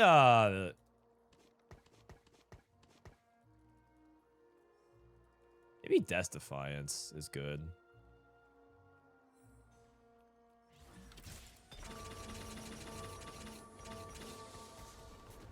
Let's put it on Graves immediately.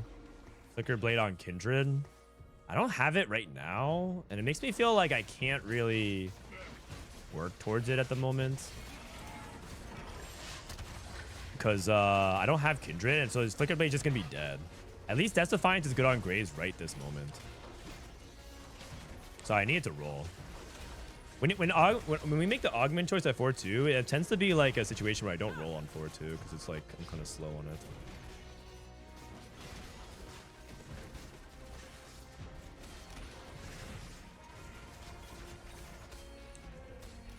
Oh! No, roll diff! It's actually a roll diff for sure. Unlucky.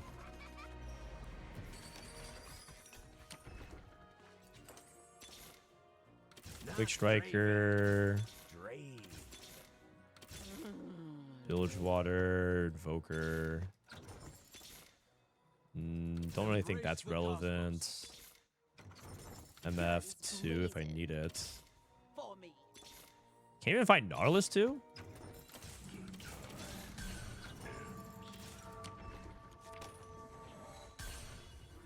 Should I take Fizz? Should I play for TF3? What is this guy at? This guy is trying to go for TF and Graves 3.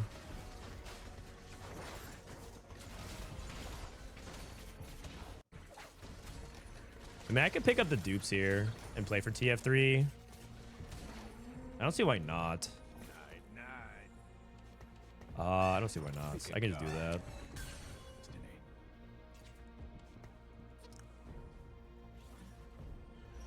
Check the cash out for Ishtal.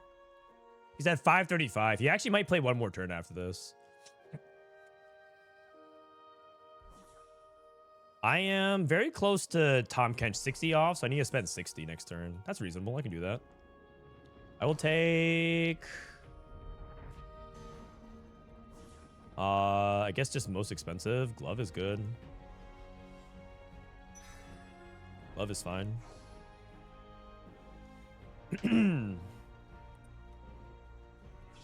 That actually might give me the opportunity to play into Graves as well. Wow, unlucky. Take this. Bar Knuckles, another item. And I think I want to drop down now to get cheaper stats. If stats are more important. Sell this. Captain's Brew. Oh wait, I need Tom Kench. I'm just gonna put Bar Knuckles here for now. And then I need to move this over. Sell GP. Hold on to this. Fizz. I have Fizz 2 from the shop.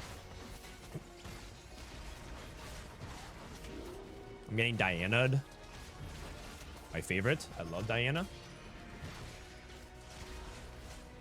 Diana is great. Can't wait for Diana to become extinct as well.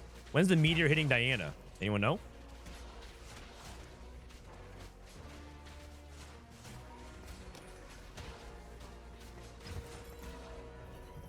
$34. 7 bilge. Oh, Fizz 2. I mean, I'll make Fizz 2. I think Fizz 2 is underrated. Feed this Tom Kench. Remove this. Tom Kench is best with this setup. And then Bar Knuckles probably on this guy. And then Tryndamere here. Sell MF because I have MF2. It's probably better to put items on MF2 than Graves at this point. I haven't been paying attention to that. I will buy just cheap stats. Cutlass 260.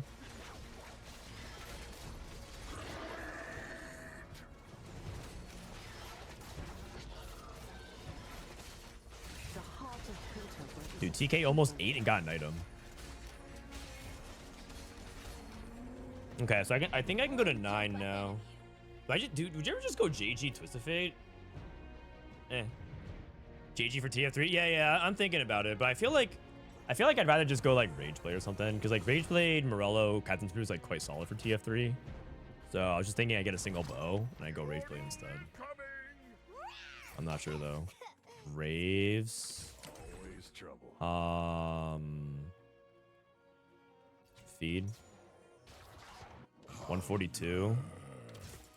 You want to feed 1 costs. Makes it easier. Cutlass. This Cutlass is going to sit dead in my shop for a while, so I kind of regret doing that. I'm playing 3 Bruiser? Oh. Whoops. Definitely don't want to be playing 3 Bruiser. I need this Wukong, right? Okay. A little bit more AP here.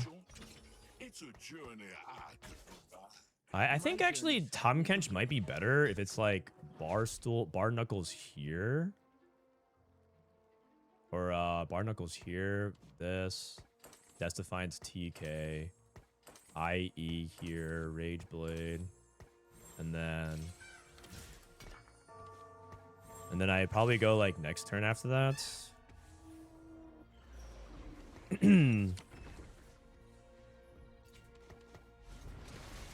Is there a reason for Wukong to be on the board?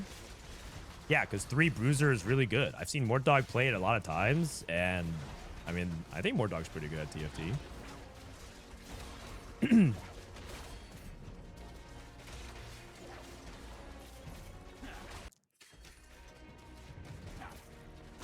Close. It's between me and this guy for top 4 then. I just need 1 more TF. I need to toggle down. I could also like wait for a Cutthroat Cutlass as well. And try to go for an item, but then I'm like kind of broke on everything else. 69. Lulu. Kog'Maw here. Roll. Fiddlesticks is good. That's like the unit you want to play here. 229. I guess I could just play for 1 more item. I might as well at this point. And then I'll toggle down. He's going for Swain 3. Can't stop him, man. Can't stop him.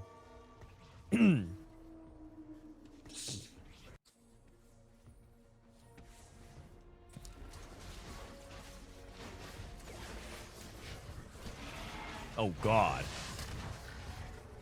Oh, I'm on the back line. Oh, I'm on the back line. The problem is MF takes so long to kill. And this guy has 2-star legendaries, plural. What the heck? These guys are too strong. 230.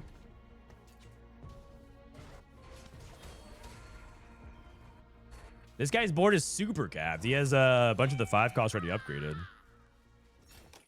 Wukong 2. I'll do this.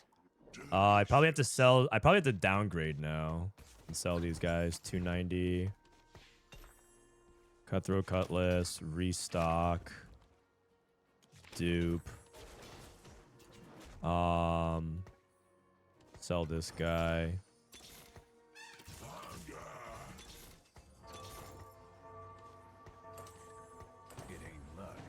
Captain's Brew. This guy can take this, I guess, and I'll TG Shyvana. Diana!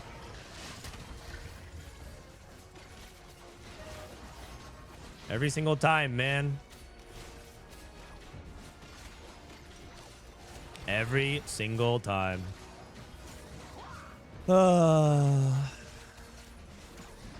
Sage.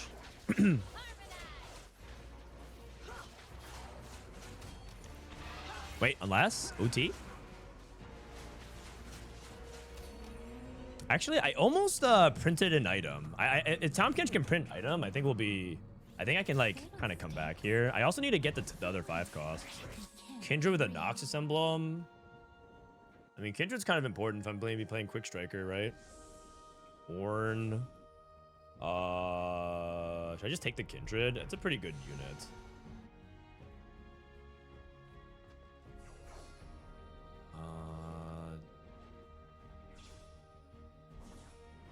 I think just Giant Slayer then. Okay, so 63. I'm putting this down here. Just gonna toggle for some stats, attack speed, restock, feed this Tom Kench, roll, look for TK2, look for TK2. Do anything here. Through the kingdom of the stars.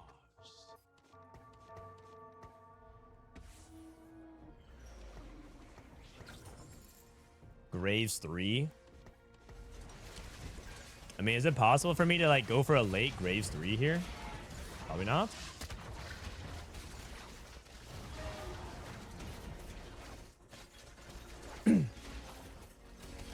Okay, I mean, this guy's losing. Oh! Component! Yes! I got a component. That's huge. That is huge. Hey, Frodan, I saw you at Houston have sprouted a urge on me. I've been playing since patch 16, and I'm hard stuck diamond. Any tips for improving? I'm aiming for GM by the end of the season. What do you think? A new patch is Nitty Flex this? I don't know about Nitty Flex. Last Whisper. Ooh. I'm gonna go Poppy tank Hope here. the hero likes me.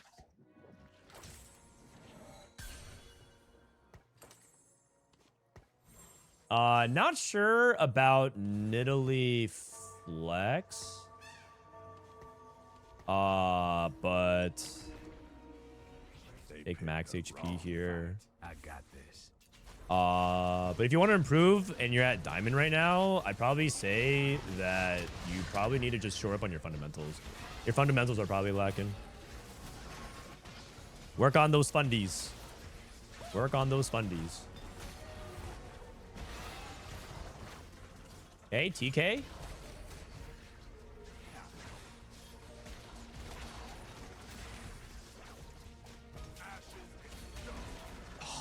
Very close, very close. What are the fundamentals? Items, gold, econ, and sorry, items, econ, and your augments. Oh, attack speed. Oops, I picked the wrong thing there. I would take attack speed for stats. I mean, Graves 3 is pretty impractical to aim for right now.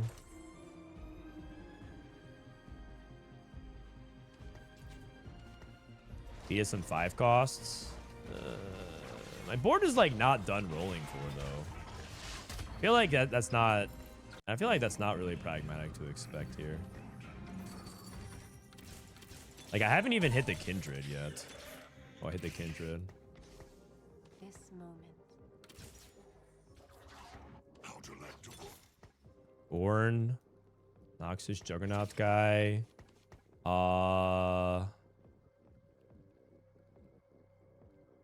I guess another DB on Kindred.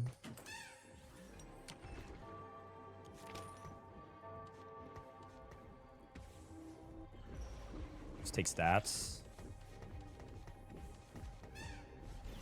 Vest.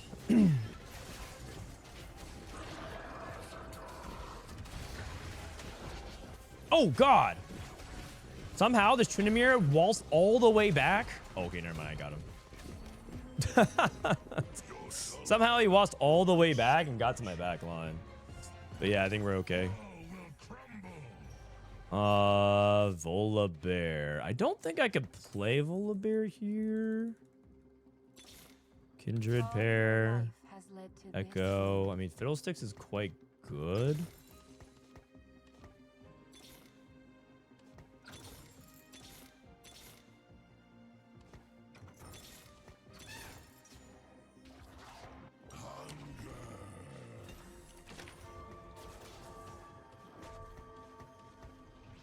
And then I'm going to do this here, and then I'm going to do some stats, attack speed.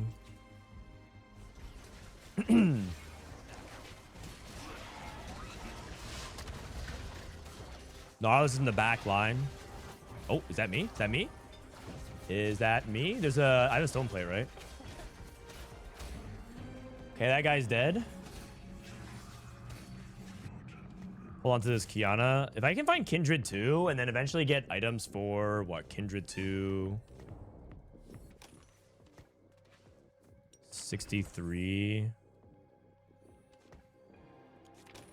Lucky Doubloon. Graves. Restock. Graves 2 again. Roll. Kindred 2. The heart of Piltover is its people. Senna.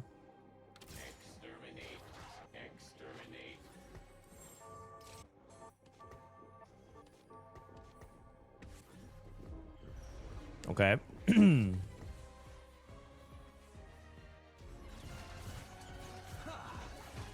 Tryndamere 3 with the Darken. Holy. Wait, this guy just like AoE'd and killed me. Okay, hold on, hold on. MF on the back line. Nice. You ready? Oh, he's dead. Oh, no, I win here as well.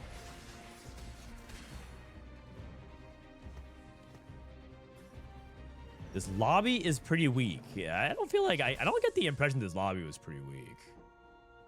Shyvana 2. I could probably just take the guaranteed Shyvana 2. That just makes it easier. This guy's going for Bramble Vest. I have to watch out for this Skarner Clump. He's very strong. Duck Bill. Ooh, nice. That's pretty big. So I have this. I have this. Rage Blade.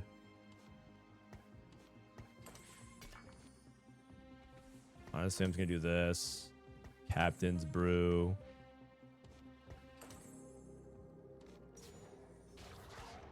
Wait, what? That wasn't Shyvana 2. Oh, crap. I messed up.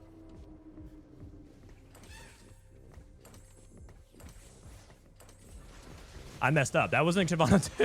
What? That was Shyvana pair. Oh my god. No one said anything.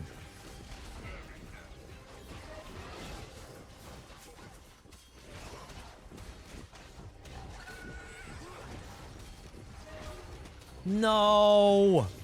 No. Wait, I'm living. I'm living. I'm living. I'm living. I'm living.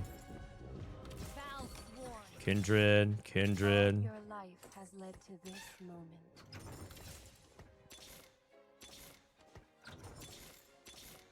Oh, man. 3 costs. Okay, 5 costs.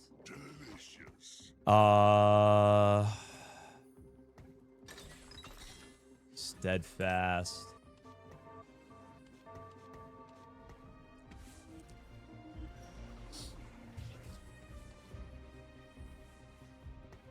Okay.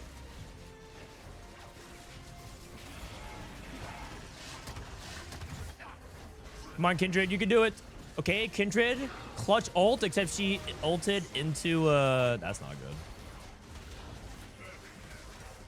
Stats, stats, stats, stats, stats, stats. No. Wait, it's close. Oh, the Kindred ult. Wait, I think he's at 1 life as well. Oh my God, it's 1 life versus 1 life. Wait, I might be able to actually do this then. What's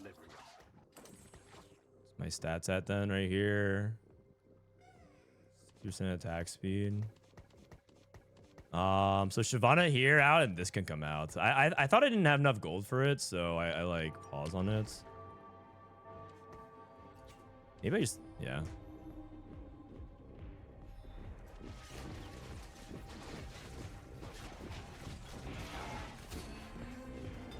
Why HP? HP is one of the good stats. I don't want to feed. I want the gold to hit Shyvana too. It matters a lot more right now. Fiddlesticks.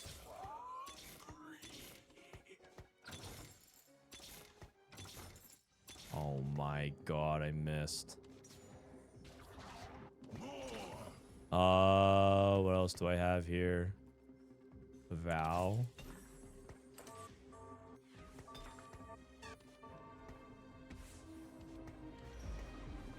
You swap sides.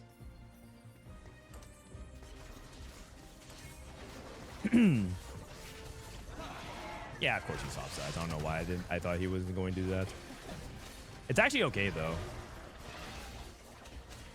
I think it's looking actually okay.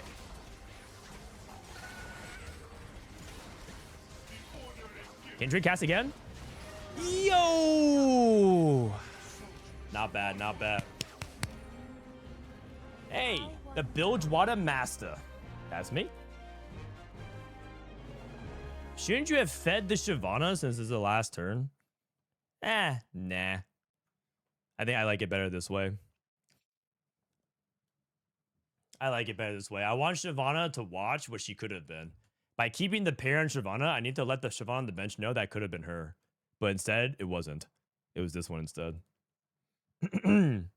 Is PB down? I think so. But is PB back up? I mean, it was down for a little bit of time, but sometimes it comes back really quickly. PB's back up. All right. So you guys, we can go back at the PB and see if they're scrimming. Cause I mean, as much as it's fun to play and climb, and since you guys are so good at picking augments, you know, as much fun as that is, it's good to check out what's going on in the new patch. Open up a pack. Time to gamba. Is it time to gamba, Man, guys? I'm getting more dogged again. Waging and Kiyoon lobby. Okay, we'll run ads. We'll open the pack and then we'll join a lobby. Sounds good? BRB. BRB. All right. Here we go. Here we go, guys. I think I should set up the camera view. I mean, I could just do this as well. Let's just keep it like this for now. All right. You guys ready for this? Oh, no, you don't have my cam. Top right cam. All right, here we go. All right, here we go. Big pack opening. Downloading the patch. So far, you got one big hit, and we got a couple of medium hits. We got... Oh, wait, I don't have the cam POV. Oh, I don't have the card swap. Okay, yeah, this is it. Sprite Call. On Guard. Get Excited. Ember Monk. Call to Glory. This card is actually quite good in buff decks if you can play it. Bilgewater Bully. Ride the Wind. I'm feeling good, guys. I'm feeling good. I think this is it.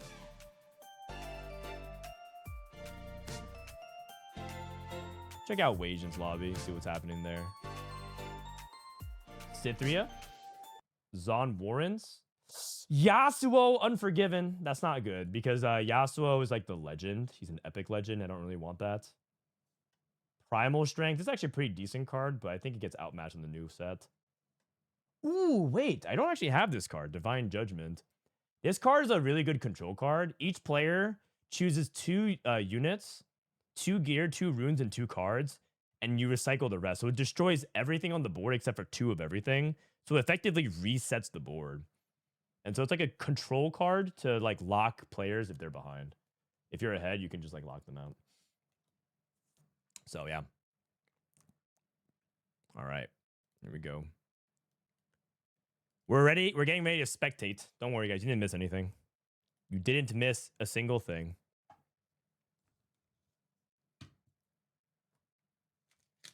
This is the content that I'm here for. The gambling. Hey, look at this lobby. We got Robin, Wasian, Bopster, Kiyoon, Jungle Book. It's an NA lobby. All right. So we got Howling Abyss. Or is it just me? The Ionia of this game is Path of Blades. All right.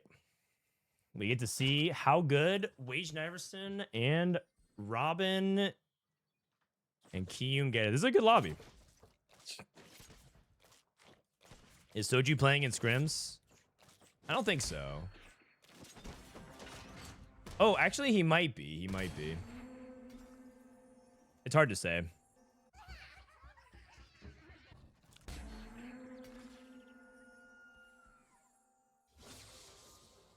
All right, Howling Abyss. He said he would. I mean, I feel like if Soju doesn't really take TPC seriously, he's gonna get relegated, and then he'll be like super bored, because then all of his friends will be in TPC and he won't be. So I think he's trying to take it seriously if he can. We'll see though.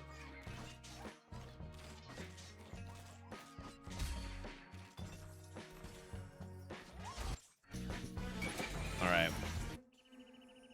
Wasianiverson. All right, let me update the bottom right. What is this? This is not the right one. It is this one. Thank you. How is Ziggs after the buffs? I think Ziggs is pretty good. I feel like most people have felt like Ziggs has performed pretty well. Robin has an advantage because he has no preconceived notions of the previous batch. I hope so. Another way, there's 2 ways to look at it. The first is that Robin has an advantage because he has no preconceived notions. The other is that he doesn't have any foundation to build upon of like what's a good buff or what's a big buff versus what's a small buff, things like that. Is Acel viable now? Yeah, I think so. But you have to have the spot for it. The buffs are huge. There's no way Acel is bad. Is Tryndamere playable after the patch? Probably not. I think Tryndamere is quite bad. 2-trick. This is Robin's POV. Patient study, early learnings, treasure hunt. Is he gonna go early learnings, Sonar reroll? Demacia forever, okay. Darth noob with trade sector. Jungle Book. Passes unsealed from steel for slamming. Interesting. Even on Path of Blades Ionia. Interesting. I feel like a lot of people go for unsealed from steel there. Rageblade Echo. He might be trying out a different line. Rageblade Echo 2. CrazyCat PBE. Bopster and savings account Kiyoon. All right. Do you think Noxus and Jinx were buffed too much? Too hard to say right now. I have no comment on like if some things are like completely overpowered until I see a lot of evidence to suggest that it is. Right now, I would say top lines are top performing things so far are emblem augments that enable whatever comp you're playing. Like if you're playing Demacia and you get Demacia, it's good. If you're playing around like a Zaun opener and you get an opportunity playing the Seraphine, it's good. If you get it like Noxus opener, it's good. There's like a lot of different ways for emblems to be powerful. Failure is also solid as well. Bilgewater is also solid. And then what else has been good? Void is still really solid. Bilgewater is still really good. I'd probably say Bilgewater is still a top 5 line in the game. Like learning how to play Bilgewater. Like the game that I just played right now, maybe some of you guys like rolled your eyes and be like, oh, another Bilgewater game. But Bilgewater is still going to be relevant next patch. So that previous game, if you just like roll, if your eyes glossed over because it's just Bilgewater and you didn't learn anything, you're probably just going to miss out next patch because Bilgewater is still going to be good. Spamming Bilgewater Rise. I saw that. There's like CN tech. There's like Chinese tech where people are playing Bilgewater in Rise. There's no music.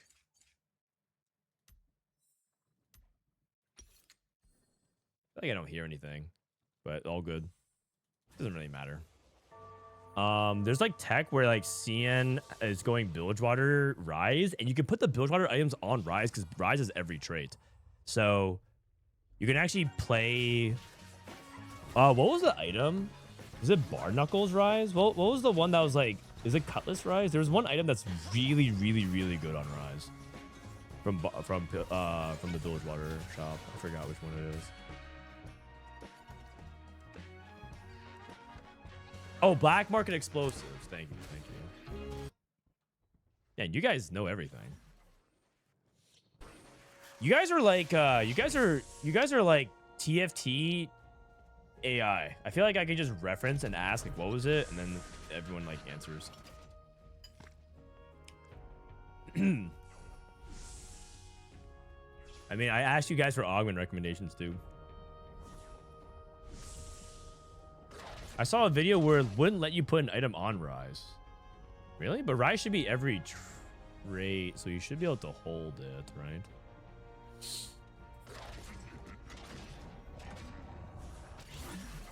As much as slack as TFT chatters get, it has to be a buff to streamers. It can be. Depends on what type of chatters. The problem is, like, sometimes the chatters are really good at level 1 and level 2 solves.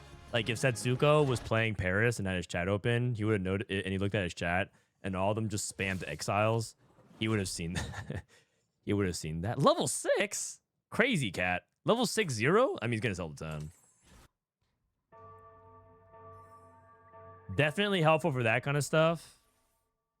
But it's also hard. You can't use Twitch chat for some of the more like small nuanced parts because there's too much disagreement and not enough obvious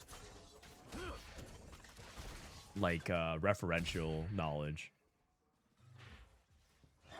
Soju's chat. The thing is, Soju's chat is so large and voluminous that the right answer is there somewhere, but the problem is that you can't trust it because it's lost in a sea of a bunch of wrong answers. A needle in a haystack. Like, how are you supposed to know what the right answer is when there's like 500 people spamming 800 different answers? It's just difficult.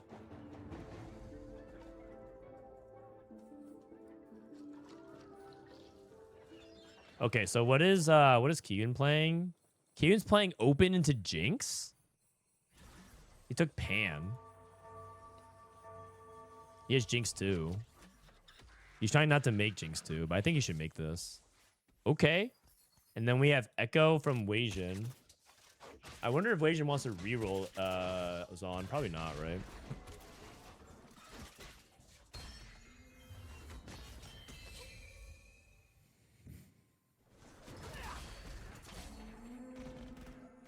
Soju viewers are more chatting than lurking. That's true. I feel like a lot of my viewers are more lurking than chatting. Probably because they're too busy winning at life. You know, having families and friends and being gainfully employed, filling out their W-2s, opening up their chibi packs because they have such an overflowing amount of disposable income. They are indeed Riot Games' primary audience. Okay, so savings account. So we're 31 off. 31 off. You can max interest up to 7. Interesting. I think Kiyoon played this because he just wants to make sure he beats Krugs, but he probably can sell the 60 if he probably wants to sell the 60, so he's at 37. Then 23. It's 4 rounds.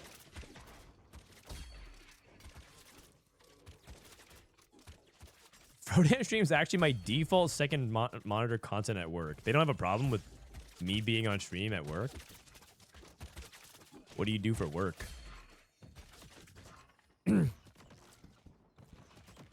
Lyyyress about to drop, like, I'm an OnlyFans model. I'm like, ooh, I see. This is Robin rolling for Sona.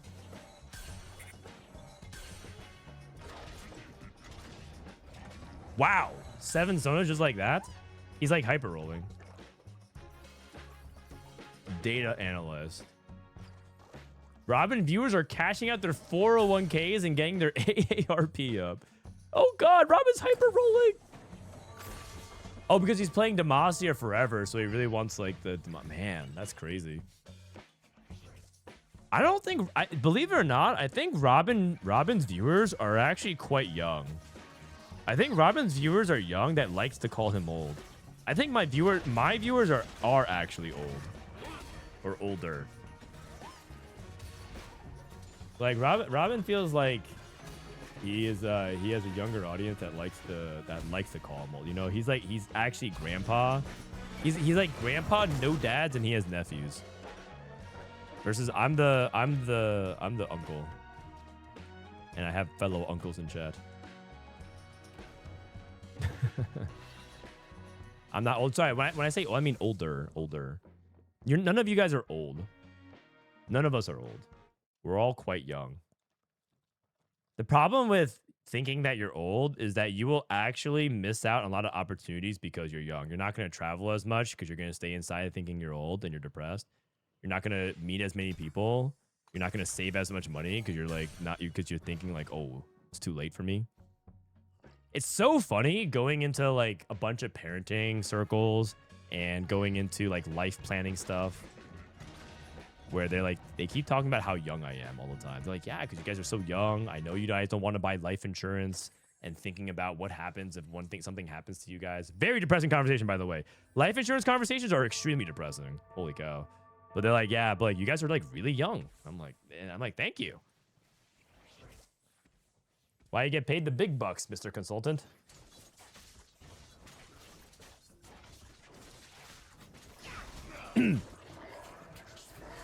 Frodan, young people told me I was basically dead when they learned my birth year starts with 19. I mean, that's okay. They can call you basically dead, but you can call their future dead because they were born in this generation and they have to suffer through COVID in their youth. So, just make fun of the fact that they are screwed when they grow up. All right. Hit him where it really hurts.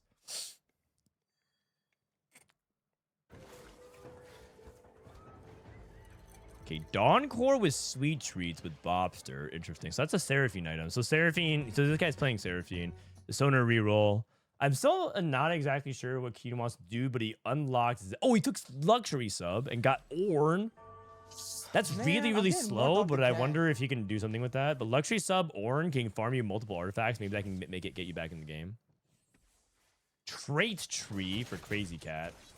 The Bebe level into Trait Tree. Wasianiverson, the Trait Tree. Got Zaun, Juggernaut, and Void. Wow, that's actually perfect for the Seraphine Malzahar line. Oh my god. So 2 people are playing that? 2.5 people are playing that? Darth new with AP, blue buff slam because of blue 1 buff, 2 buff. Well, thanks for a 16, man. Frodan said, I am screwed. No, not you. You're not screwed, but like the generation is screwed. But the thing is, even if it affects what, a huge majority of the population, some people will make it out. Listen, here's the reality of the thing. Not everyone can bot 4. Just like not everyone can top 4, not everyone can bot 4. Somebody has to win. So why not you? You can't all go 8th. Like even if the generation is cooked, someone has the top 4. So why not you?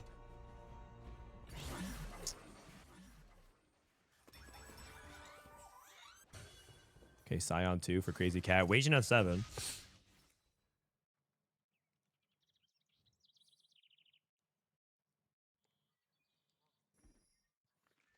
Okay, but this is assuming that there will be a top 4 when that happens, when there's only top 1. I mean, sure, but then play for first. It's good that you recognize your win out position and you play towards your outs. Okay. Jungle Book still streaking here, looking good. 5 Ionia. I mean, he's just playing a Yunara board, a basic Yunara board. Still got Wasion's POV then. I'm 33 in 40 days. Am I cooked? No. You're cooked the moment you think that turning 33 has any meaningful difference on your life. Age is just a number. If you're, that's like saying you're coming up on stage 3-3. Is this game doomed? It is if you start thinking that way. The carousel's next round.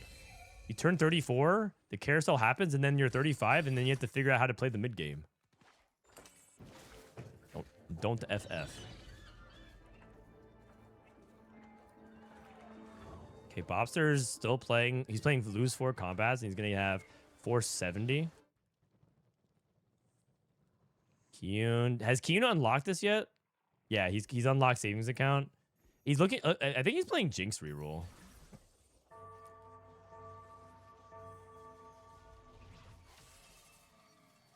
What are your thoughts on the meta shift? Emblem Augment seem really good. That's definitely like the big takeaway so far. It seems like a lot of people are picking the Emblem Augments. And then some comps feel like a lot worse. I think Tryndamere feels like a lot worse. And so far, no one's even tried T-Hex.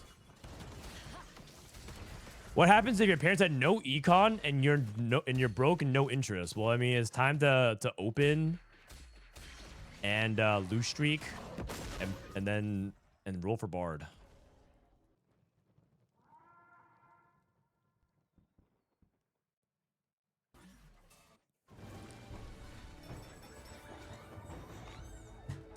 Lose 4 again. You can't do that. Kill 2 star Nico. Kill 15 in combat. Ooh, that is dicey because the thing is, a lot of people play level 7 boards, and so if he doesn't win that fight, then he might not be able to cash down 2 rounds, and 3 rounds could take a while. So this one's a clencher. If this one's gonna be a clencher for Bopsters. There's a pretty high chance Bopster goes A.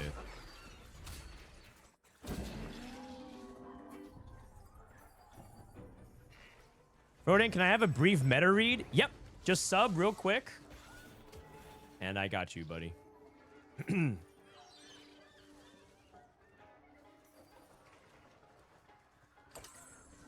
Okay, we have Dawn Core.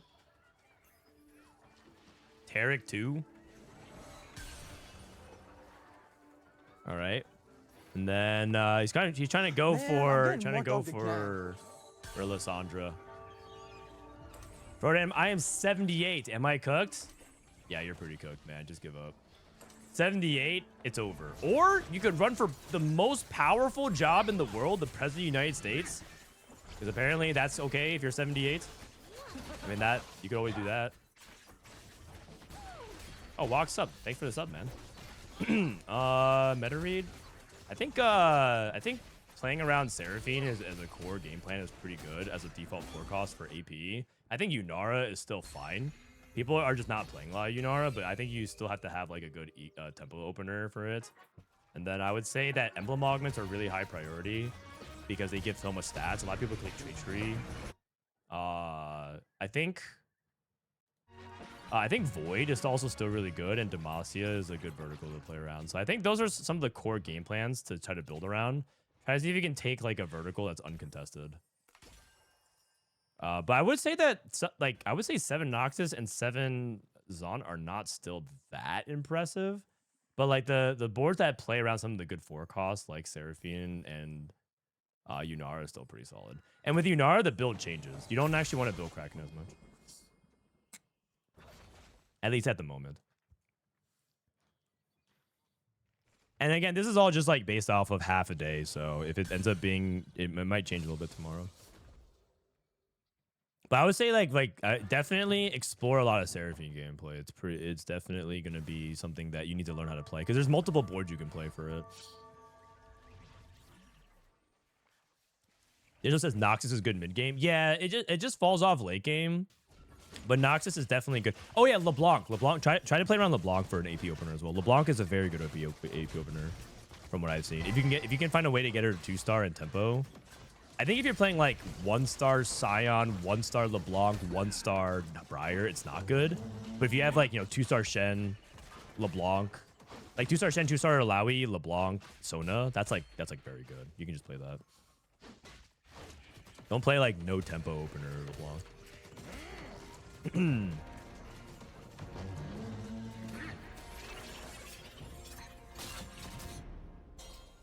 then Ari is still good too, so that's like another AP. I'm pretty sure like just in general AP is good. Malzahar opener with Void, Ari, you still can play around, and then LeBlanc, you still can play around some of the other stuff. It just, a lot of the AP openers are better now, but I will also say that people are probably underplaying AD. And and then one final note is I'm pretty sure Bilgewater is still very, very good. Even though they nerf Bilge.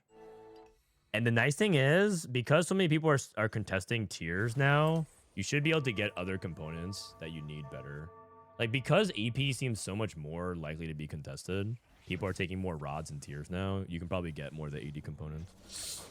So if you know how to play the Bilgewater line at a reasonable level, you should definitely take a look at it playing it if you can. Because MF is better. How is Yordles? Yordles are better too. It's been hit or miss. I've seen some people angle for Veigar. They have Wand Overflow. They go into Veigar. They open Deadlier, cast the Kumbademas. They angle Veigar. And it's been hit or miss. Sometimes it looked like solid top 2, and then there's one game where a guy had like the perfect setup and he just like lost, went 6th. So hard to say. Are you playing Trials? So I actually qualified for it. I actually didn't play. I sat and I qualified by 1 LP. The cutoff was 651 and I was 150 out of 151 to qualify. But it turns out that Trials is during the cup this weekend. So I can't actually play in it because if I play in Trials, I can't spectate TPC and watch it. So it sucks. Why did they do that? Bopster's dead, by the way. Sage. Is TX fully dead? Well, given the fact that no one's even willing to play it, I would say right now it's dead, tentatively. But yeah. Okay, so if I were to summarize it, the best lines, Seraphine, Bilgewater, and Tempo AP into either Yunara, I guess Seraphine, that makes sense, and then, or sorry, into Lysandra or or Seraphine, like I said, and then Demacia. I think those are the things I would probably play if I were going into tournament tomorrow. Yunara is just like an item check. I think if you have the right items in tempo, it makes sense. But like, Jungle Book, his setup looks fine, right? This looks like a pretty straightforward, like should top 4 setup.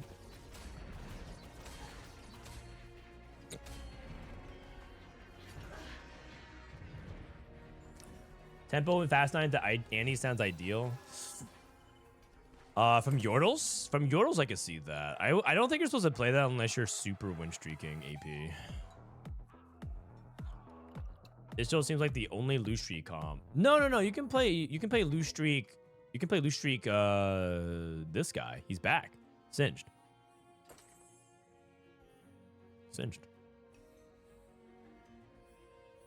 Is there any Callista yet? No. We saw one person play Viego Hero Augment, and he got a 3rd, I think, or a 2nd. That's not really Callista. That's like the Viego Hero Augment, right? We've been playing Targon. Can we go Acel, or should we focus Diana into Azir? Acel, the problem with focusing on Acel is you need to have items for Acel and you need to hit it relatively early. And that requires you to have a Taric. So I wouldn't say go for Acel unless you have items early and you hit an early Taric. Otherwise, I would probably just focus on playing Diana into some kind of like, yeah, Azir Seraphine. I mean, I think Seraphine is going to be a very contested 4-cost next patch. As people pick up on it more and more. Because Seraphine, you can play Seraphine Azir and you can play Seraphine into Malzahar and you have like a lot of flex options. Can you get Taric off Circuit? I believe so. Jinx looks bad. Okay, he's playing Mittens, Juggernaut Jinx. Juggernaut, I think Kiyoon forgot that Juggernaut doesn't give you attack speed. Last set, Juggernaut Emblem gave you attack speed. And I think he put it on Jinx thinking that it gave her attack speed. It doesn't. I think Kiyoon is literally stuck in set 15. So I wouldn't judge performance based off of what we're seeing here. Also, he's playing a nerfed Kraken on Jinx too.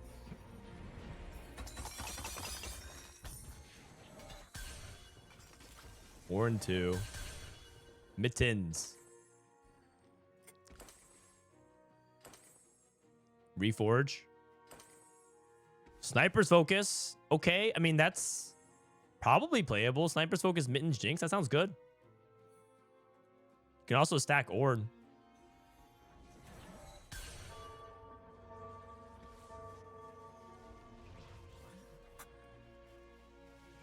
I mean, surely, wait, is he, oh, he's lacking utility.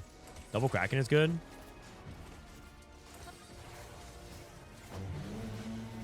Is he lacking anti-heal? He's lacking anti-armor. Oh, I see. So he's making even Shroud. Oh, he's going Mitten Singed. Wait, what's going on here, man? Mitten Singed? Oh my god, we need the Benny Hill music again.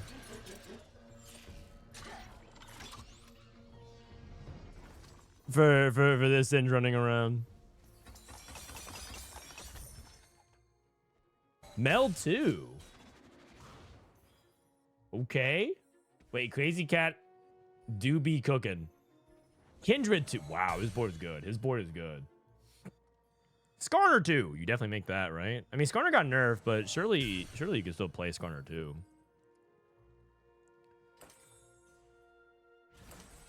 Vanquisher. They buffed the Vanquisher. Holy cow. Wait a second. Board's kind of sick. We can also watch Mittens Singed as well with Jinx 3.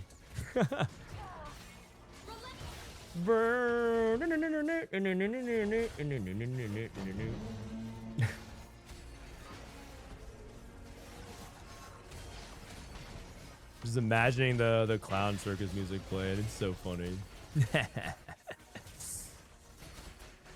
Jinx. Jinx kind of looking like she's doing some damage here. Dark Noob is dead. Looks like he played the Yunara board.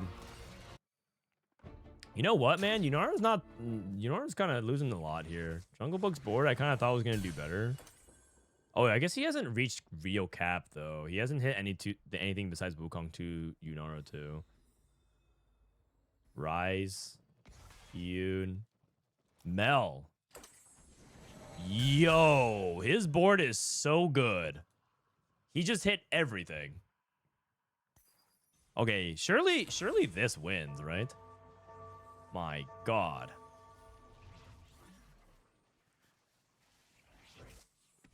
No, i.e. Yunara. I think he's playing Jewel Lotus. But you're saying that's not enough crit then, right? Jewel Lotus at Yunara. Oh, you're talking about Darth Noob. Mel.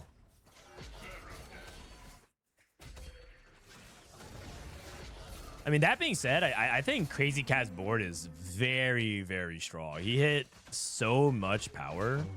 Hey, Jinx 3 from Singe. Wait, Mitten Singe is actually so funny, man. You know what's even funnier is that, like, he has Even Shroud, but he's, like, running away from the target. So, like, it has armor and no armor. It has no armor and no armor. It's just so funny. It's too troll.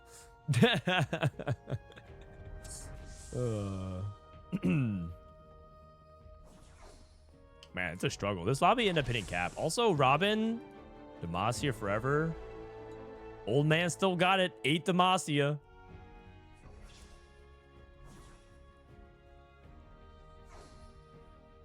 And he's drawing aggros to the back line of spitting. Yeah. Mitten Singe, I could actually see being some real use case here. A third artifact, Seeker's Arm Guard. Isn't that actually good on Singe as well? And then you move Even Shroud. You put on Ornn. Now, Seekers used to be good because he used to deal damage. Now it doesn't really matter as much, right? I mean, he's going for it. Oh, he's going for it. And you put this on what? Singed? Or sorry, Swain. You put it on Ornn. And that makes sense as well. Yeah. Here we go. Oh my goodness, man. Luxury subscription, Singed double artifact. When is he gonna ever get a single proc of Seeker's Arm Guard? Here we go, 20. Wait, it's actually looking kind of good. The longer the fight goes, the more it favors Kiyoon. Oh. You know what? That was not very impressive. I thought Jungle Book was going to top 4. I'm not sure if I'm on the Yunara train right now. So maybe not Yunara. Maybe I lean a little bit more towards the AP. Although Jinx reroll looks pretty solid. That is AD. But this is also a very weird game where Kiyoon kind of picked Luxury Subscription and just adapted his game plan. CrazyCat played a wild game. And then we have Weijin capping around 7 Zon. But again, it's like he's capping around Zon, and I said the vertical is kind of mid, but he has things like the trait tree, so that changes it a lot. That changes the dynamics a lot, but that's part of why trait tree is good. It's because you get a lot of value off of it in the mid game, and now he's capping around Warwick. I will say trait tree being good does create some really wonky board states that are interesting.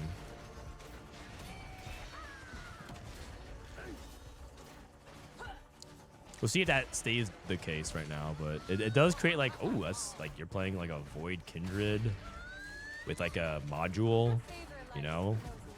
And now you're like tanking these unusual combos. Warwick! Warwick! Oh, he almost did it, man. Damn, how come my Warwick never does that? If he had Ziggs too. If he had Ziggs 2, he would have won that fight for sure. Once Weijin hits Ziggs 2, he'll be really strong. Zon is by far the worst comp. You're talking about, like, previously, right? Because right now, there's 2 Zon players in the top 4, and either of them can win the game.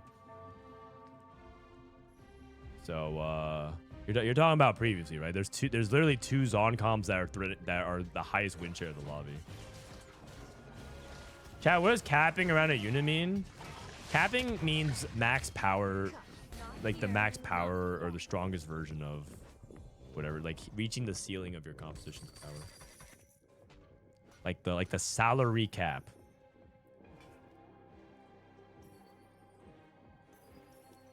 Damage chart the Singe. Sorry, next fight.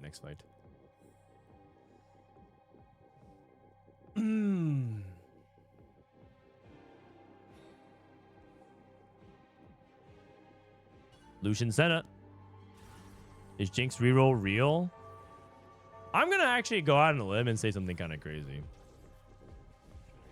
I have a belief that Jinx reroll was actually kind of real on the live patch already. Oh, wait. He's using Singe to mess with Ziggs. Because Ziggs was targeting Singe.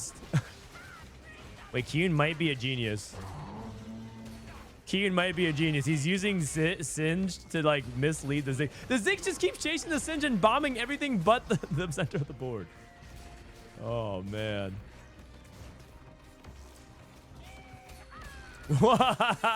No way.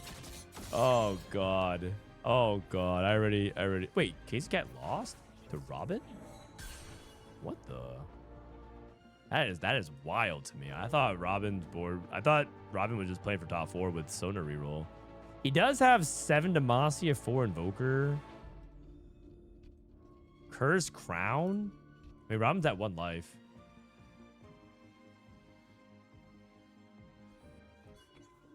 Zillion 2. Robin hit himself. He just needs 1 more Zillion 2 and he has Zillion 3. Zillion 2 bottom right. Double BT Garen. Whoa. Do you see that rainbow shot? Zillion threw the bomb at the ascending Shyvana. Crazy.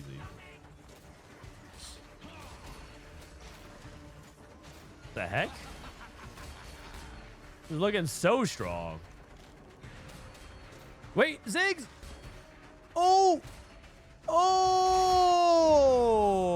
Oh, he's walking. Robin has to be walking. Robin has to be freaking out.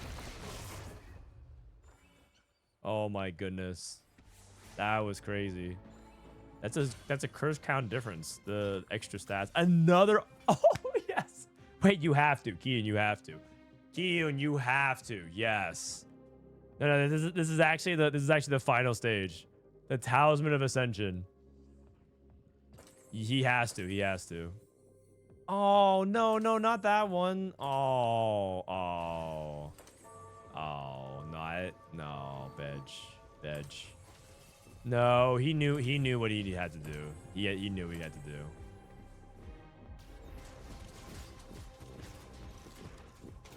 He knew what he had to do. I actually think Singe could survive too. The thing is, Singe is the best applier of anti-heal, so he probably thinks, yeah. I mean, it's definitely gonna go to Ascension time for sure. But imagine Singe ascends now. Ascension. Talisman of Ascension. Wait, I actually think this might be Ascension. What could it have been a diff? Imagine if he had Ascension on Singed. Because the other argument is that Ascension does nothing for 22 seconds for DPS for Jinx. I mean, 100% Jinx. Okay, maybe. Singe died to Zillion. Oh, wait, you're right. Robin has the hard counter to Talisman. That makes sense. This Jinx unit sucks. He's in the finals against an 11 unit board that has double combat, including one that has permanent scaling. And his conclusion is Jinx sucks. Tough crowd. Singe died to the bomb. So you're saying it's a positioning diff then. Holy Titans BT Galio. First crown is combat. I mean, yeah, but not in the same way. Double BT Galio. Wow.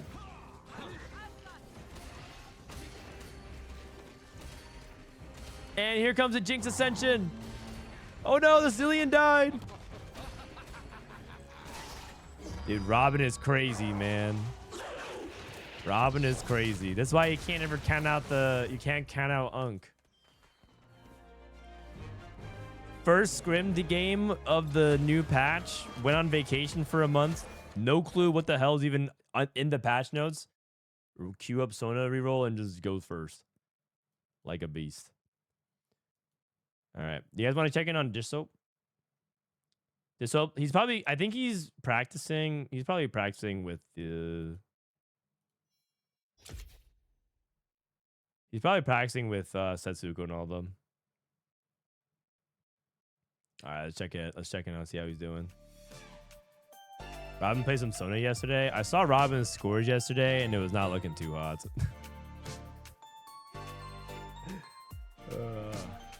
All right, should we open a pack while we wait? Oh, wait, we're actually immediately going into game. Okay, after this game. I feel bad for Dishsoap. Chat was rage baiting him. For what? What'd they say? How are they rage baiting him? Trait tree. Spreading Roots trade tree. Trade tree. Uh-oh, guys. I'm starting to... Trade tree. Trade tree. Spreading Roots trade tree. Trade tree. Oh my god. No, guys. I'm starting to see what's going to happen here, man. What else can you play besides Zon Jinx reroll? Well, I mean, you can just kind of... You can just opt into the trade tree, man. We're in the emblem meta. You know, it's kind of interesting. We haven't had a meta where it's correct to just click every trait emblem augment. The funny thing is, 3 of these trade tree players are top 3, but 2 of them are 7-8. So the AVP of it so far is going to be in the middle. Instead of taking leveling augments, we take emblem augments now. We'll see. We'll see. It's gonna feel like a lot of times you're gambling.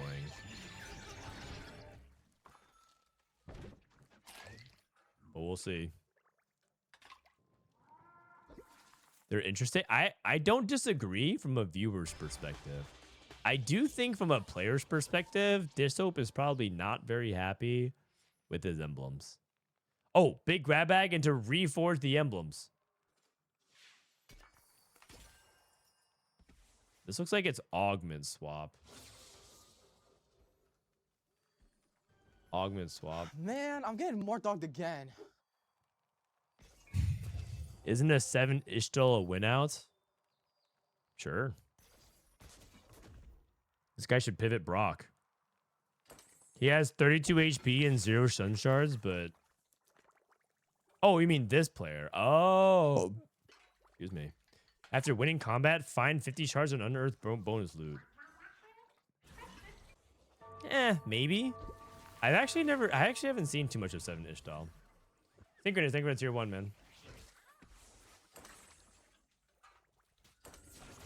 We love gambling. I mean, it kind of depends on, like, if he's able to even win a round, right? If he can't win a round, then it's all pointless. Just win? LOL. Oh, can't win. Can't win. Disruptor singed. Not very good. Dishsoap stuck on 1 stars. Not very good. I think he is going 8th. Unlimited Diarrhea, thank you for the gifted sub. Appreciate you, man. All right, welcome back, everyone. If you just came back from the ad break, we're kind of coming in through, coming to Dishsoap, Prestivent, double Setsuko's lobby, and Soju. 5 people. 1, 2, 3, 4, 5 people click Trait Tree. We have a 7 Ishtal. The problem with 7 Ishtal is you have to win in order to get extra bonus loot and things like that. So some interesting stuff's happening in this lobby for sure. But, yeah, also a lot of spreading roots. A lot of spreading roots.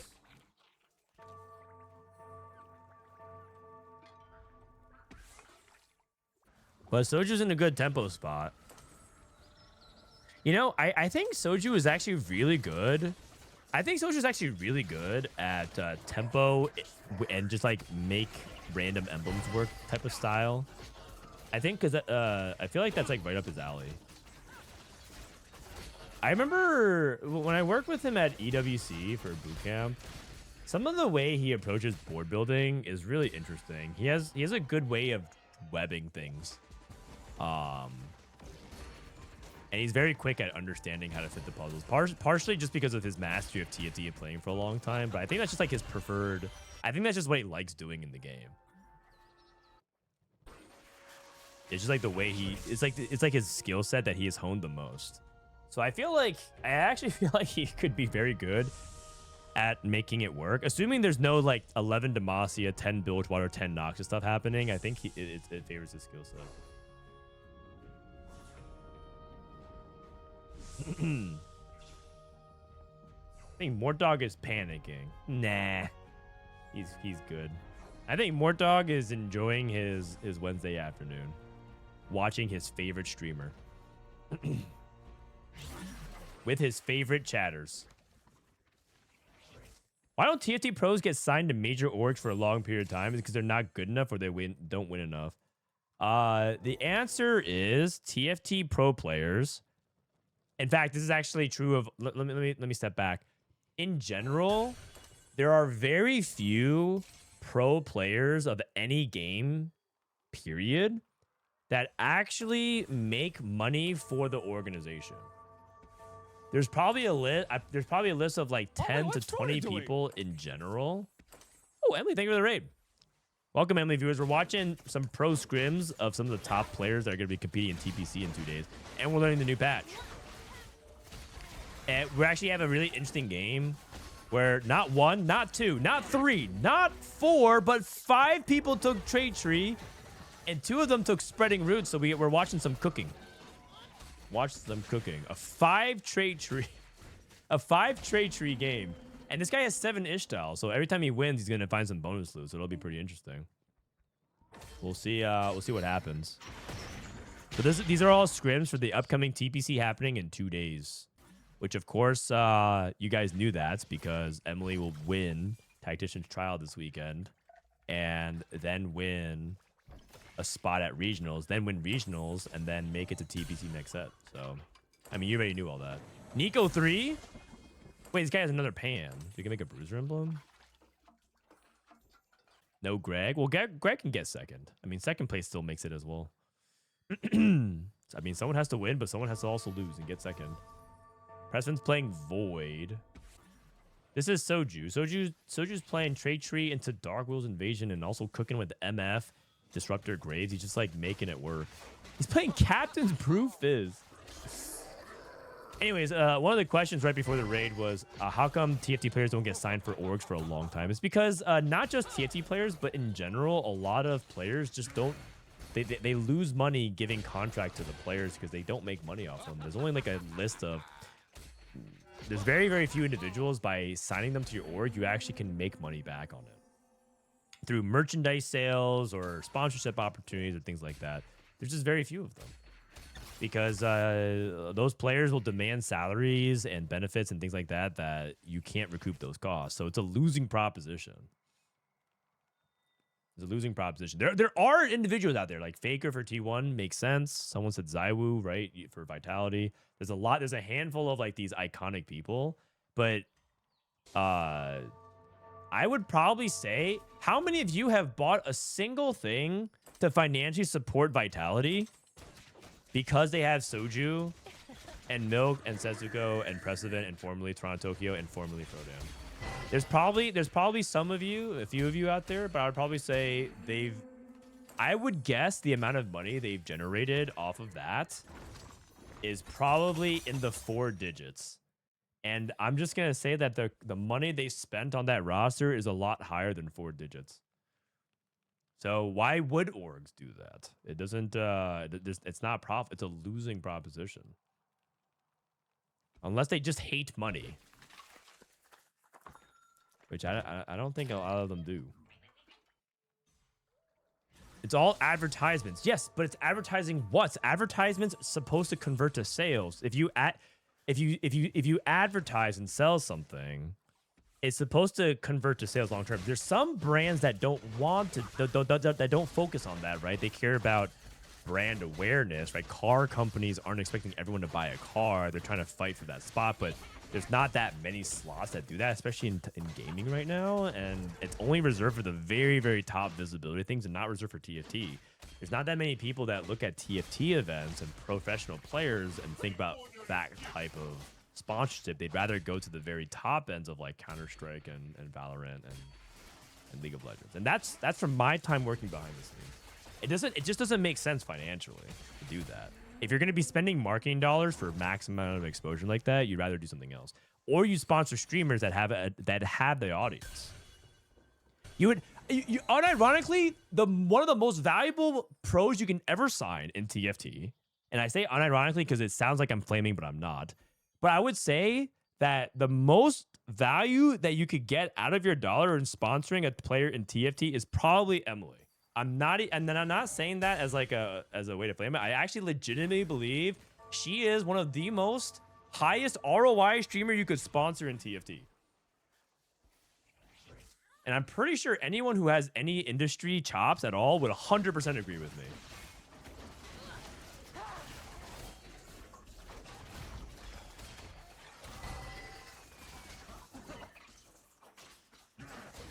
Pro LOL. I'm serious. I'm 100%. I'm not rage baiting. I'm 100% dead serious. Like I know the context might sound like I'm joking, but I'm not. I'm serious. It would be. It's not just viewership. She also drives engagement. And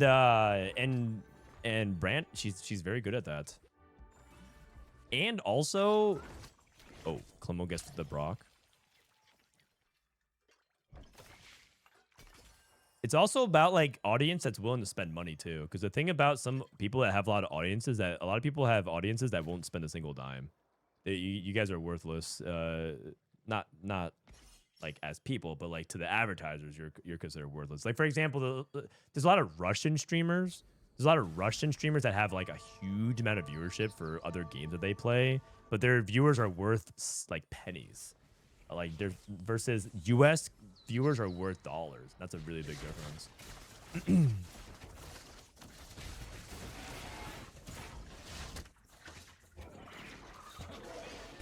Okay, Prestivent has the Void up. The face of TFT is literally Soju, and he's not even a top 15 to 20 pro. You are so clueless. It's embarrassing. I'm actually suffering secondhand embarrassment for you. You know that Soju was literally the #1 ranked pro last set, like literally the best performing player of the regular season. And because he didn't make the world championship, they literally made a rule because they said the fact that Soju played so well, he final lobbied 3 times out of 3 events. And they're like, shouldn't that player also get a world spot? They literally invented a new rule because of him. And that's not even the first time that happened. That's actually happened in other sets as well. They should call that the Soju rule. So like, so he got screwed again out of another world slot. You're just, it's just, I'm not even reading any more of your rage bait. That's a 10-minute timeout. It's Joker with 2 underscores. A username so vanilla and basic, you had to reach for a second symbol in order to claim it. Have an original thought for once.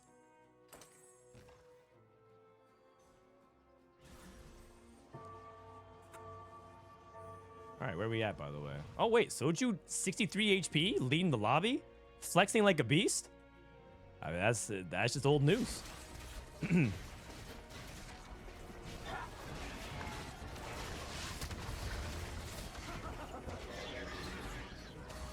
My New Year's resolution is to be an aggressive love watcher. I'm rebranding to be an aggro love watcher. I'm no longer being the nice guy. Time to take the gloves off. Wow, Dishsoap unfortunately got cleared by Baron. Baron still looks pretty good. In all seriousness, I think Baron is actually quite solid. Why do other streamers hate to speak about him? About Soju?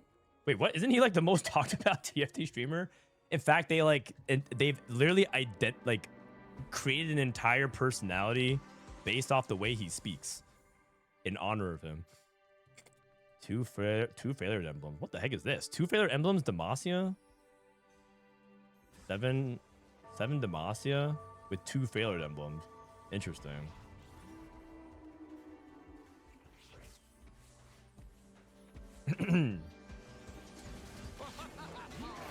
What's good on Jinx now? Do you play vertical Zon on buffs or do you just play mid game? I think the most successful versions of Jinx have been playing around 5 to 7 Zon. And then you play around Warwick / Singe and then some 5 costs if you can. And then you really need to have a good tank though, because Singe is not really a good tank and Warwick needs a lot of time to get to that spot. Because Warwick is basically mini Volibear, right? Similar items, but you kind of need him to kind of ramp up and do his thing. So you need a good tank. So a lot of people play Rift Herald because Rift Herald is like a cheap way to play with Malzahar. And then Malzahar links to Seraphine and it kind of put that packages with Vi, so the whole thing works together. You play Vi, Jinx, Warwick, Singed, Malzahar, Seraphine, and Rift Herald, and then you can tag in Mundo, and that's the board. But there's probably other versions you can play of Jinx as well. Maybe like Kiyoon played a 6 Juggernaut Jinx reroll comp, which is kind of interesting. Can you show the damage of Ziggs? All right, next fight. Sorry, I missed the...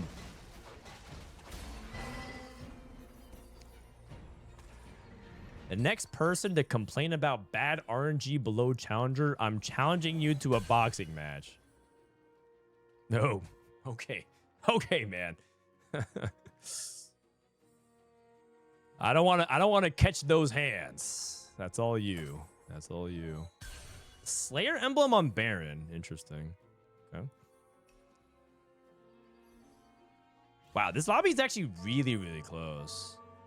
This lobby is really, really close. It's like 1 HP across the board, except for the very top players. Where's the Ziggs player? Where's the Ziggs player? Oh, there it is on the other side. It is double 61. Double 61 Ziggs. I mean, Ziggs' damage looks impressive, but a lot of it is like he's gonna bomb a couple units and overkill. So that 14k looks crazy. But it also could have been 10k and he would have won the fight. Because when the Kais is at like 500 HP, but he bombs it for 3k, it just like registers it. So it doesn't really matter. It doesn't really matter. Prestivent winning out. This would be the second time where we saw Void go down to 1 HP and winning out. Baron still looks good. I mean, after the nerf wasn't even that substantial. Because it's still Baron's still really strong. Just has a ton of stats. Is Ziggs with Ludens good? So we saw an opportunity for that to happen. I think in Dishsoap's game where he had Ludens, and I don't think it like won him. I don't think it did that much. I think it did okay if I remember correctly. I think he farmed the Ludens off of Ornn, but he never got to like his full board. Ziggs? This is Ziggs 1. Okay, so just falling off. Looks like a lot of players are gonna die. Prestivent wins. Oh my god, it's so close.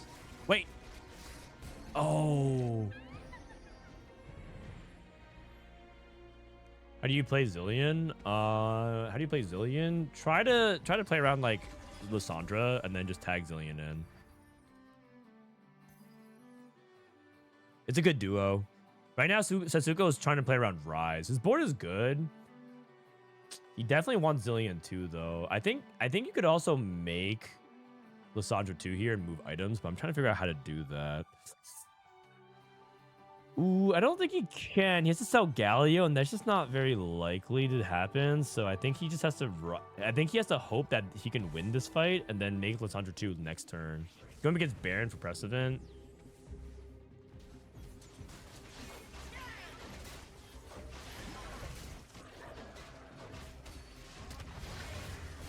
Okay. Volibear 2. Swain gets another cast. Okay, nice. Big stun.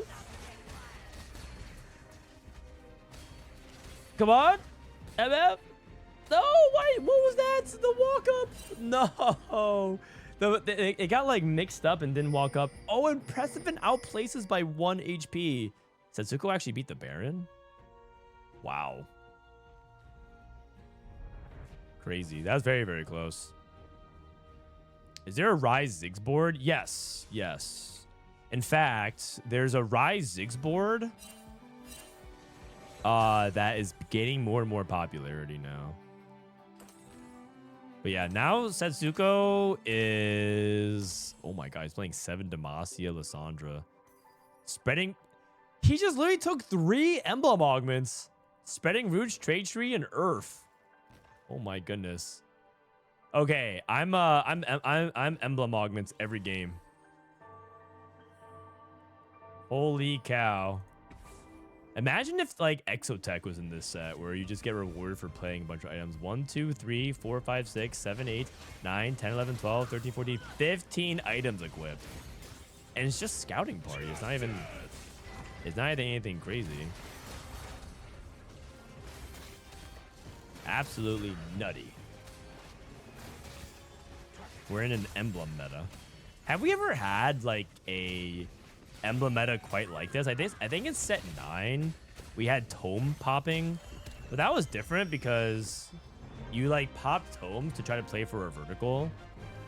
I guess that does count as an emblem meta though. Scrap. Oh yeah, trade tracker. But yeah. That is true. Yeah, that is true. Okay, do you guys want to go that lobby or do you guys want to go back to the... So there's 2 lobbies. There's the Dishsoap, Soju, Setsuko lobby, and then there's the Wasian, Robin, and Kiyoon lobby. Both are pretty good. My client's lagging. I'll pull it real quick. Lobby 1, Robin, Kiyoon, Wasian, or lobby 2, Dish, Setsuko. Okay, just vote 1 or 2, and then we're gonna run some ads, and then we'll hop in. Just type 1 or 2. BRB. Oh, you know what we can do? We can open up a pack. Check this out, guys. A card pack opportunity. All right, let's open up this pack that I owe you guys. So far, our hits have been but we did have 1 or 2 good hits with the Kaisa. Let's do it. All right. We're looking for a big hit, overnumbered, or a signature. Orb of Regret, Playful Phantom, Howdy Poro, a solid 2-drop for red, even this set. If I got worse this set. Because there's so many big chunguses. Hidden Blade is a good card. First Mate is a good card. Gus is like less playable. There's too many buffs now. But still good. Dangerous Duo. Energy Conduit. Windswept Hillock. Dangerous Duo. Okay. Malzahar and a Karthus. Malzahar, Karthus. Those aren't actually very good cards in general, so unlucky. Okay, looks like we're gonna go lobby 2. Go ahead and spectate.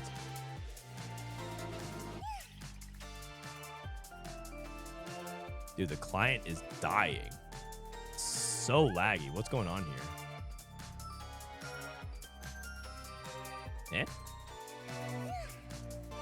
Okay, when's the tech update coming?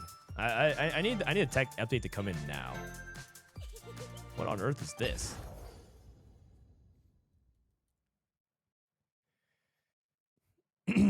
When's the Riot MMO coming out? Never. I'm just gonna break it clean to you guys. It's never coming out.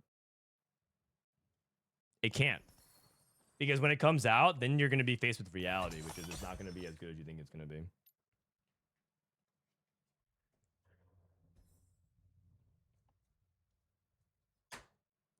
Instead, you should have been appreciating TFT while it was right here in front of you.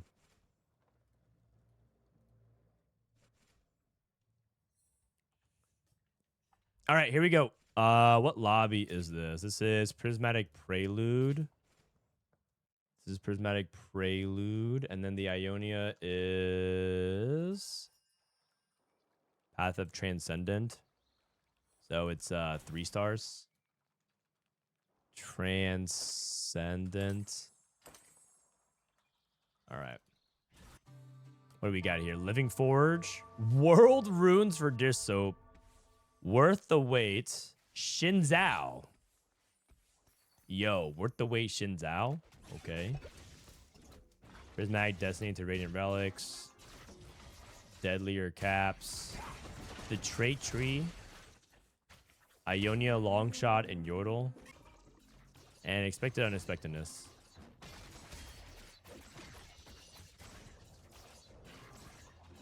I'm still hoping one day that Riot will pay a fortune to have a Pokemon TFT set collab. Yeah, probably not going to happen. Probably not going to happen. But I do think TFT could collab. I mean, oh, wow. 6 Sonas. This is probably a Sona reroll then, right? It's interesting, too, because we haven't seen people roll for Bard. And I wonder if you would ever roll here and roll for Bard and roll for the Sonas because you're on level 3. But we've been seeing a lot less Bard play. I mean, it's a pretty significant nerf, so a lot of people probably feel like it's too low value. Is Deadlier Caps into LeBlanc better than Vagar? Man, I'm getting more dogged again. If you can guarantee Vagar, I could see a world where it could be better, but probably on average, LeBlanc. Bottom of the lane for the Prime. Is the overlay going to be a separate app with Overwolf? I hope it's not Overwolf. We are going to have it available on Overwolf, and I believe you also can choose to not have it on Overwolf, but I have to double check exactly with it. Okay, basically, I think Overwolf is not 100% required as a TLDR, because that is something that we know that people don't like, but it is also, like, Overwolf is also a popular platform that a lot of people use. It's kind of like saying I hate the Apple Store. I don't want to be on the Apple Store. And it's like, well, sure, but like there's a lot of people that's on it, so we just use it.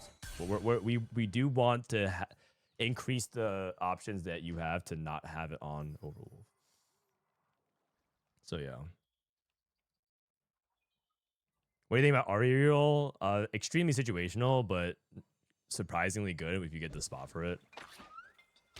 Surprising because Ari can just carry at every phase of the game. 1-star Ari is good early in stage 2. 2-star Ari is obviously very good at stage 3 and parts of stage 4. And if you can get Ari 3 going, she can actually still do a lot late game. She just gets outscaled by the best boards in the game, but she can do stuff.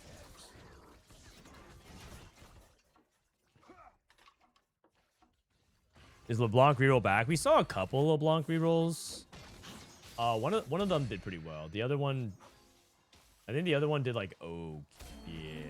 It wasn't that bad, but it also wasn't taking over the lobby.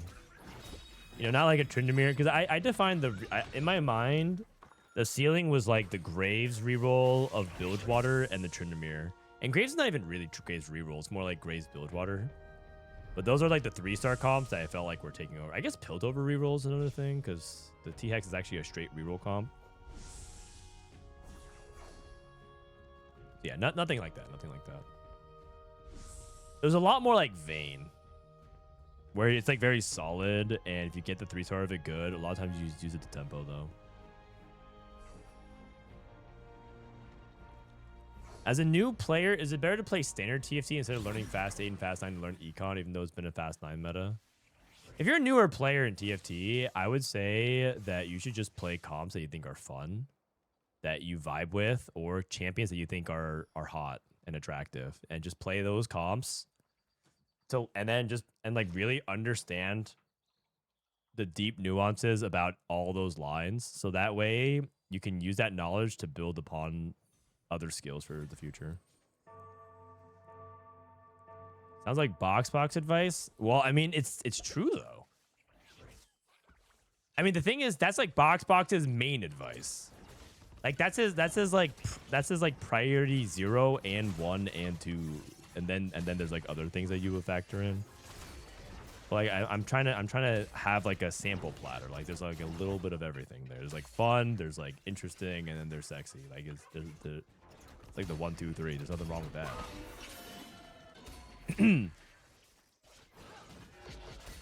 What if I don't find pixels attractive? Well, then I probably would suggest that you go see an eye doctor, because you probably don't have functioning eyesight.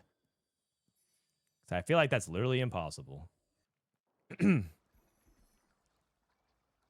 have 8 Sonas, Rageblade, Flickerblade here. Rageblade, Flickerblade itself is not inherently that good together, so I'm curious, what is this? Just Ionia?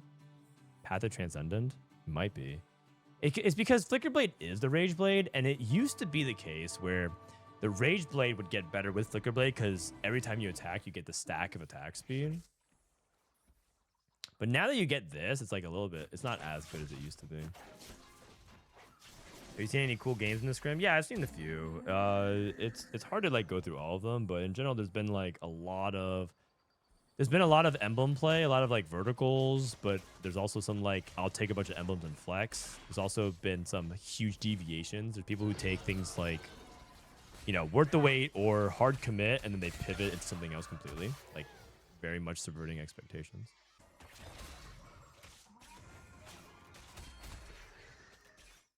I enjoy playing Demacia. Yeah, then if you enjoy Demacia, then learn all the variations of Demacia. So Ripple Overdrive is playing, he says Nipple Overdrive, so I want to call him Nipple Overdrive, but I always call him Nipple. Nipple is playing 8 Sona or Sona reroll. There's a Sona reroll variation of it. There's like a Vayne variation of it. There's also other elements like maybe Shinzao Hero Augment is good this patch. You can play Shinzao Demacia as well. Just learn all the ins and outs of it. And you'll like develop as a player by just like learning all that. It's way better to learn a lot about like 2 lines and 2 comps in TFT than it is to know a little bit about 10 comps and lines. And I would actually argue that you're a better player if you just like know, because like learning the surface level of 10 comps is not hard, really. It's like a lot of surface stuff, but like learning the deep nuance stuff is actually kind of hard in TFT because you have to go really deep and learn all the small things about it. And I would argue that like being like a 3 trick in TFT, on average, the 3 trick player is like more skilled than the person that just like, well, I'll just play anything. Because the person that plays anything actually never took time, on average, never took time to actually learn all the ins and outs about things in TFT, about their comps.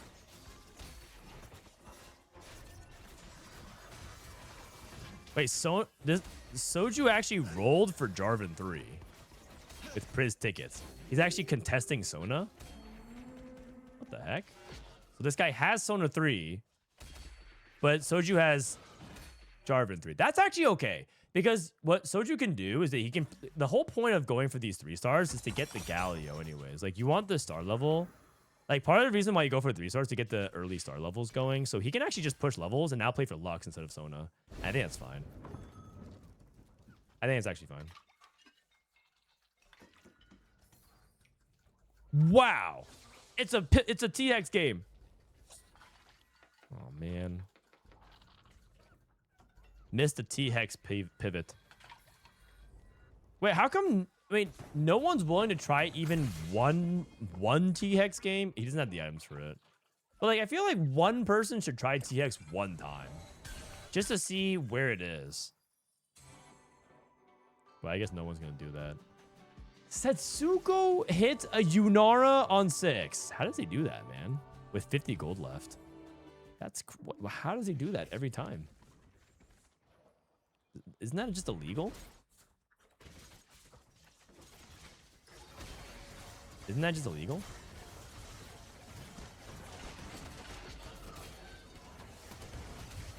Skill difference. I mean, I'll never understand. I mean, that's why he's a beast. Also, I think he lost. He lost a long shot Briar. KC double. So let's take a look at lobby complexion here. We'll take a look at people's augments right after this fight, and we'll do a quick tour. We'll do a quick tour, a little look around, look-sees here. All right. So we have double 61, trait tree slamming. Trait tree slamming. Looks like he's trying to play into Yunara with Ionia, so... and he's using Briar as his item holder. Ooh! Is this a Veigar game? We might. D-Cub? Who's this guy? D-Cub is playing double Deathcat, maybe Veigar. Soju's playing Demacia, but right now around Nivea 3. And then Ripple, we have contested Demacia. And then we have Shinzao 3 for Prestivent. I'm not sure which Prestivent will play with Shinzao 3. He might have to play some Yunara. But there's like too many Yunara players. We have Bruiser AD reroll from Clemou, who took Construct a Companion, which is really interesting. Dishsoap with Whirl Runes and last second save. Okay. Dishsoap has to play for 4 rounds of World Runes. So that's 1 out of 4. Okay. Let me see real quick. Okay, that was his second round, so he has to lose 2 more. I was worried for him if he has to lose 3 more, because that'd be really bad. Is Yasuo reroll with 3-star Ionia bonus going to be good? On paper, it sounds pretty good, but it's hard to say. It's hard to say because I haven't personally saw it myself, but on paper, it sounds pretty good. Why did we take Construct a Companion? For this guy, Clemou, is he playing Bard reroll? I'm not sure. I'm not a bruiser reroll expert. I know that you could take something like this if you have lifting competition because the HP might matter a lot, but he might be he might just be thinking that he wants 3-star value for Bard and also his tempo is kind of low. So I'm not gonna lie though, it does feel like he's playing for like a 5th with that play. It's possible that he has something figured out that I don't though.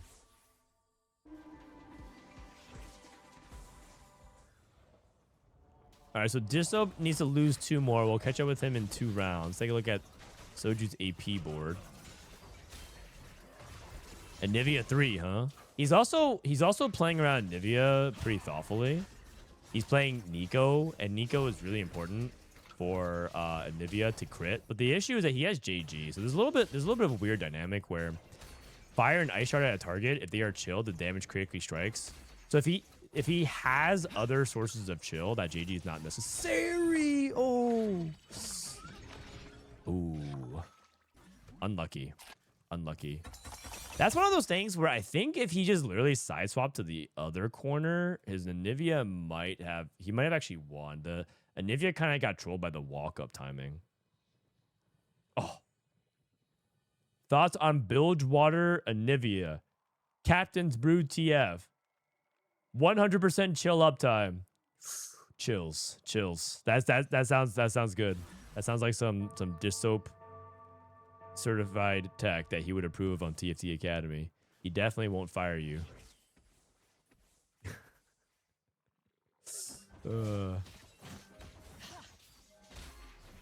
If you guys don't know, Solus was like allowed to we one time unleashed Solus to make a new guide on TFT Academy. And then he made Callista reroll from set 15. If you guys remember Callista, she was a 1-cost soul fighter executioner who threw the spear. And it was like the most janky situational reroll comp of all time, where you had to play around like some weird artifacts or just like an unpractical setup. And then he got fired.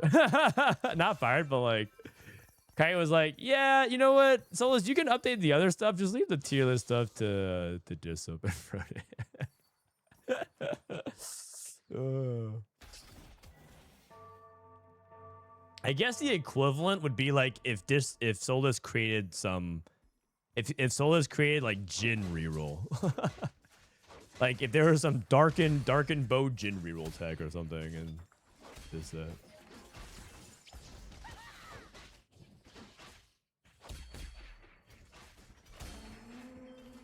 All right, so Dishsoap opened up Zon and Bilgewater. Oh, Solus, by the way, next week we're gonna do a podcast. Me, you, Dishsoap, TFT study hall. Just letting you know. Probably like Monday or Tuesday. Okay, big roll down. Braum 2. Hard roll down, very hard roll down. MF. Oh my god, he's staring. Jhin, maybe? He tried to reforge, and the units he was trying to reforge, the emblem on, got pulled into the battlefield. Oh no! Oh no! That's not good. That's not good. All right, I'm gonna look these away here and see what's going on over here. Okay, so you get a clutch win here. Dishsoap's raging. It's just hard. It's a really, really hard turn. Double, on the other hand, level 8, win streaking, 90 HP, 50 gold, right? With the trade tree. A tale of 2 different emblem games. A tale of 2 different emblem games. Items. Daft Smith. So he takes heroic grab bag. Oh, and he's gonna roll for Sona 3. He needs 1 more Sona, and he has it. Wow. He's gonna use his free rerolls because he might even hit it naturally. Naturally, as in he rolls and hits.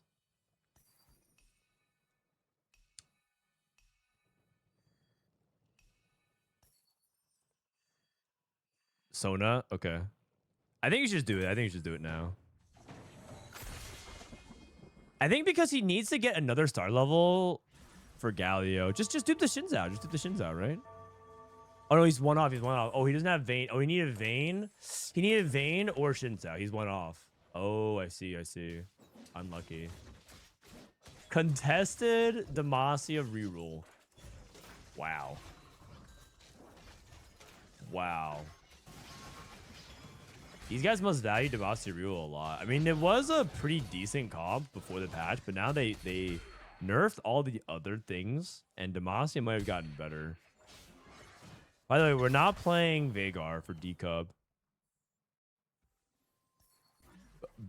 D-Cub is playing LeBlanc too, but no Veigar. Dishsoap hit MF too. Okay. Exclusive customization. Oh, he reforged. He reforged into what looks like to be Arcanist and Ionia. Oh no, maybe I think he might have gotten the Gunslinger. I don't remember.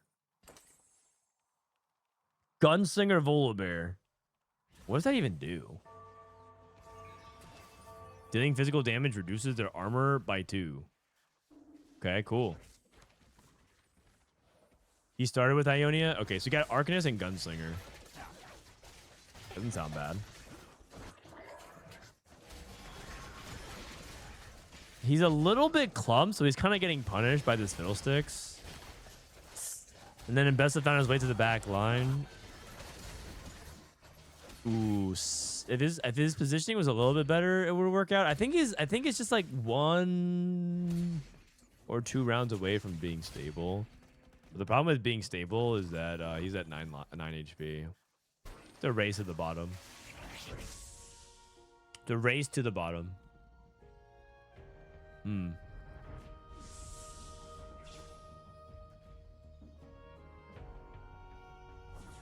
Do any comps seem to stand out? Not right now. Right now, I think we've had a lot of different things winning. I would say that it's surprising how popular Demacia is for a reroll, like contesting reroll. But it's not popular. It's not surprising that Demacia is valued because a lot of people think Demacia is already good and it didn't get nerfed. Is that Setsuko? No, that's Sucksuko. A reforge again. Quick Striker and Ishtal. Yeah, Ishtal's one of the worst you can get because Ishtal got some of the least amount of buffs. It only gives you a little bit extra HP. Quick Striker's not bad though. Quick Striker Volibear can cook. I can see it. I can see it.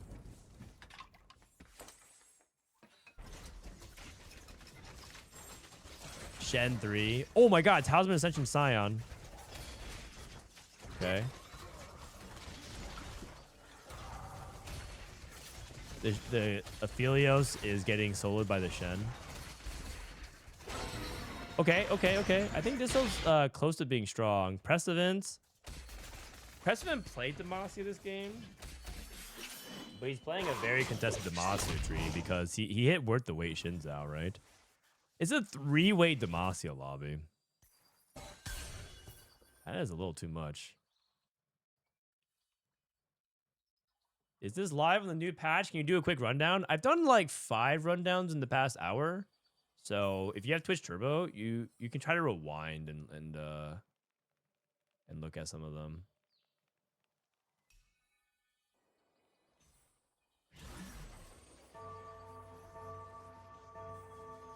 Or you can just ask again, like 15, 20 minutes.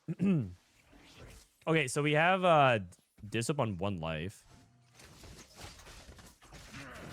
Can you run down the rundown? I also did that 5 times in the past hour as well. So if you ask that in 17 minutes, I'll once again give you the same answer. All right. Wait, Dishsoap built a pretty good board. Wow, that Scion is crazy.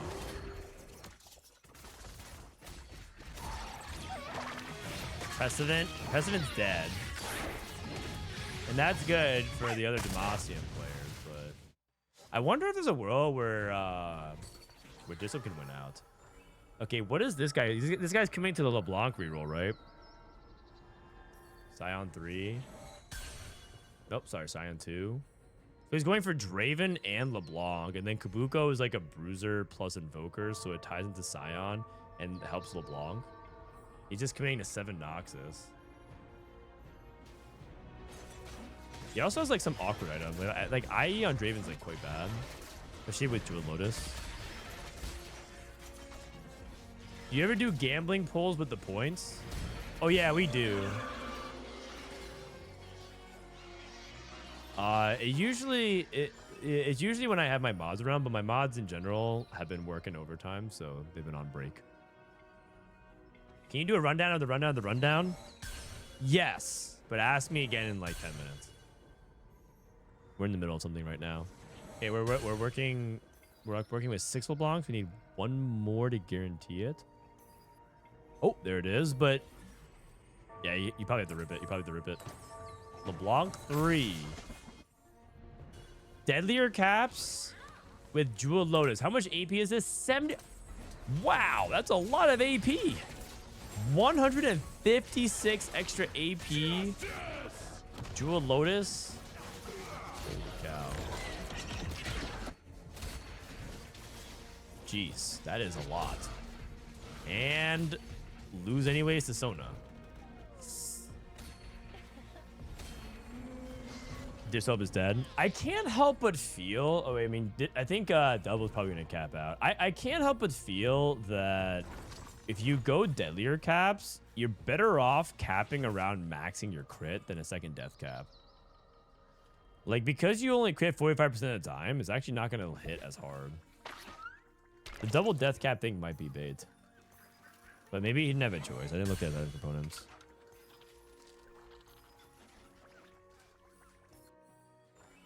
Show the LeBlanc damage. 10k, which is not bad. I think another problem is that he doesn't have a tank. He has no front line. His tank items are pretty sus. Because these aren't true tank items. So I think he's hoping that Opticon can tank, and that's not exactly reliable as well. I think it's just that his front line is like very, very sus. Oh my, what was that? Did you see that Science HP just disappear? What the? Wow. I think she crit. That's what I'm talking about. I think maxing the crit probably is much more important. We finally crit. No crit versus crit. Jeez.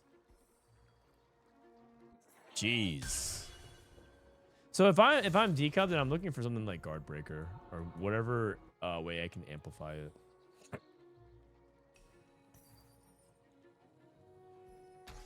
Okay, it looks like it's a race.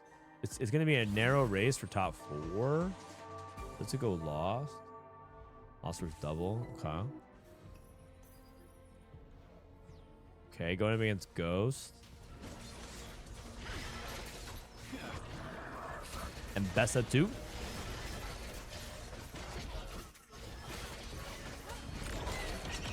It's down to the Ambassador. A lot of people kind of playing around this Noxus core. Also, don't forget, Jewel affects Opticon as well, so he gets some crit too. Okay. 7 Noxus really coming into its own.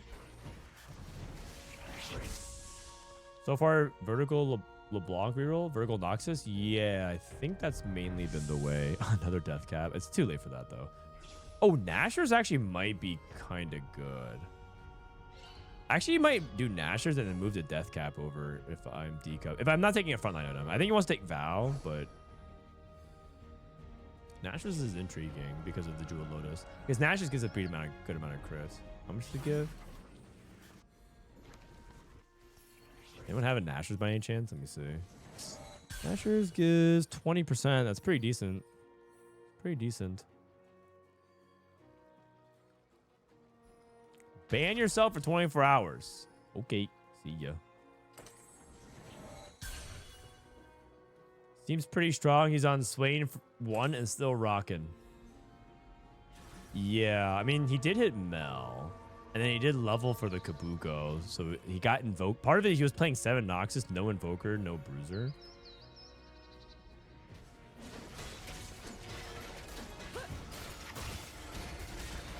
Wow. It's very close to one-tapping everything. Man, LeBlanc is scary.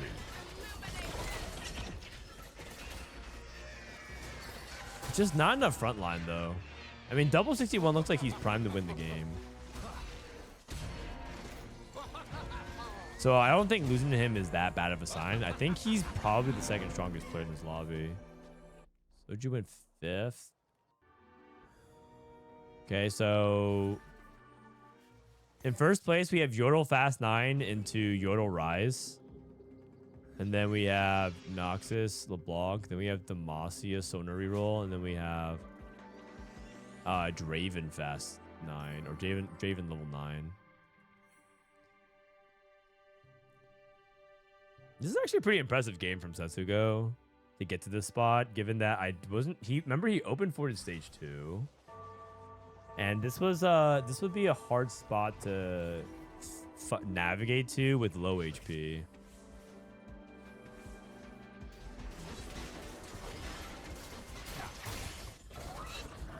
I think if he 3-starred Scion, the Bruiser reroll player or this guy, he's not going to ever hit Scion 3 because there's a Bruiser reroll player rolling for Scion. It was never going to happen. Setsuko still has his duplicators from Heroic Grab Bag. Yeah, I think this is doubles game to lose. Long shot Ionia, Yordle Emblem. Okay. What's the AP looking like on LeBlanc? 330. 106? 110. We've officially reached triple digit bonus AP. She has 216 bonus AP. What the heck? That is too much. Swain 2. Okay. Ripple rolling for Galio 2. Garen 2. Garen 2 is a good tank. I think you replaced the items off of Taric and onto Garen 2. It's actually selling Garen 2 entirely. Okay, wow. Or Taric 2, rather. Declaw Galio. Declaw Galio. Oh, he's moving items off of Sona as well. You see some people like move items off Sona because she just can't keep up with late game DPS. He's putting it on... Oh, interesting. He's putting it on Zillion. I actually haven't seen people play Zillion as the primary carry on this board. Is this tech? Ripple tech? Oh, okay, cool. Our first ever TFT Academy signed player showing off the tech. I mean, he's no longer on TFT Academy. It was just for the final lobby, but it was pretty hype. Okay, Ripple. Okay. Okay. Reforge into double adaptive. That's a people clap. Wait, so you can put adaptive on Garen and then put Declaw on Galio. Make it happen. Make it happen. Did Riot force Soji to change his PBE name? No. I believe his sponsor, Progressive, did.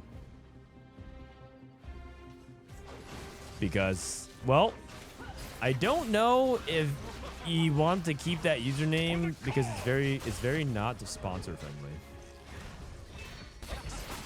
Galio with adaptive insane. I thought Declaw was the single best item. Even more insane than adaptive. Why Declaw Galio? Because Galio only scales off of AP. Every third attack deals magic damage, and the blue circle is AP or MR. And then his active scales off of MR as well. So every time he attacks with every third attack, the MR scaling is crazy.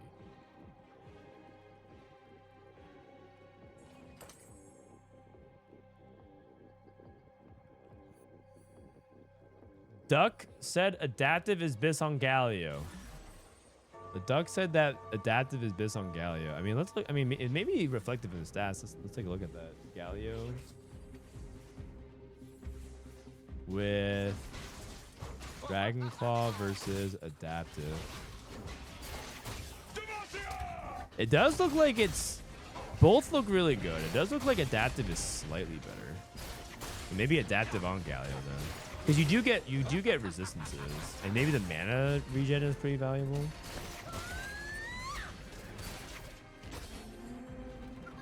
Wow, third place. LeBlanc with a clean second. Dude, we're at almost 400 AP. What the heck? Not a little too. That's entirely too much AP. What the heck is that? How much damage did the ability do? I mean, it does 3,311 magic damage.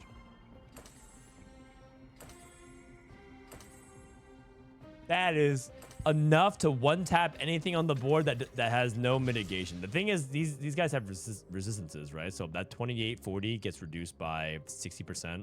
It's still a lot of damage, though.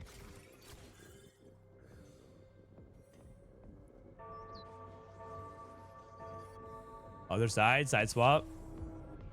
Tarek he's not aiming at the Tarek. That's good. Ready? Bye-bye Mundo. Bye-bye Kubuko. Bye-bye Kennen. Check this out.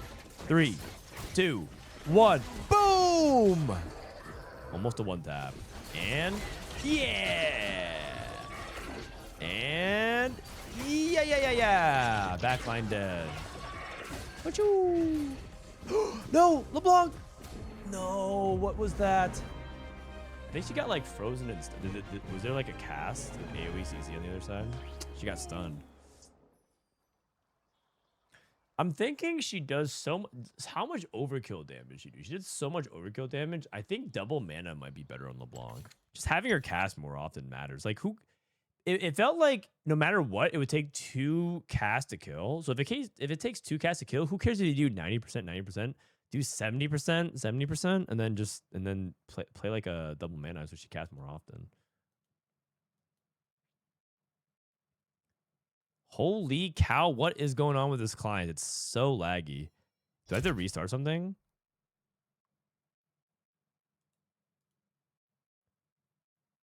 What is going on? League of Legends. All right, I'm gonna restart it real quick. Run some ads. Refresh this client. It is so cooked. Is it because of this Gwen thing? Probably. All right. Shall we open up another pack? Shall we gamba?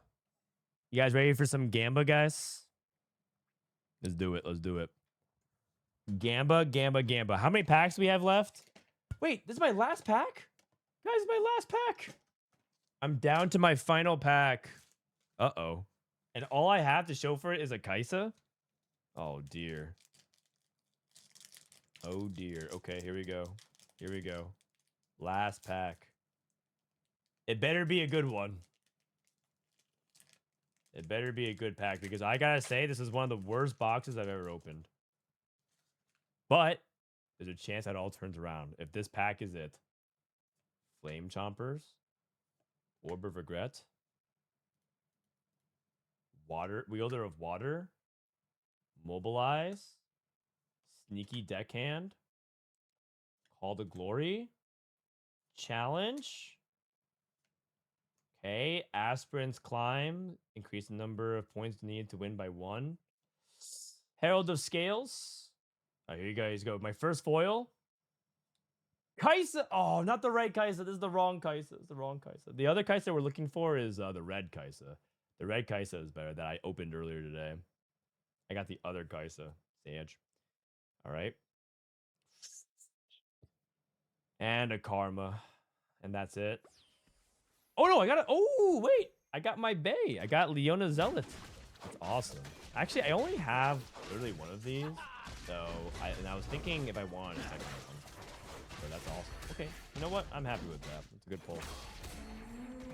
All things considering, pretty decent opening for a couple of packs, but I would say that I've had better boxes.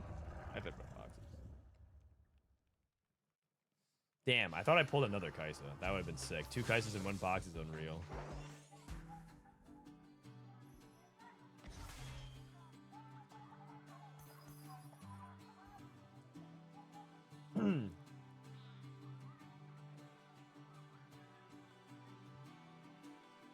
That means a gifted sub? That is true. I did promise a gifted sub. I did promise a gifted sub. But only to the love watchers.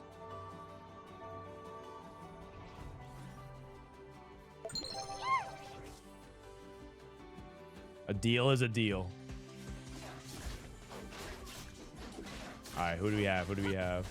Oh, wait, what? We're definitely not in the right lobby. This is the Tom Jedusor. This is the French lobby. Sorry.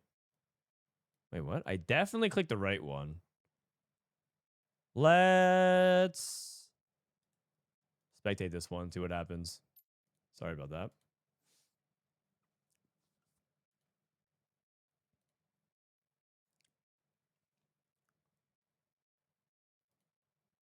All right. I love Frodan. Me too, man. You and me both. All right, welcome back, guys. I think I'm going to do like 1 or 2 more and then call it for today. We're going to do 1 or 2 more games. Long day of scrims and like learning a lot, but we'll see if there's any interesting lobbies, cuz you know, it is cool to see these guys play. But also I want to rest up for the weekend. The Ruin Gang. Okay. All right. The Ruin King for Viego reroll. We have 1 Viego already. Do we have Viego items? That'd be interesting.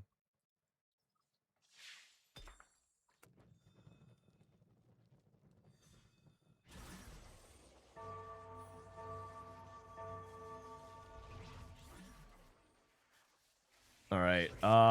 What's going on here? Wild chatter? What happened there? Why is everyone weird names? Oh, it's because it's everyone's PBE count. All right, we have Woven Magic, Calculate Loss, Trade Sector, Earth, Stars Are Born, Legion of Threes. We have a couple of spat stuff and Promised Protection. Guys, don't be weird in chat, man. Mods have so much hard work going on. What's your TLDR on PBE learnings? Emblem's good.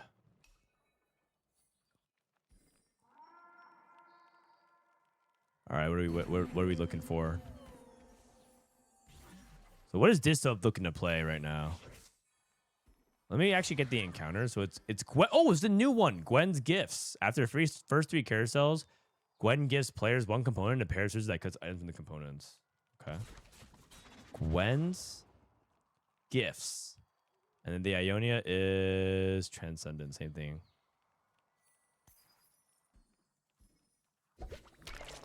All right. And then Setsuko has Woven Magic. She's playing for some components. Soju is playing Clouded Mind. Prestivent's playing Earth into Demacian Emblem with a Vein pair. I see. And made IE.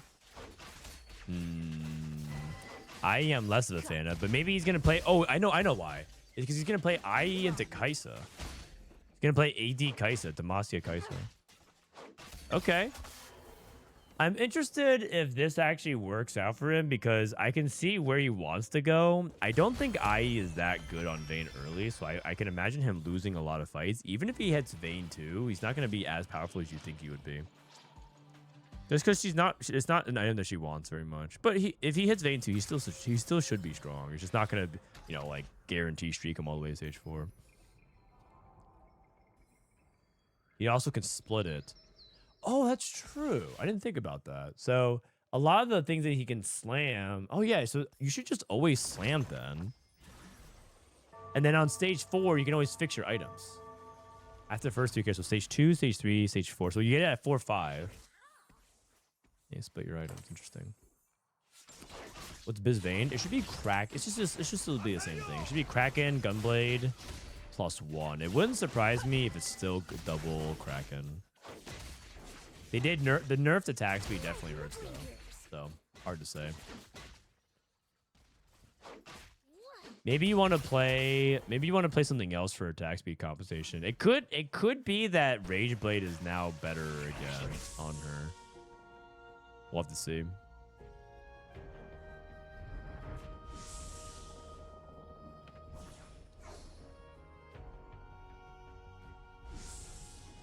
If IE is bad and Kraken is nerfed, what does go on Vayne?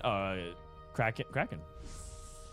If an item is nerfed, it doesn't mean that you shouldn't play it anymore. It just means that it might not be as high of a priority. And it's also because Kraken was OP, so now it just might be a good item instead of an OP item. So most still hasn't used his 2 Stars Are Born. Oh wait, you get scissors? Oh, you get scissors every carousel for 3 carousels. Wait, after the first... Oh, I did not read that the same way. I thought it happens at the end of at stage 4 carousel. Like that's it. Oh, so you just 100% slam everything. You just get random components. Oh, okay. Cool, I guess. Okay, well I didn't know that. Are you playing this weekend? I'm not, because if I play this weekend, that means that I won't be covering TPC. And as much as some people want to watch me compete, I think people would rather I watch the pro circuit, which sucks because I actually qualified for this weekend's tournament, but I can't compete. Don't worry, there'll be more chances to play in the future, I think. Or I should have just qualified for Tactician's Cup. Yeah, I guess next time I'll just try to qualify directly for the cup instead of try to play through trials.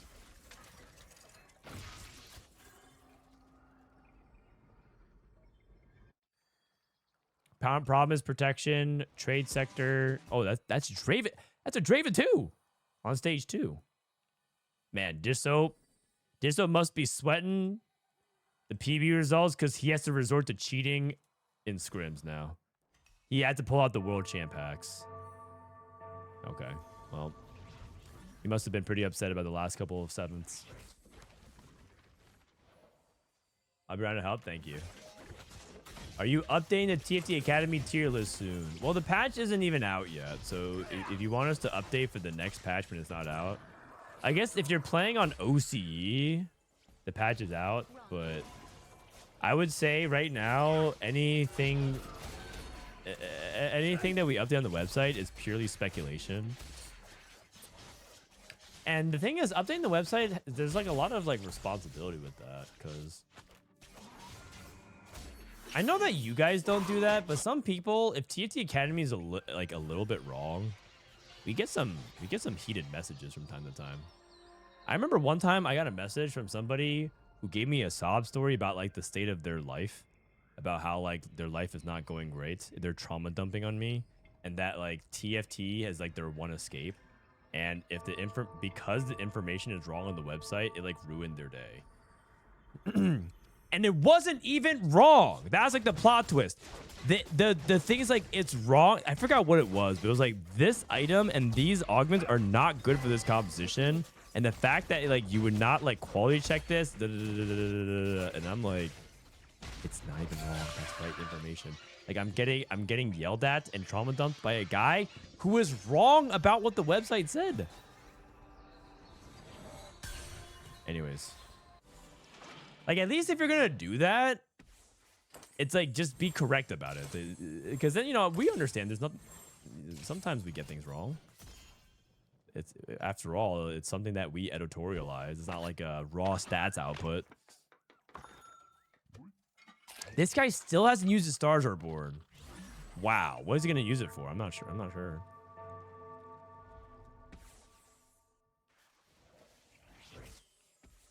Soju on... Is he on Demacia again? Is this guy just playing Demacia? I feel like Soju's just playing all the vertical lines. He played Void. He played Demacia.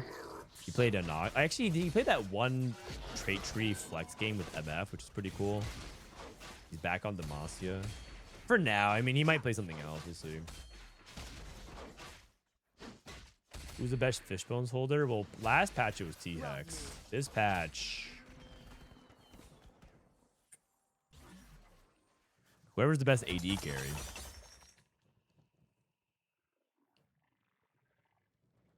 Eye for an eye. Okay. Let's go to Prestivent. Prestivent with... They buffed the Water Axiom, but I don't think that's what you want to play for this. Teaming up. Okay. Let's go to Dishsoap. Glass Cannon. Go to double 61. Calculate loss rolling for days. Yo. Wow. He's got a lot... This guy's got a lot of free rerolls.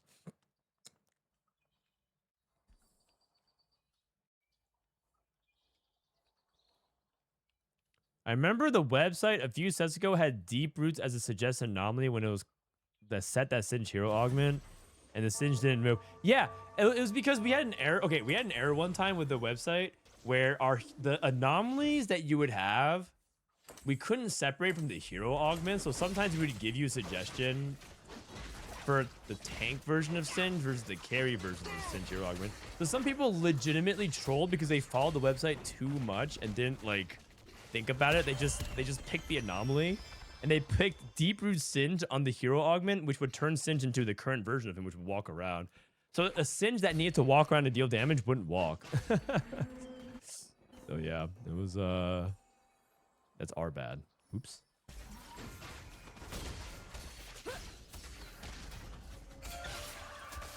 Some people legitimately will follow us off a cliff. Follow us off the cliff. If we just like say like, oh, like sell your Malzahar here and itemize Bard 1, they would like do it because they just trust us too much.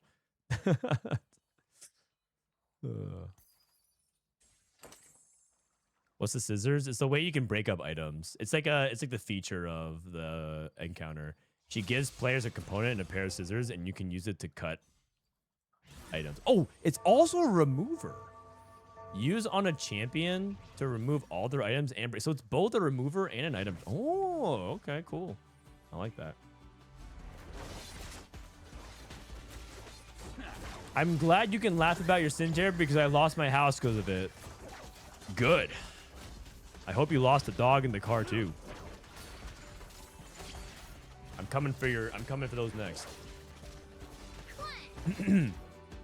Does it work on emblems? I don't think so.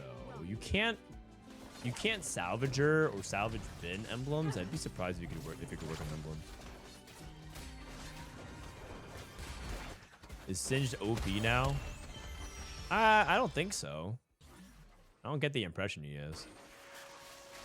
How is that different from the broken sword item that remove items and break them apart? Well, that was a green icon, and this is a blue icon with scissors.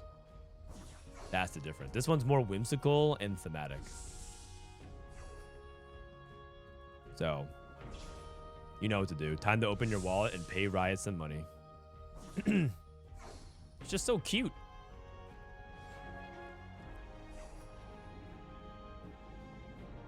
You're really breaking my trust with this whole lose your house thing, man. I'm going through a tough time. I just want to turn my brain off and sell my itemized carry for Bard. Snip, snip. Oh, another pair of scissors. 2 scissors. Snip, snap. Snip, snap. I'm sorry if you're homeless. I'm sorry if you're homeless. That is, unfortunately, being homeless is a pretty bad thing to be, so... And I know that a lot of you are homeless because a lot of your favorite streamers have abandoned you, and that's why you're here. I understand. Your favorite streamers all logged off, and now you're here.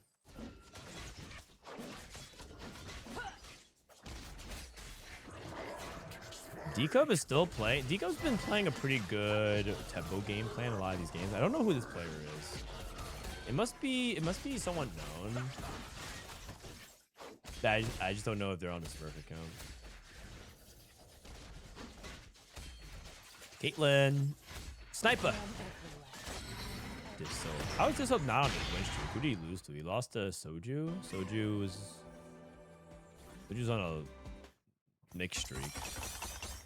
Okay, it must have been before he got frontline going. Double is he natural Mundo too. Still banking his rerolls. He's going for a 10 loss. Oh my god, he's going for a spirit bomb. Singed. Singed. We're back, guys. We're out with the Diana, in with the Singed. It's time for the Singed meta to take over. Who's ready?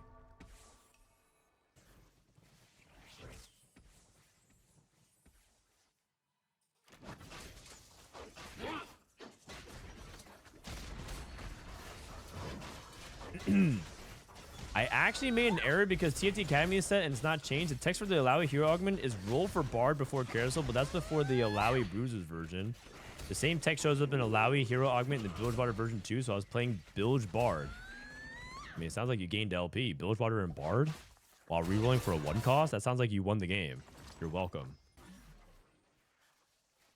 Help, guys. I was rerolling for a 1 cost and TFT Academy told me to roll for Bard.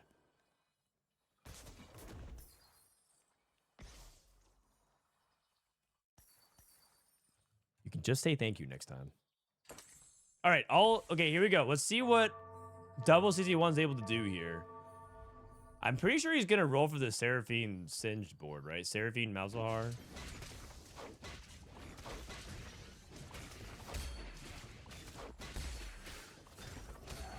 Oh, he's gonna go for Malzahar 3. Wait, he naturaled all of this? What? An RE2. Oh lord, he has the Void Staff as well. Oh my goodness, he has the exact same build as before. Azir, Seraphine.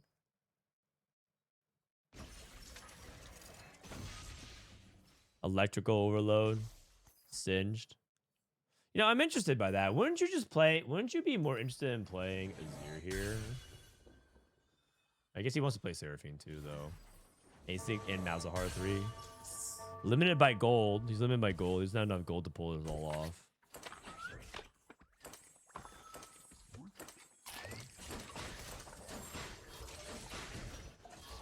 BT. He needs tank items for the Rift Herald, though. 16 rerolls. Jeez. Okay. How's he gonna spend the rolls? I think he's gonna go for Malzahar 3, Singe 2, and then 2-star Swain.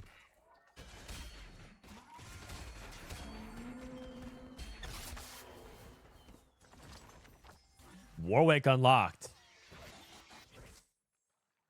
I think he's gonna take Econ here. 3/3s makes sense. Big grab bag is interesting as well, considering that he doesn't have the items for frontline, so I probably would take that. Bronze for Life is one of the best combat augments that used to work, but I think Know Your Enemy might be better. I think he's just lacking the tank item, so he has to take it. Where's the Singe 2 at? Where's the Singe 2 at? Where's the Singe 2 at? Where's the Malzahar 3? Ooh, we find the Nico. Wow, that is a surprising set of rolls. Call the Chaos into RNG Golem. You know, he's lacking a tank. It's probably not even that bad. Heroic Grab Bag for Prestivent. Rolling for Demasia's. Clemou is rolling. Oh, he's rerolling Echo. APM diff. He's old. Everyone point and laugh. He is old. He is aging and time is not on his side. We also see why Double 61 didn't hit, because it looks like he's contested. Clemou is rerolling for similar units. So he's rolling for Singed and Malzahar, and so is Double 61.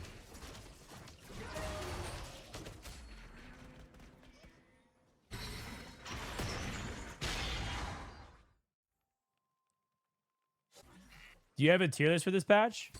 Maybe. Who's asking? Singed 2. Singed. Echo. No Singed. But Singed on the bench. GP. The Demacia Vayne. Noxus Tempo. And I think he's going to play Noxus and get out of it and eventually transition to the Kindred Noxus board maybe. I think this is the vehicle that he's using to get to the end game board at level 9. What up, Kiting? Yeah, this was playing Noxus. He's playing Mel, actually, right now, which is cool. Maybe he plays 5 Noxus, so you dep out of Darius, and you get out of Scion, and then you play, good unit. Mel, Raven, Swain. Probably get out of Briar as well. And you play Shyvana. Did lose, though. It's fine, though. I mean, we can look at how much mana this Mel is generating to see if we can extrapolate when she would get the Raiden item. Shyvana to the rescue, just like in the cinematic. 16 out of 235. Feels like it's so slow. Is this already the new patch? Yeah, this is 16.2. Isn't Vertical Noxus really good now? Oh, I wouldn't say really good. I would say that it seems like mid-game it has a lot of punch.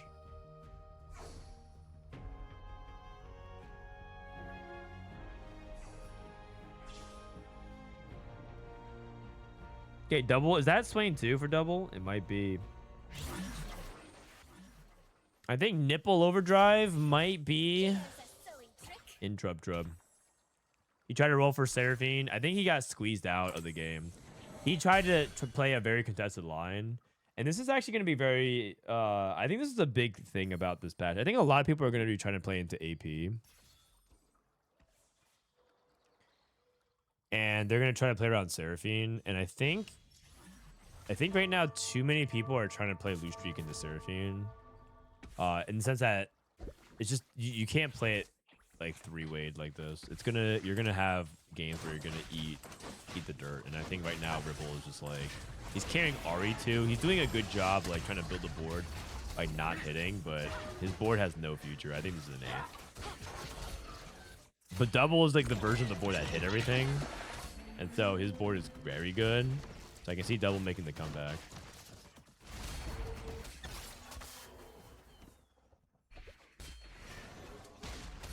Echo 3. Echo reroll. All right. Has Jinx been played? Yep. In a lot of games, actually. You missed it. You missed out. Everyone, back me up here so that guy gets maximum FOMO. And he feels bad for not being terminally online like the rest of us. You missed out, man. Where were you? Where were you? It was so cool. It was like the best game of the day. But not as good as the next one. The next game is even better. Don't leave the stream. All right, Echo 3 on the other side. This is GP3 from Setsuko. Unsealed from Steel. Unsealed from Steel on GP? I thought it wants to be on Rek'Sai. Oh, I guess it's... oh, because it's GP3 versus Rek'Sai 2. Wow, Setsuko actually still on Rek'Sai 2? I actually played a Rek'Sai game exactly like this, where it felt like I just did not hit Rek'Sai 3 for the longest time, and I couldn't understand why.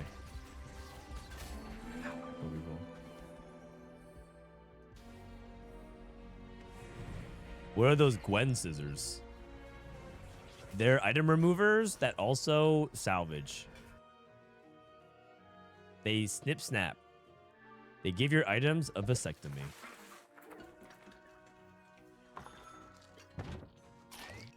He looks like you yesterday. Yeah, that's actually what happened to me. It's actually crazy. I hit GP3 and I was on 3 Rek'Sais on level 6.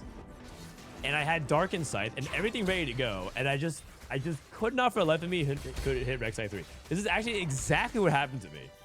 I even had a second artifact. I had Dark Insight plus the Death Defiance on Rek'Sai ready to go. And I was like, oh my god, what is going on here? This is actually exactly me. Yeah, he's tilted. Oh, one off.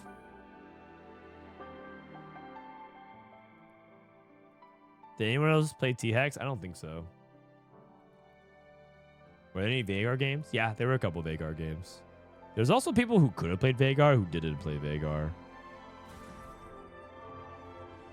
Man, this is depressing. Double 61 looking good. Reorganize. Since he hit Malzahar 3, reorganize these items. Shojin, Nashor, JG. A Gunblade. and Echo. Ooh, Echo's getting targeted by Malzahar. The Voidlings are nibbling at him. I didn't realize Malzahar was such a toes guy, you know, but he's nibbling at those feats.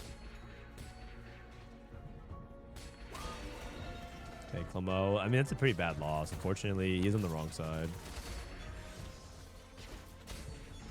AD Kaisa. Wow.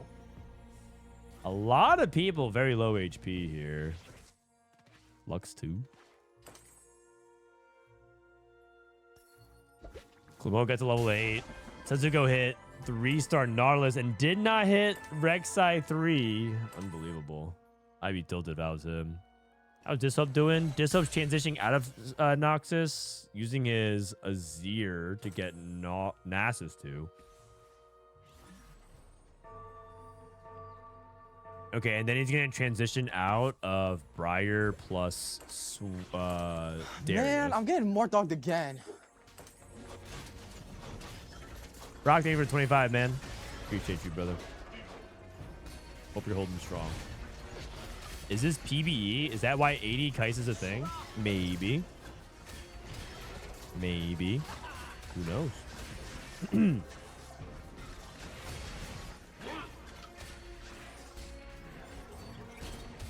Oh, we lost. Barely. How close are we to the rating item? How much mana is Melon? Let me see. Let me see. Still so far. 148? What the heck? I don't understand. Sometimes it feels like it farms really quickly, and sometimes it doesn't. It feels like it doesn't do anything at all.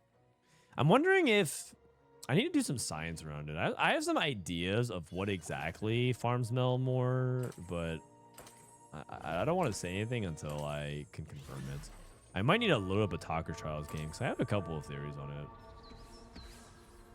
Did Setsuko hit? He did not. He is seething right now. He's about to make an emotional sports gambling bet in like 3 minutes.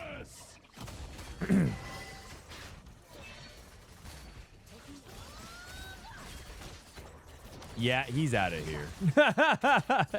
I'd be so mad if I was... I think I was mad. I was like, I had a spot similar to this where I just felt like I got scammed. Unbelievable. Prestivent. Oh no! Prestivent wins 6th and Setsuko wins 7th.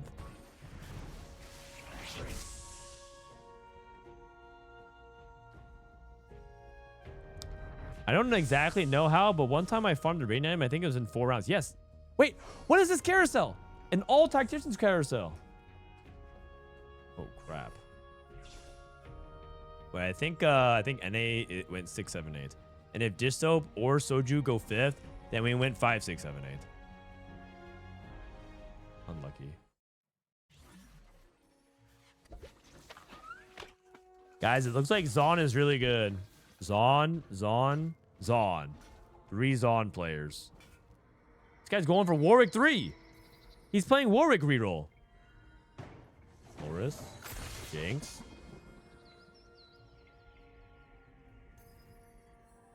Remember you guys were complaining how unplayable Zon was? Well, I have good news. Jinx 3. That was some really fast APM and reactions. I'm starting to think this guy's a CN player. I'm starting to think this guy's a CN player. Like the way he does it just makes it feel like it's very CN.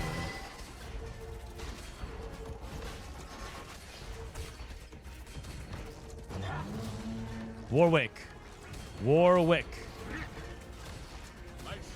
Maybe Jinx is the best Fishbones holder. Wait, that would be so appropriate. How fitting is that? Jinx is the best Fishbones holder. So exciting. Just makes me want to spend a lot of my hard-earned income on RP. What do we have here? All 1-star from Dishsoap. His backline is entirely 1-star. His front line is upgraded. 7 Demacia. A humble Demacia game. Something tells me that Soju might become, like, you know how he was a Star Guardian abuser? He might just, like, transfer that energy over to Demacia. You just might transfer that over. Like like Garen is the Poppy, and Jinx is the. I guess like I would say the Kaisa in this situation, and not Vayne. But Vayne, I guess, use similar items. Just a humble top 4. Go reroll. Echo lost. Echo went 5th. I was Emerald 185 LP, and now I'm Emerald 245 LP. I can't hit. Any tips? Oh, we got a rating item. Any tips? Well, I happen to have hundreds, if not thousands, of challenger players right here in chat with you, ready to give you some tips. Guys, do you have any tips for our new friend, our first-time chatter, Vigilante? Any tips for him? How many wins for Renekton? He has to win 4 more. He has to win 4 more. So if he wins 4 more, I mean, isn't the game over at 4 more wins? He has to play for the rest of the stage. He has to win for the rest of the stage. Don't lose, get good, be better. I mean, they're right, though. They're right. I would listen to these guys. They pick all my augments.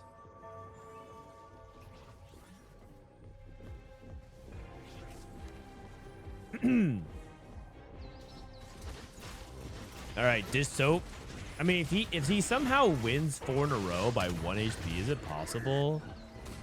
Maybe. I think he needs like some kind of crazy sequence of matchmaking for that to also happen. Assuming he even wins, he also could just lose and it's over. If maybe he loses 1 time and lives, he can't get it. Okay. Okay, 2 out of 5. 2 out of 5.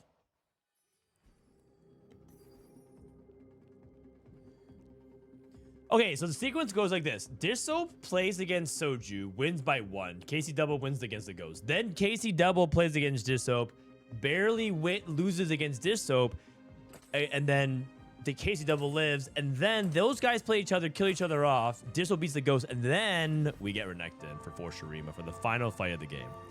So that is how it can happen. That is how it can happen. So right, it all needs to start off with Dishsoap winning this fight. The angle's okay. Luck's not going to aim towards Azir. He aims down the middle. It's looking pretty good for Dishsoap. Wait, just kidding. What happened to our front line? They all disappeared in like 2 seconds. Azir's ramping. Oh! Okay. Okay. Nice. Oh, Casey lost against the double lost against the Ghost. That's not good. Now Dishsoap has to kill double. Dishsoap has to kill double. And then has to beat Soju by like 1 unit again.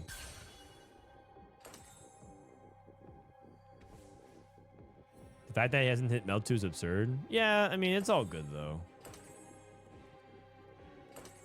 I'm pretty sure Dishsoap has this on lock. It'll be a fight between the 3 goats. You have the goat of NA and all of TFT Dishsoap. You have the goat of EU. And then you have Soju. The goat of goats.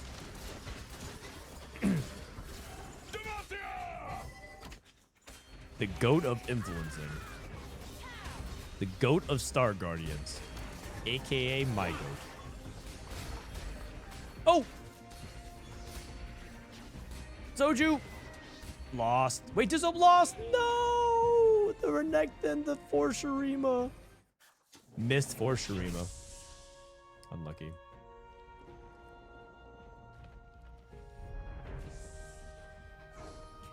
Damn. So close.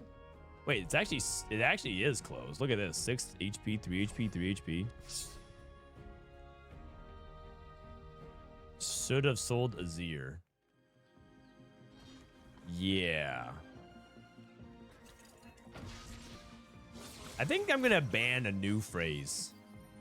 in my chat. The banned phrase will be should have. Or should have.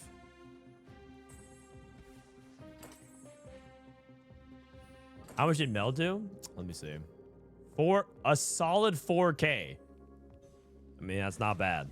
Second place. I mean, you can't out damage Azir.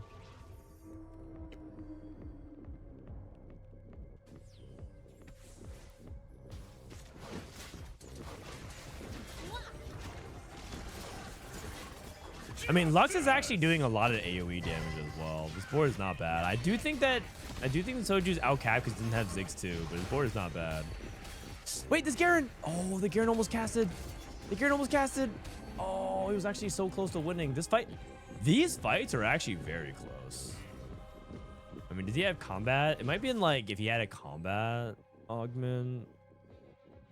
I mean, Dishsoap does have a combat augment though. Damn. RG goal. Okay, he got the golem.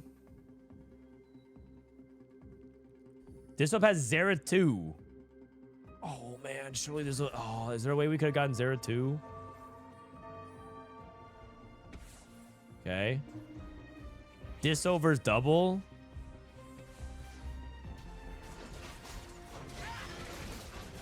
The battle of the world champs. Azir. Okay. Wait, the Shyvana's on the back line. And she beats fire, killing all the back line. How did she get there? What the heck? Oh my god.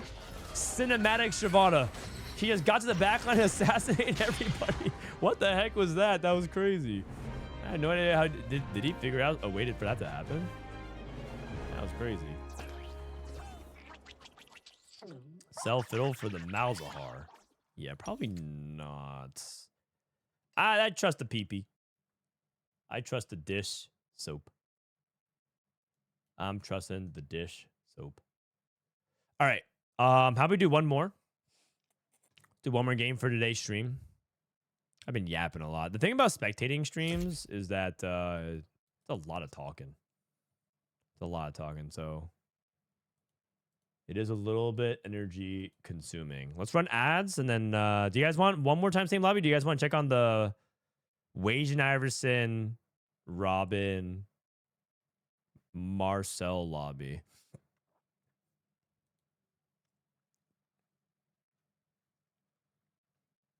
How did I lose that one fight? I didn't pay attention because he was playing against the Ghost, so I thought he was gonna win. Guys, I'm out of packs. That's not true. I actually have 3 more boxes. I'm out of packs for this box. I have to say this box was very sad. Alas. Same lobby? Okay. I guess I have to do the only thing that's reasonable, which is open more packs. Bro, this client is just dying. How on earth is it just destroying all my PC's memory? What is even going on? Gamba time? I'll start a new box tomorrow.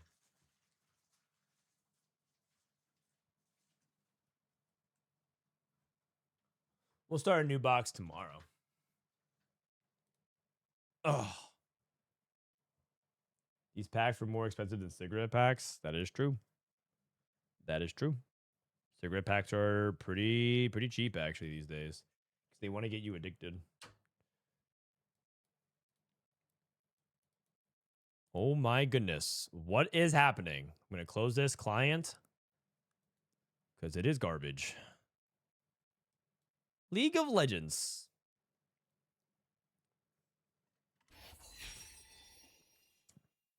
TFT really needs its own client. Yeah, eventually, but for now, it's too important to Riot to keep it in the League client.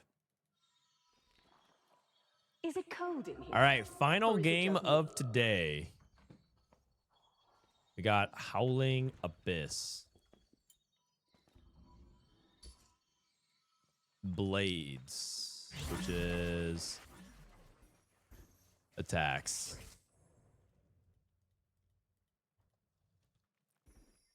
Oh, we got Spencer in as well.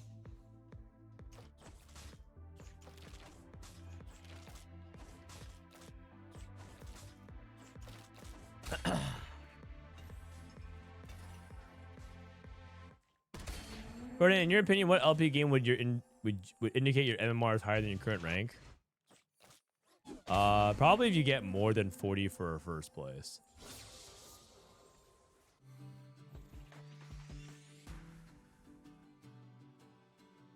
Or if you get higher than your current rank. Yeah. So they give you more LP for a good finish.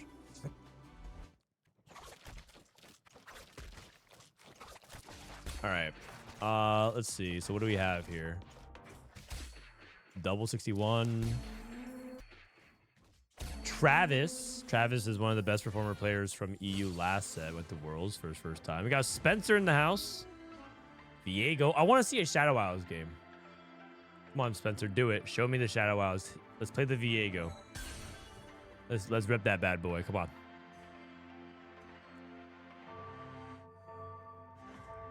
I need to find my comp for tomorrow so I can rush Masters. I'm currently Diamond 250 LP. I'm thinking of spamming a Nivea Sona. That's not a bad strategy, honestly. Sona reroll looks pretty good.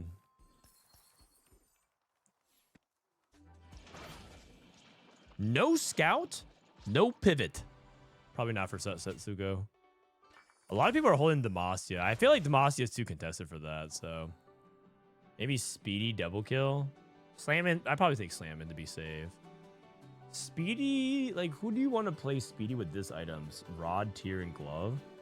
Is there, like, I guess, like, AP Kaisa? You could also play into it.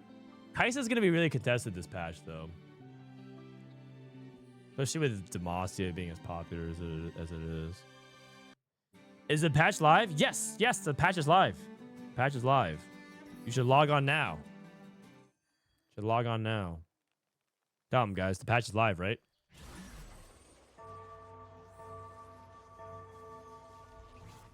Bringer of Ruin.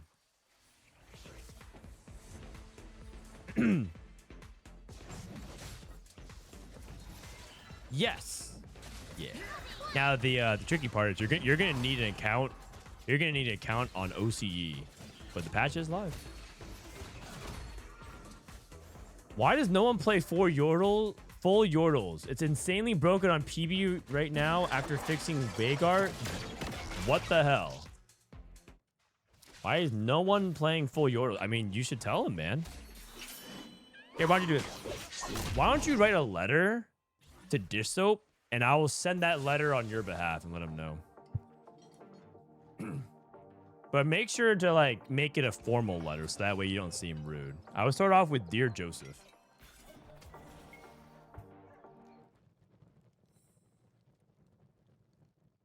Yeah, that was an insane shot, by the way. Ari, Leona, and a 2-star, which is pretty good. Demacia forever. Legion of Threes. Piltover. Wait a second. Is this guy doing the thing? Is he doing the thing? Is he playing T-Hex? Probably not. I don't think you're supposed to play T-Hex.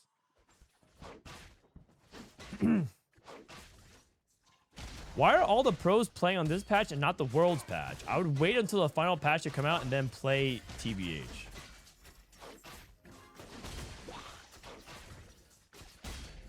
You know what? Vitality is looking for a new head coach. I have not been re-signed. My contract did not get renewed. You should apply for it. I'd recommend. I can give you a recommendation. I can give you a referral.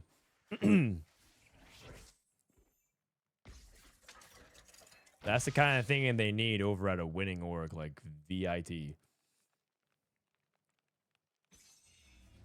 So he takes Gigantic Ray, max HP, and becomes much larger. I think this is better for tempo. The other one was like all in on the damage Piltover. I think there was the not acceleration gate, Magnetron Coil. Magnetron Coil is good for the damage for the Dino, but I'm pretty sure Gigantic Ray is better for tempo. Although he chooses to play, I think he's gonna play that on 5.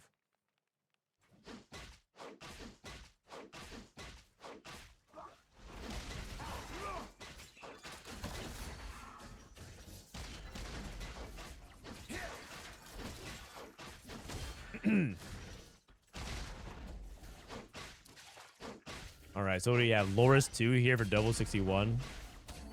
Got the Vi, Travis. Wait, why is EU streaking? Spreading roots, Quick Striker. Quick Striker Bilgewater. That's just a free Twist of Fate. And then we got Zyko and Prestivent.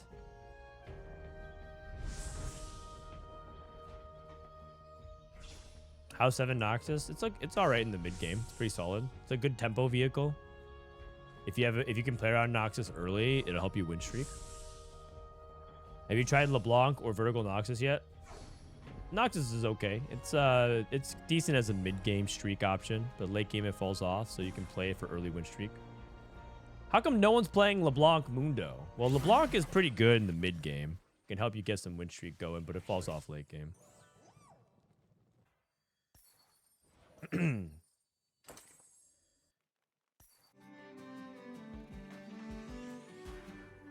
Savings account open for it here for Setsuko. Let's see what else. Oh wait, Spencer actually took Ruin King. Interesting. Is LeBlanc good mid game but falls off late game? Yes. I don't know if anyone's pointed that out yet, but it is important. It is important. Alright, is Diana dead? We actually saw someone play Diana into a first place, but she was not an important piece to that. She was like a unit you played temporarily. He put Thief's Gloves on her and then eventually moved it off later. This guy's playing LeBlanc. Bringer of Ruin.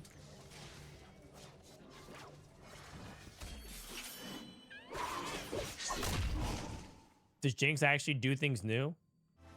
Did she do it? She's a different champion now. Yeah, she has a lot more stats. She seems all right if you can get 3-star. How's 7 Noxus? 7 Noxus is pretty good in the mid game, but late game you're gonna want to get out of 7 Noxus because it falls off. But it's a good vehicle to help you win streak. Okay, Dishsoap playing for a 2 streak here if you can.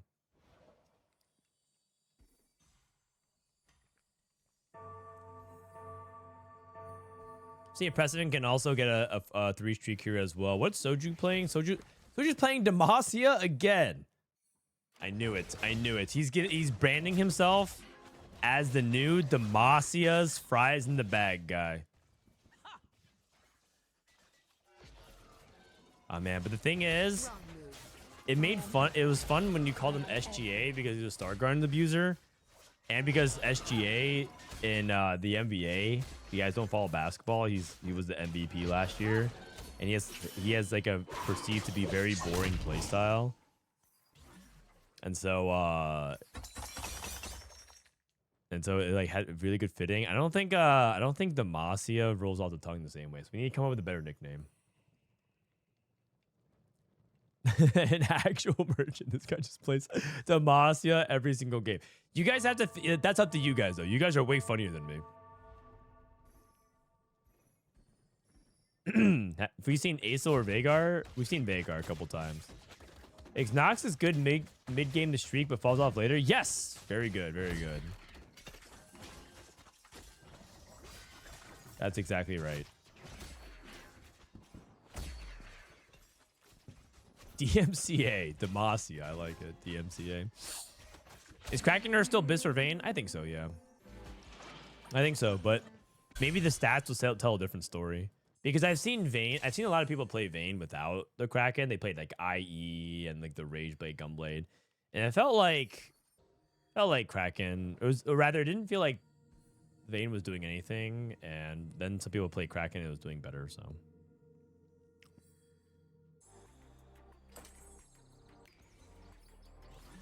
All right. What do we have from Zyko? Wait, Viego 3. Oh, holy cow! That's a very early Viego 3. Why does everyone have double components? We saw Tier. Now we see Belt, Vest. This guy got Bobo. Is it like everyone gets double components? That's kind of crazy. How many people got double components? Bro has 0 golds. That's okay, but he's farming souls. Don't worry. The thing about this Viego hero augment is it needs to collect 100 souls because then his ability upgrades. And the 100's a big deal. I like Spirit Redemption here. Frontline, make 2 frontline items. Make the frontline item and then you can reforge and it feels like you're not behind item-wise. Slamming, there's also a case for slamming because if he gets a bow, it's very good for Titans. Cloak. I'd probably reforge a vest. You can also reforge a belt. You already have Morello, so it's like there's one less thing about it. Okay, he's gonna float the vest instead. That's fine. Is this Bis Viego? No. Bis Viego is Titans BT, but you slam anything you can on Viego because you just need the tempo. You can always just move those items. You can move the Morello to Thresh. You can move the Morello to Gwen, then Thresh, and you can move the Shojin to Callista. But you're just putting items on Viego because items on Viego is better than no items on Viego. Is there a next game? Oh, there will be a next game, but I think I'm just going to log off after this game because spectating lobby solo is like solo commentating, and I also don't really take a lot of breaks, so it's like pretty exhausting. So I'm pretty tired, but thank God I have you guys to keep me company to ask me really thought-provoking questions and add insightful commentary.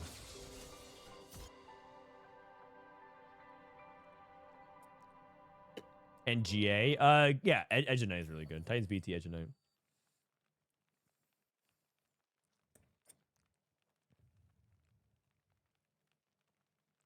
So Soju spot's actually not looking too great right now, but he has a scaling augment. He has double combat, so if he can get to this board, he'll be in a good spot. Setsuko on, let's see, 39. So he just has to earn 11 more interest. So he'll have it at 3-6. Then what is he going to play towards? I guess the loose streak line is to play towards Singe Seraphine, right? So he might be doing that. Is Nashatooth Biss on GP? I don't think so. I think you want items recommend on TFT Academy.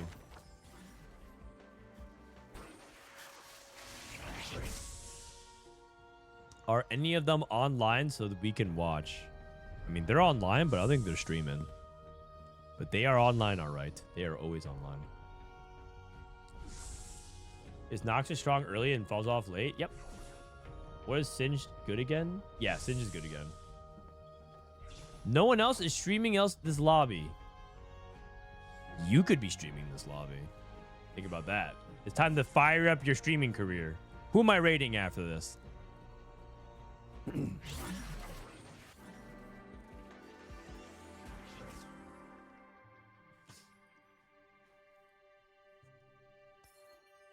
All right. Prestivent. Prestivent's level 7, trying to go for epic roll down. So he has, he's basically sacking the stage. Dishsoap with a salvage bin. He loves his augment. He's also playing Yunara. And I think we actually haven't seen much Yunara. And the Yunara games we've seen actually have been slightly unimpressive after the nerf. So I definitely want to see how Yunara can do. Because I actually think Yunara needs to exist to have a healthy item meta for like the way you can slam. So I would be very sad if Yunara was very bad. But I think it's partially because people... I feel like the lobbies were kind of crazy. Like they were spiking way too hard and the Yunara couldn't keep up.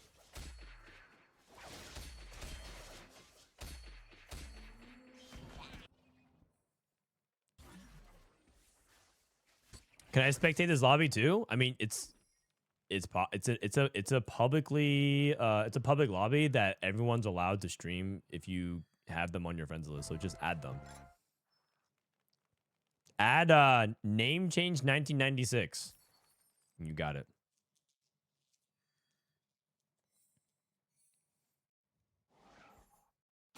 Okay, Bilgewater for Travis.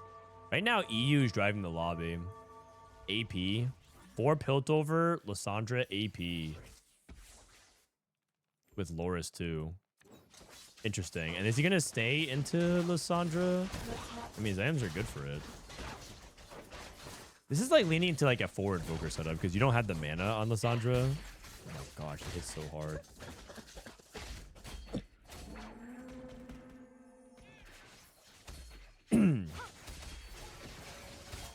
Oh! That's a nerf diff. There's just an Aphelios 2 in Dishsoap shop.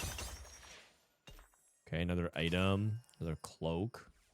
So he has Biss. He also has I believe he should be able to also go for utility. His utility if he gets one belt.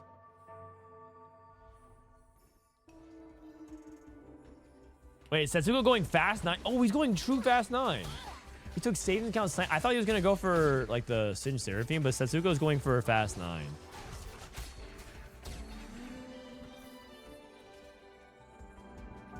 I think, or he's about to roll down right now. No, he's about to. He's going for the. He's gonna roll down, right? There's no way. He's too poor for a level 9. There's no growth mindset or anything like that anymore. There's no growth mindset. Surely he's going to roll a little bit. He's gonna go down to like 1 life. Spencer got Biss items. Close to Biss. You can go Gunblade here. Okay. Demacia. 5 Noxus. Dishsoap biding his time. No one going to 8 and rolling. No one going to 8 and rolling. Except for Zyko. This guy went to 8. Okay. Soju found Azir on 7. Oh, wait a second. This guy might be a fraud. What is going on over here? His game was looking kind of doomed, and all of a sudden, just natural is one of the best scaling 5 costs. Okay, his spot is still not good though. His spot is still not good. He needs a lot. He needs to win a lot at this stage. I don't think he can afford to lose very much here. Setsuko's POV. Hold the line. Sword Overflow. Tiny but deadly. 1 buff, 2 buff helps him hit. Does he need those items? Not really. Invested plus. Wait, does he hold the line? No, he's going now. He's going now. He's gonna roll. 29 HP. He actually won the previous fight. He could have justified waiting a little bit. Like 1 round. But he probably values the time. The time that I actually roll.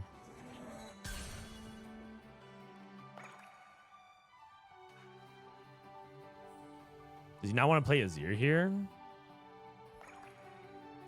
He has items for it with the Rage Blade Void Staff. And then that, like, the turn count for Shurima matters. He didn't hold Annie as well. What's he trying to play? Interesting. What's the gameplay? Skip Annie? Yeah, exactly. I'm not sure. Is it Seraphine Azir? If it's so, you kind of want the Azir in. I think he thought about... I think he's, like, considering... Do I want to keep the 6 Jordan for the free reroll?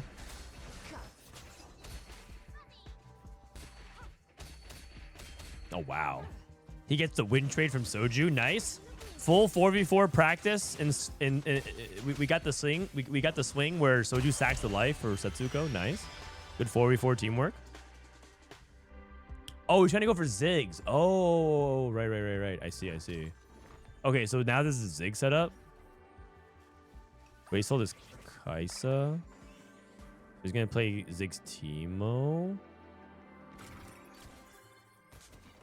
And then do you play Ionia from here? A lot of times you had the set.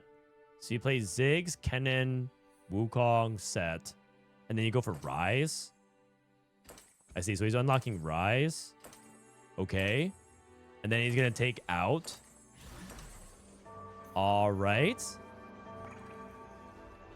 I see it. Genius mode.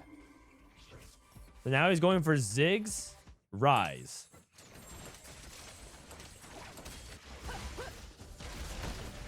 How's Dishsoap doing? 5 Void. Invested. Not terribly impressed with that. How's Spencer doing with his Viego? Losing to 7 Noxus. The Prestivent. A lot of people are really low HP. I'm actually quite surprised by how low HP everyone is. 12 HP. Yeah. Not looking good. Not looking good.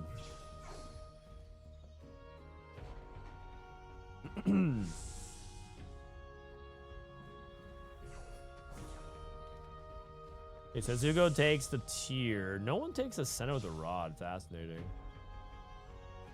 How many stacks does Otacon have? Let me see. 34. Not that many. Oh, wow. That's not that many at all. Awkward. And you don't really want to take out the units either. Here comes a Rise. Rise pair. Takes consume and cost. Rise 2 in 3 rolls. What the? Wait a second. That's not good, right? What if you hit 2 Rise 2s? Are you supposed to play both Rise 2s? I mean, maybe. You're probably not. Probably not. Probably not. Probably not. Probably not. Going against Zyko. Dishsoap. This is Soju going against Dishsoap. Both players playing Kaisa. That's what I'm saying. I think Kaisa is very contested this patch.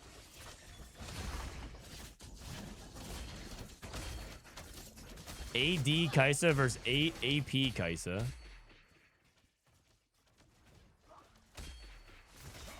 Okay, looks like Kaisa is losing here. Setsuko wins with his Rise 2. I expect him to win. Rise 2 is it's stage 4 or 5 and he has Rise 2. It's very good. That's very, very good. Wow. Wow. Okay. Dishsoap rolling. Please tell Dishsoap or K3 Juicy to accept my PB friend request. Thank you. My user is Drone999. All right, remind me after this stream.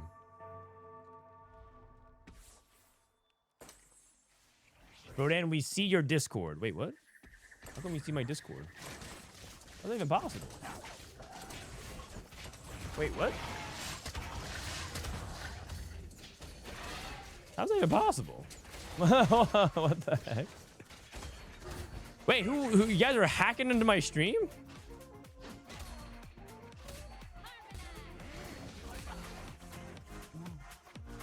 All I did was like browsing my messages because I got a notification. We see everything. You guys saw nothing. You guys saw nothing. Joe999. Dude, Joe99 is hacking.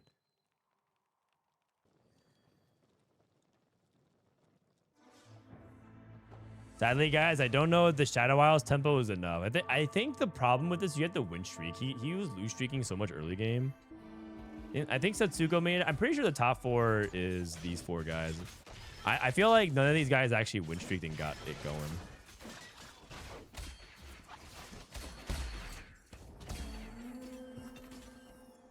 I'm actually really surprised that happened. Oh, you know why? I think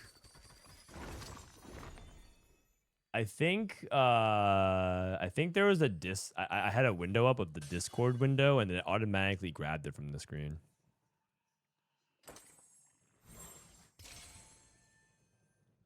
Let's see, name change. Okay, looks like it's gonna be his last turn. Dishsoap trying to stabilize. They both hit Kaisa too.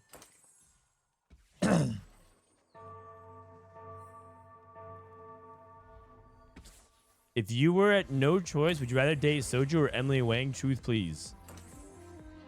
I'd rather date Soju, and then make sure that I don't sign the contract. Oh my God! Wait, that Viego is crazy.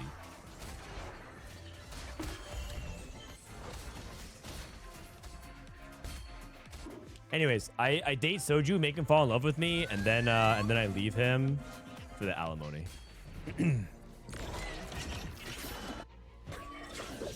Sounds like a master plan.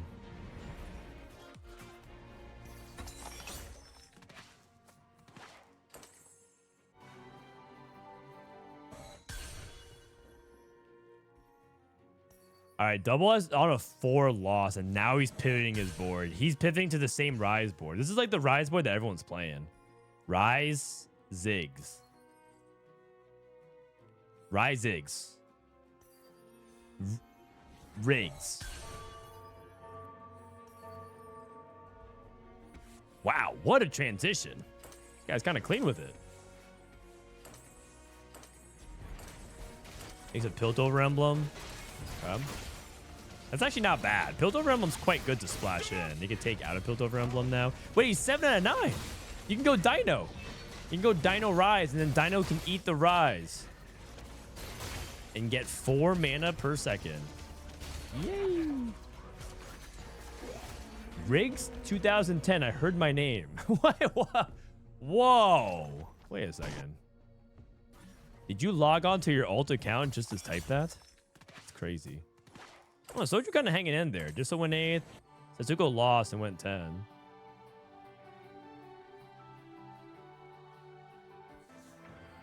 Spencer also won as well. Double hit. Set 2. Travis is trying to stabilize with 7 Bilgewater. And then we have Zyko with his Shurima online. Prestivent, how many takedowns do you have now? 62. So now it kind of feels like his Opticon's taken off, but it's a little bit late. I feel like 62 is where you should be in stage 4 if you're in a good spot. The fact that he has in stage 5 is a little bit behind.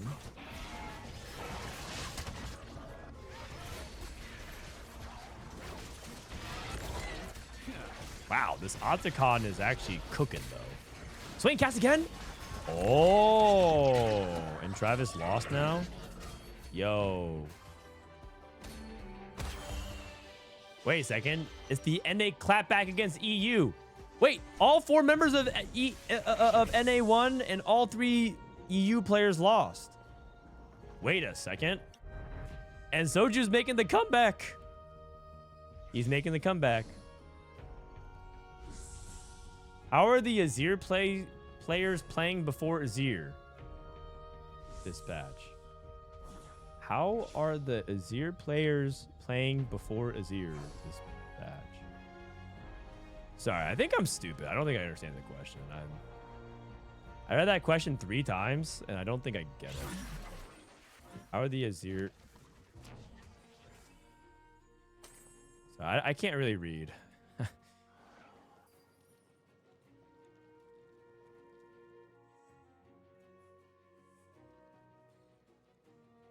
How are they playing? Oh, what are they playing before they hit Azir? They're playing just AP stuff. LeBlanc, Ari, Yordles, a bunch of stuff. Just whatever helps you win streak. Which some people have said, allegedly, that Noxus and LeBlanc is good for that. But it does fall off later. Heard a rumor. Now, Bilgewater was looking okay, and then Travis just lost every fight and then just died. Edge. And Soju wins, and Zyko loses. And Double 61 loses. And it's a Vitality sweep. It's a VIT sweep. Oh my god, look at that. They're actually doing that. It's actually the 4v4 reverse sweep. It's crazy, man. It's actually crazy. They're just taking turns beating up on the EU players and then somehow scamming matchmaking all the way to a top 1, 2, 3. That's actually crazy.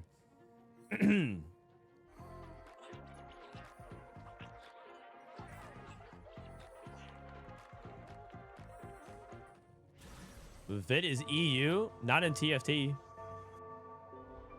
We are Freedom Born, USA.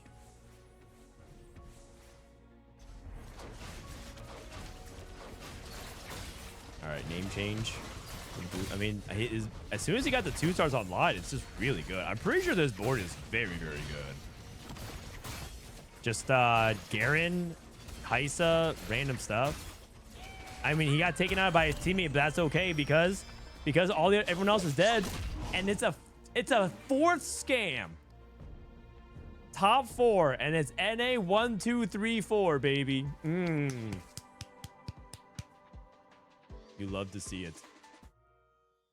It's an NA 1, 2, 3, 4.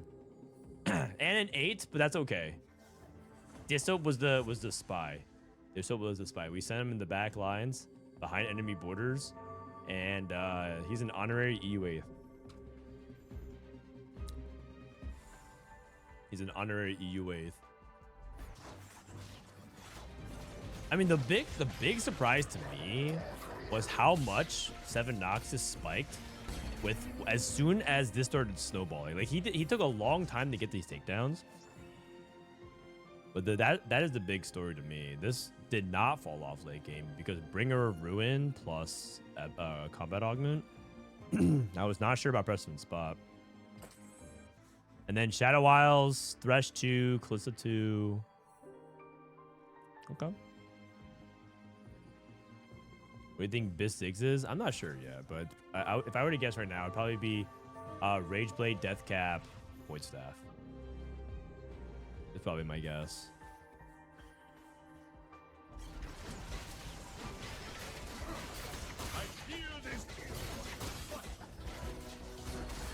Double Rageblade, Ziggs.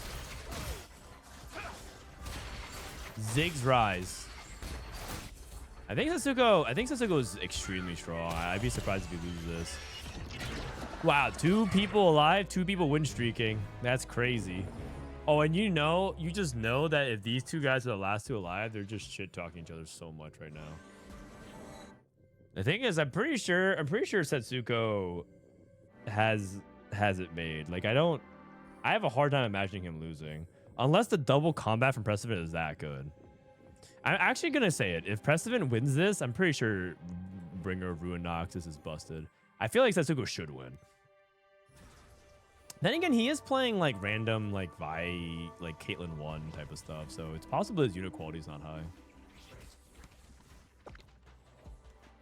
Is the Riggs comp just play anything in the Fast 9? Something like that, yeah. Yordle looks like one of the ideal ways to get there, because then you can unlock the Ziggs pretty easily. Wow, that Opticon is beefy. Yeah. Whoa, whoa, whoa, LeBlanc. The Ziggs. Oh, man, the Ziggs bombs are crazy. Wow.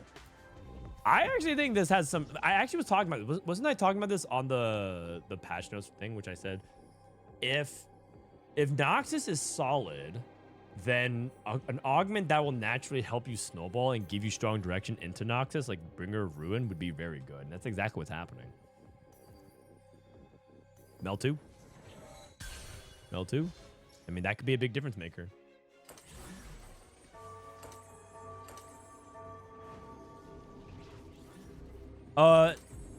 Positioning here, and Bessa's gonna be locked out.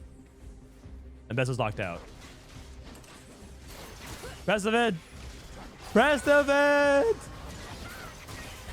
Wait, no, it's Genius. He wants the Ambessa to duel the set.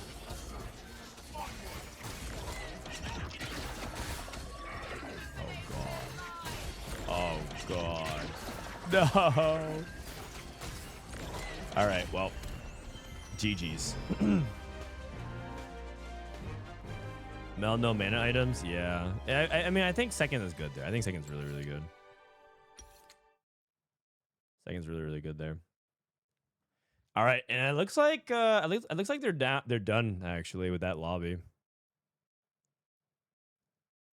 Looks like they're done. Okay, so good session today overall. Felt like I learned a lot. I feel like I'm actually kind of ready to update even some of the tier lists for TFT Academy. I feel like I understand a lot of the dynamics of the new patch.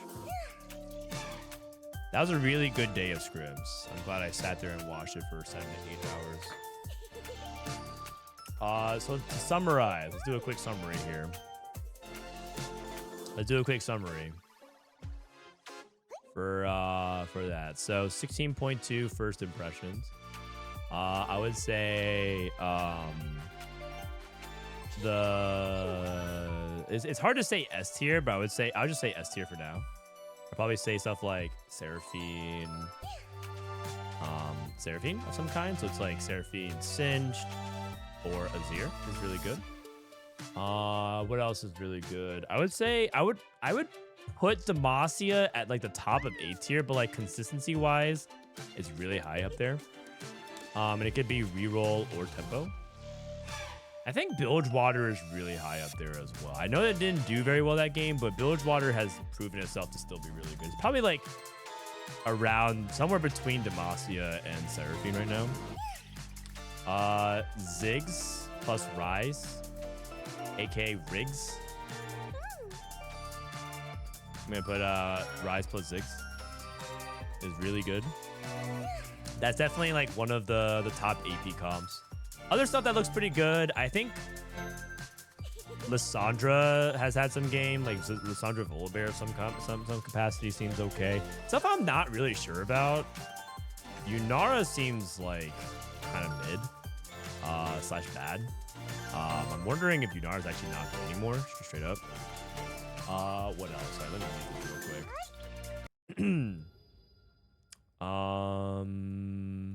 Bilgewater, Rise, Seraphine. What other comps did we see? Oh, Noxus. Noxus seems like okay. I'd probably put it somewhere like bottom of A. Probably like B. Noxus. Zon. Probably say like Jinx reroll was like okay here as well. Zon Jinx reroll. So just like Zon rerolls in general. So I'll be like Echo Jinx. What else did we see today? We saw, oh yeah, just like any emblem augments, like World Runes, Trait Tree, or like etc.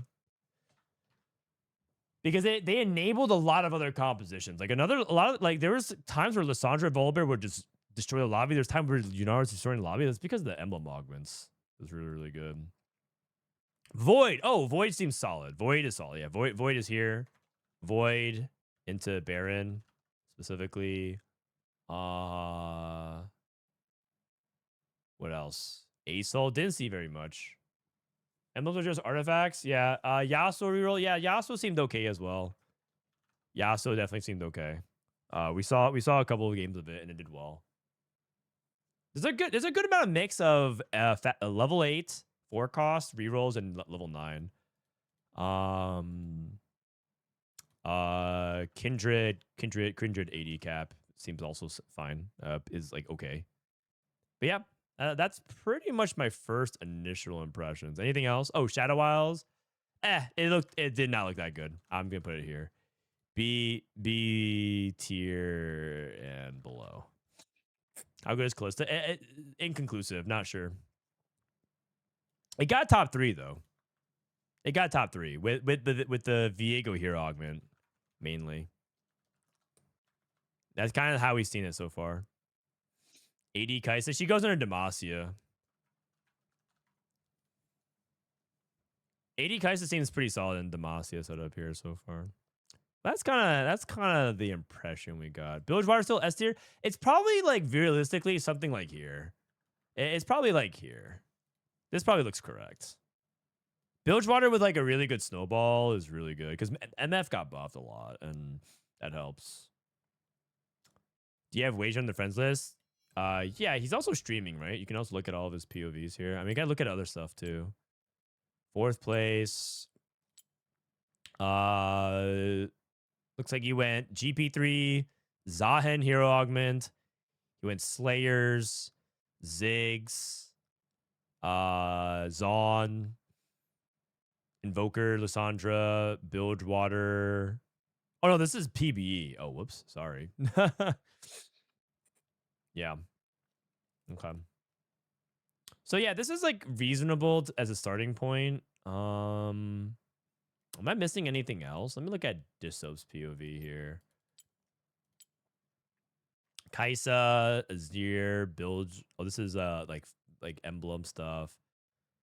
Bar Ishtal. I mean, Ishtal is probably still like fine. Ishtal, not reroll though. And then yeah. Yeah, I think that sounds about right. Wow, Dishsoap is grind. Holy cow. I think Dishsoap has played 1, 2, 3, 4, 5, 6, 7, 8, 9, 10, 11, 12, 13, 14, 15, 16, 17, 18, 19. He's about to play his 20th game. Holy cow. Are you calling here? I am. I'm pretty exhausted. My throat's starting to hurt and I need it for this weekend. So I will just write exclamation point notes if you need this. Do I have that? Edit calm. Notes 16.2 first impression. If you need to reference it based on scrims. And then that's it for me today. And thanks for tuning in, everybody. I'm gonna raid Wasianiverson. Guys, go hang out with Wasian. I'll see you guys tomorrow. We're gonna play the ladder and we'll see how far we can climb. All right, thanks for tuning in. Hope you guys enjoyed the watch party. And this weekend, I'll be watch partying with Brosevs, T-Lides, Dank Memes, Kurimex. They're all going to be coming in for TPC. And you can watch these jabronis duke it out. Tryndamere, please, is it playable? I don't think so. There's probably a lot of comps I didn't include in it. I might even edit the notes off stream, but I'm going to try to do some updates on stuff. All right, bye-bye. Peace.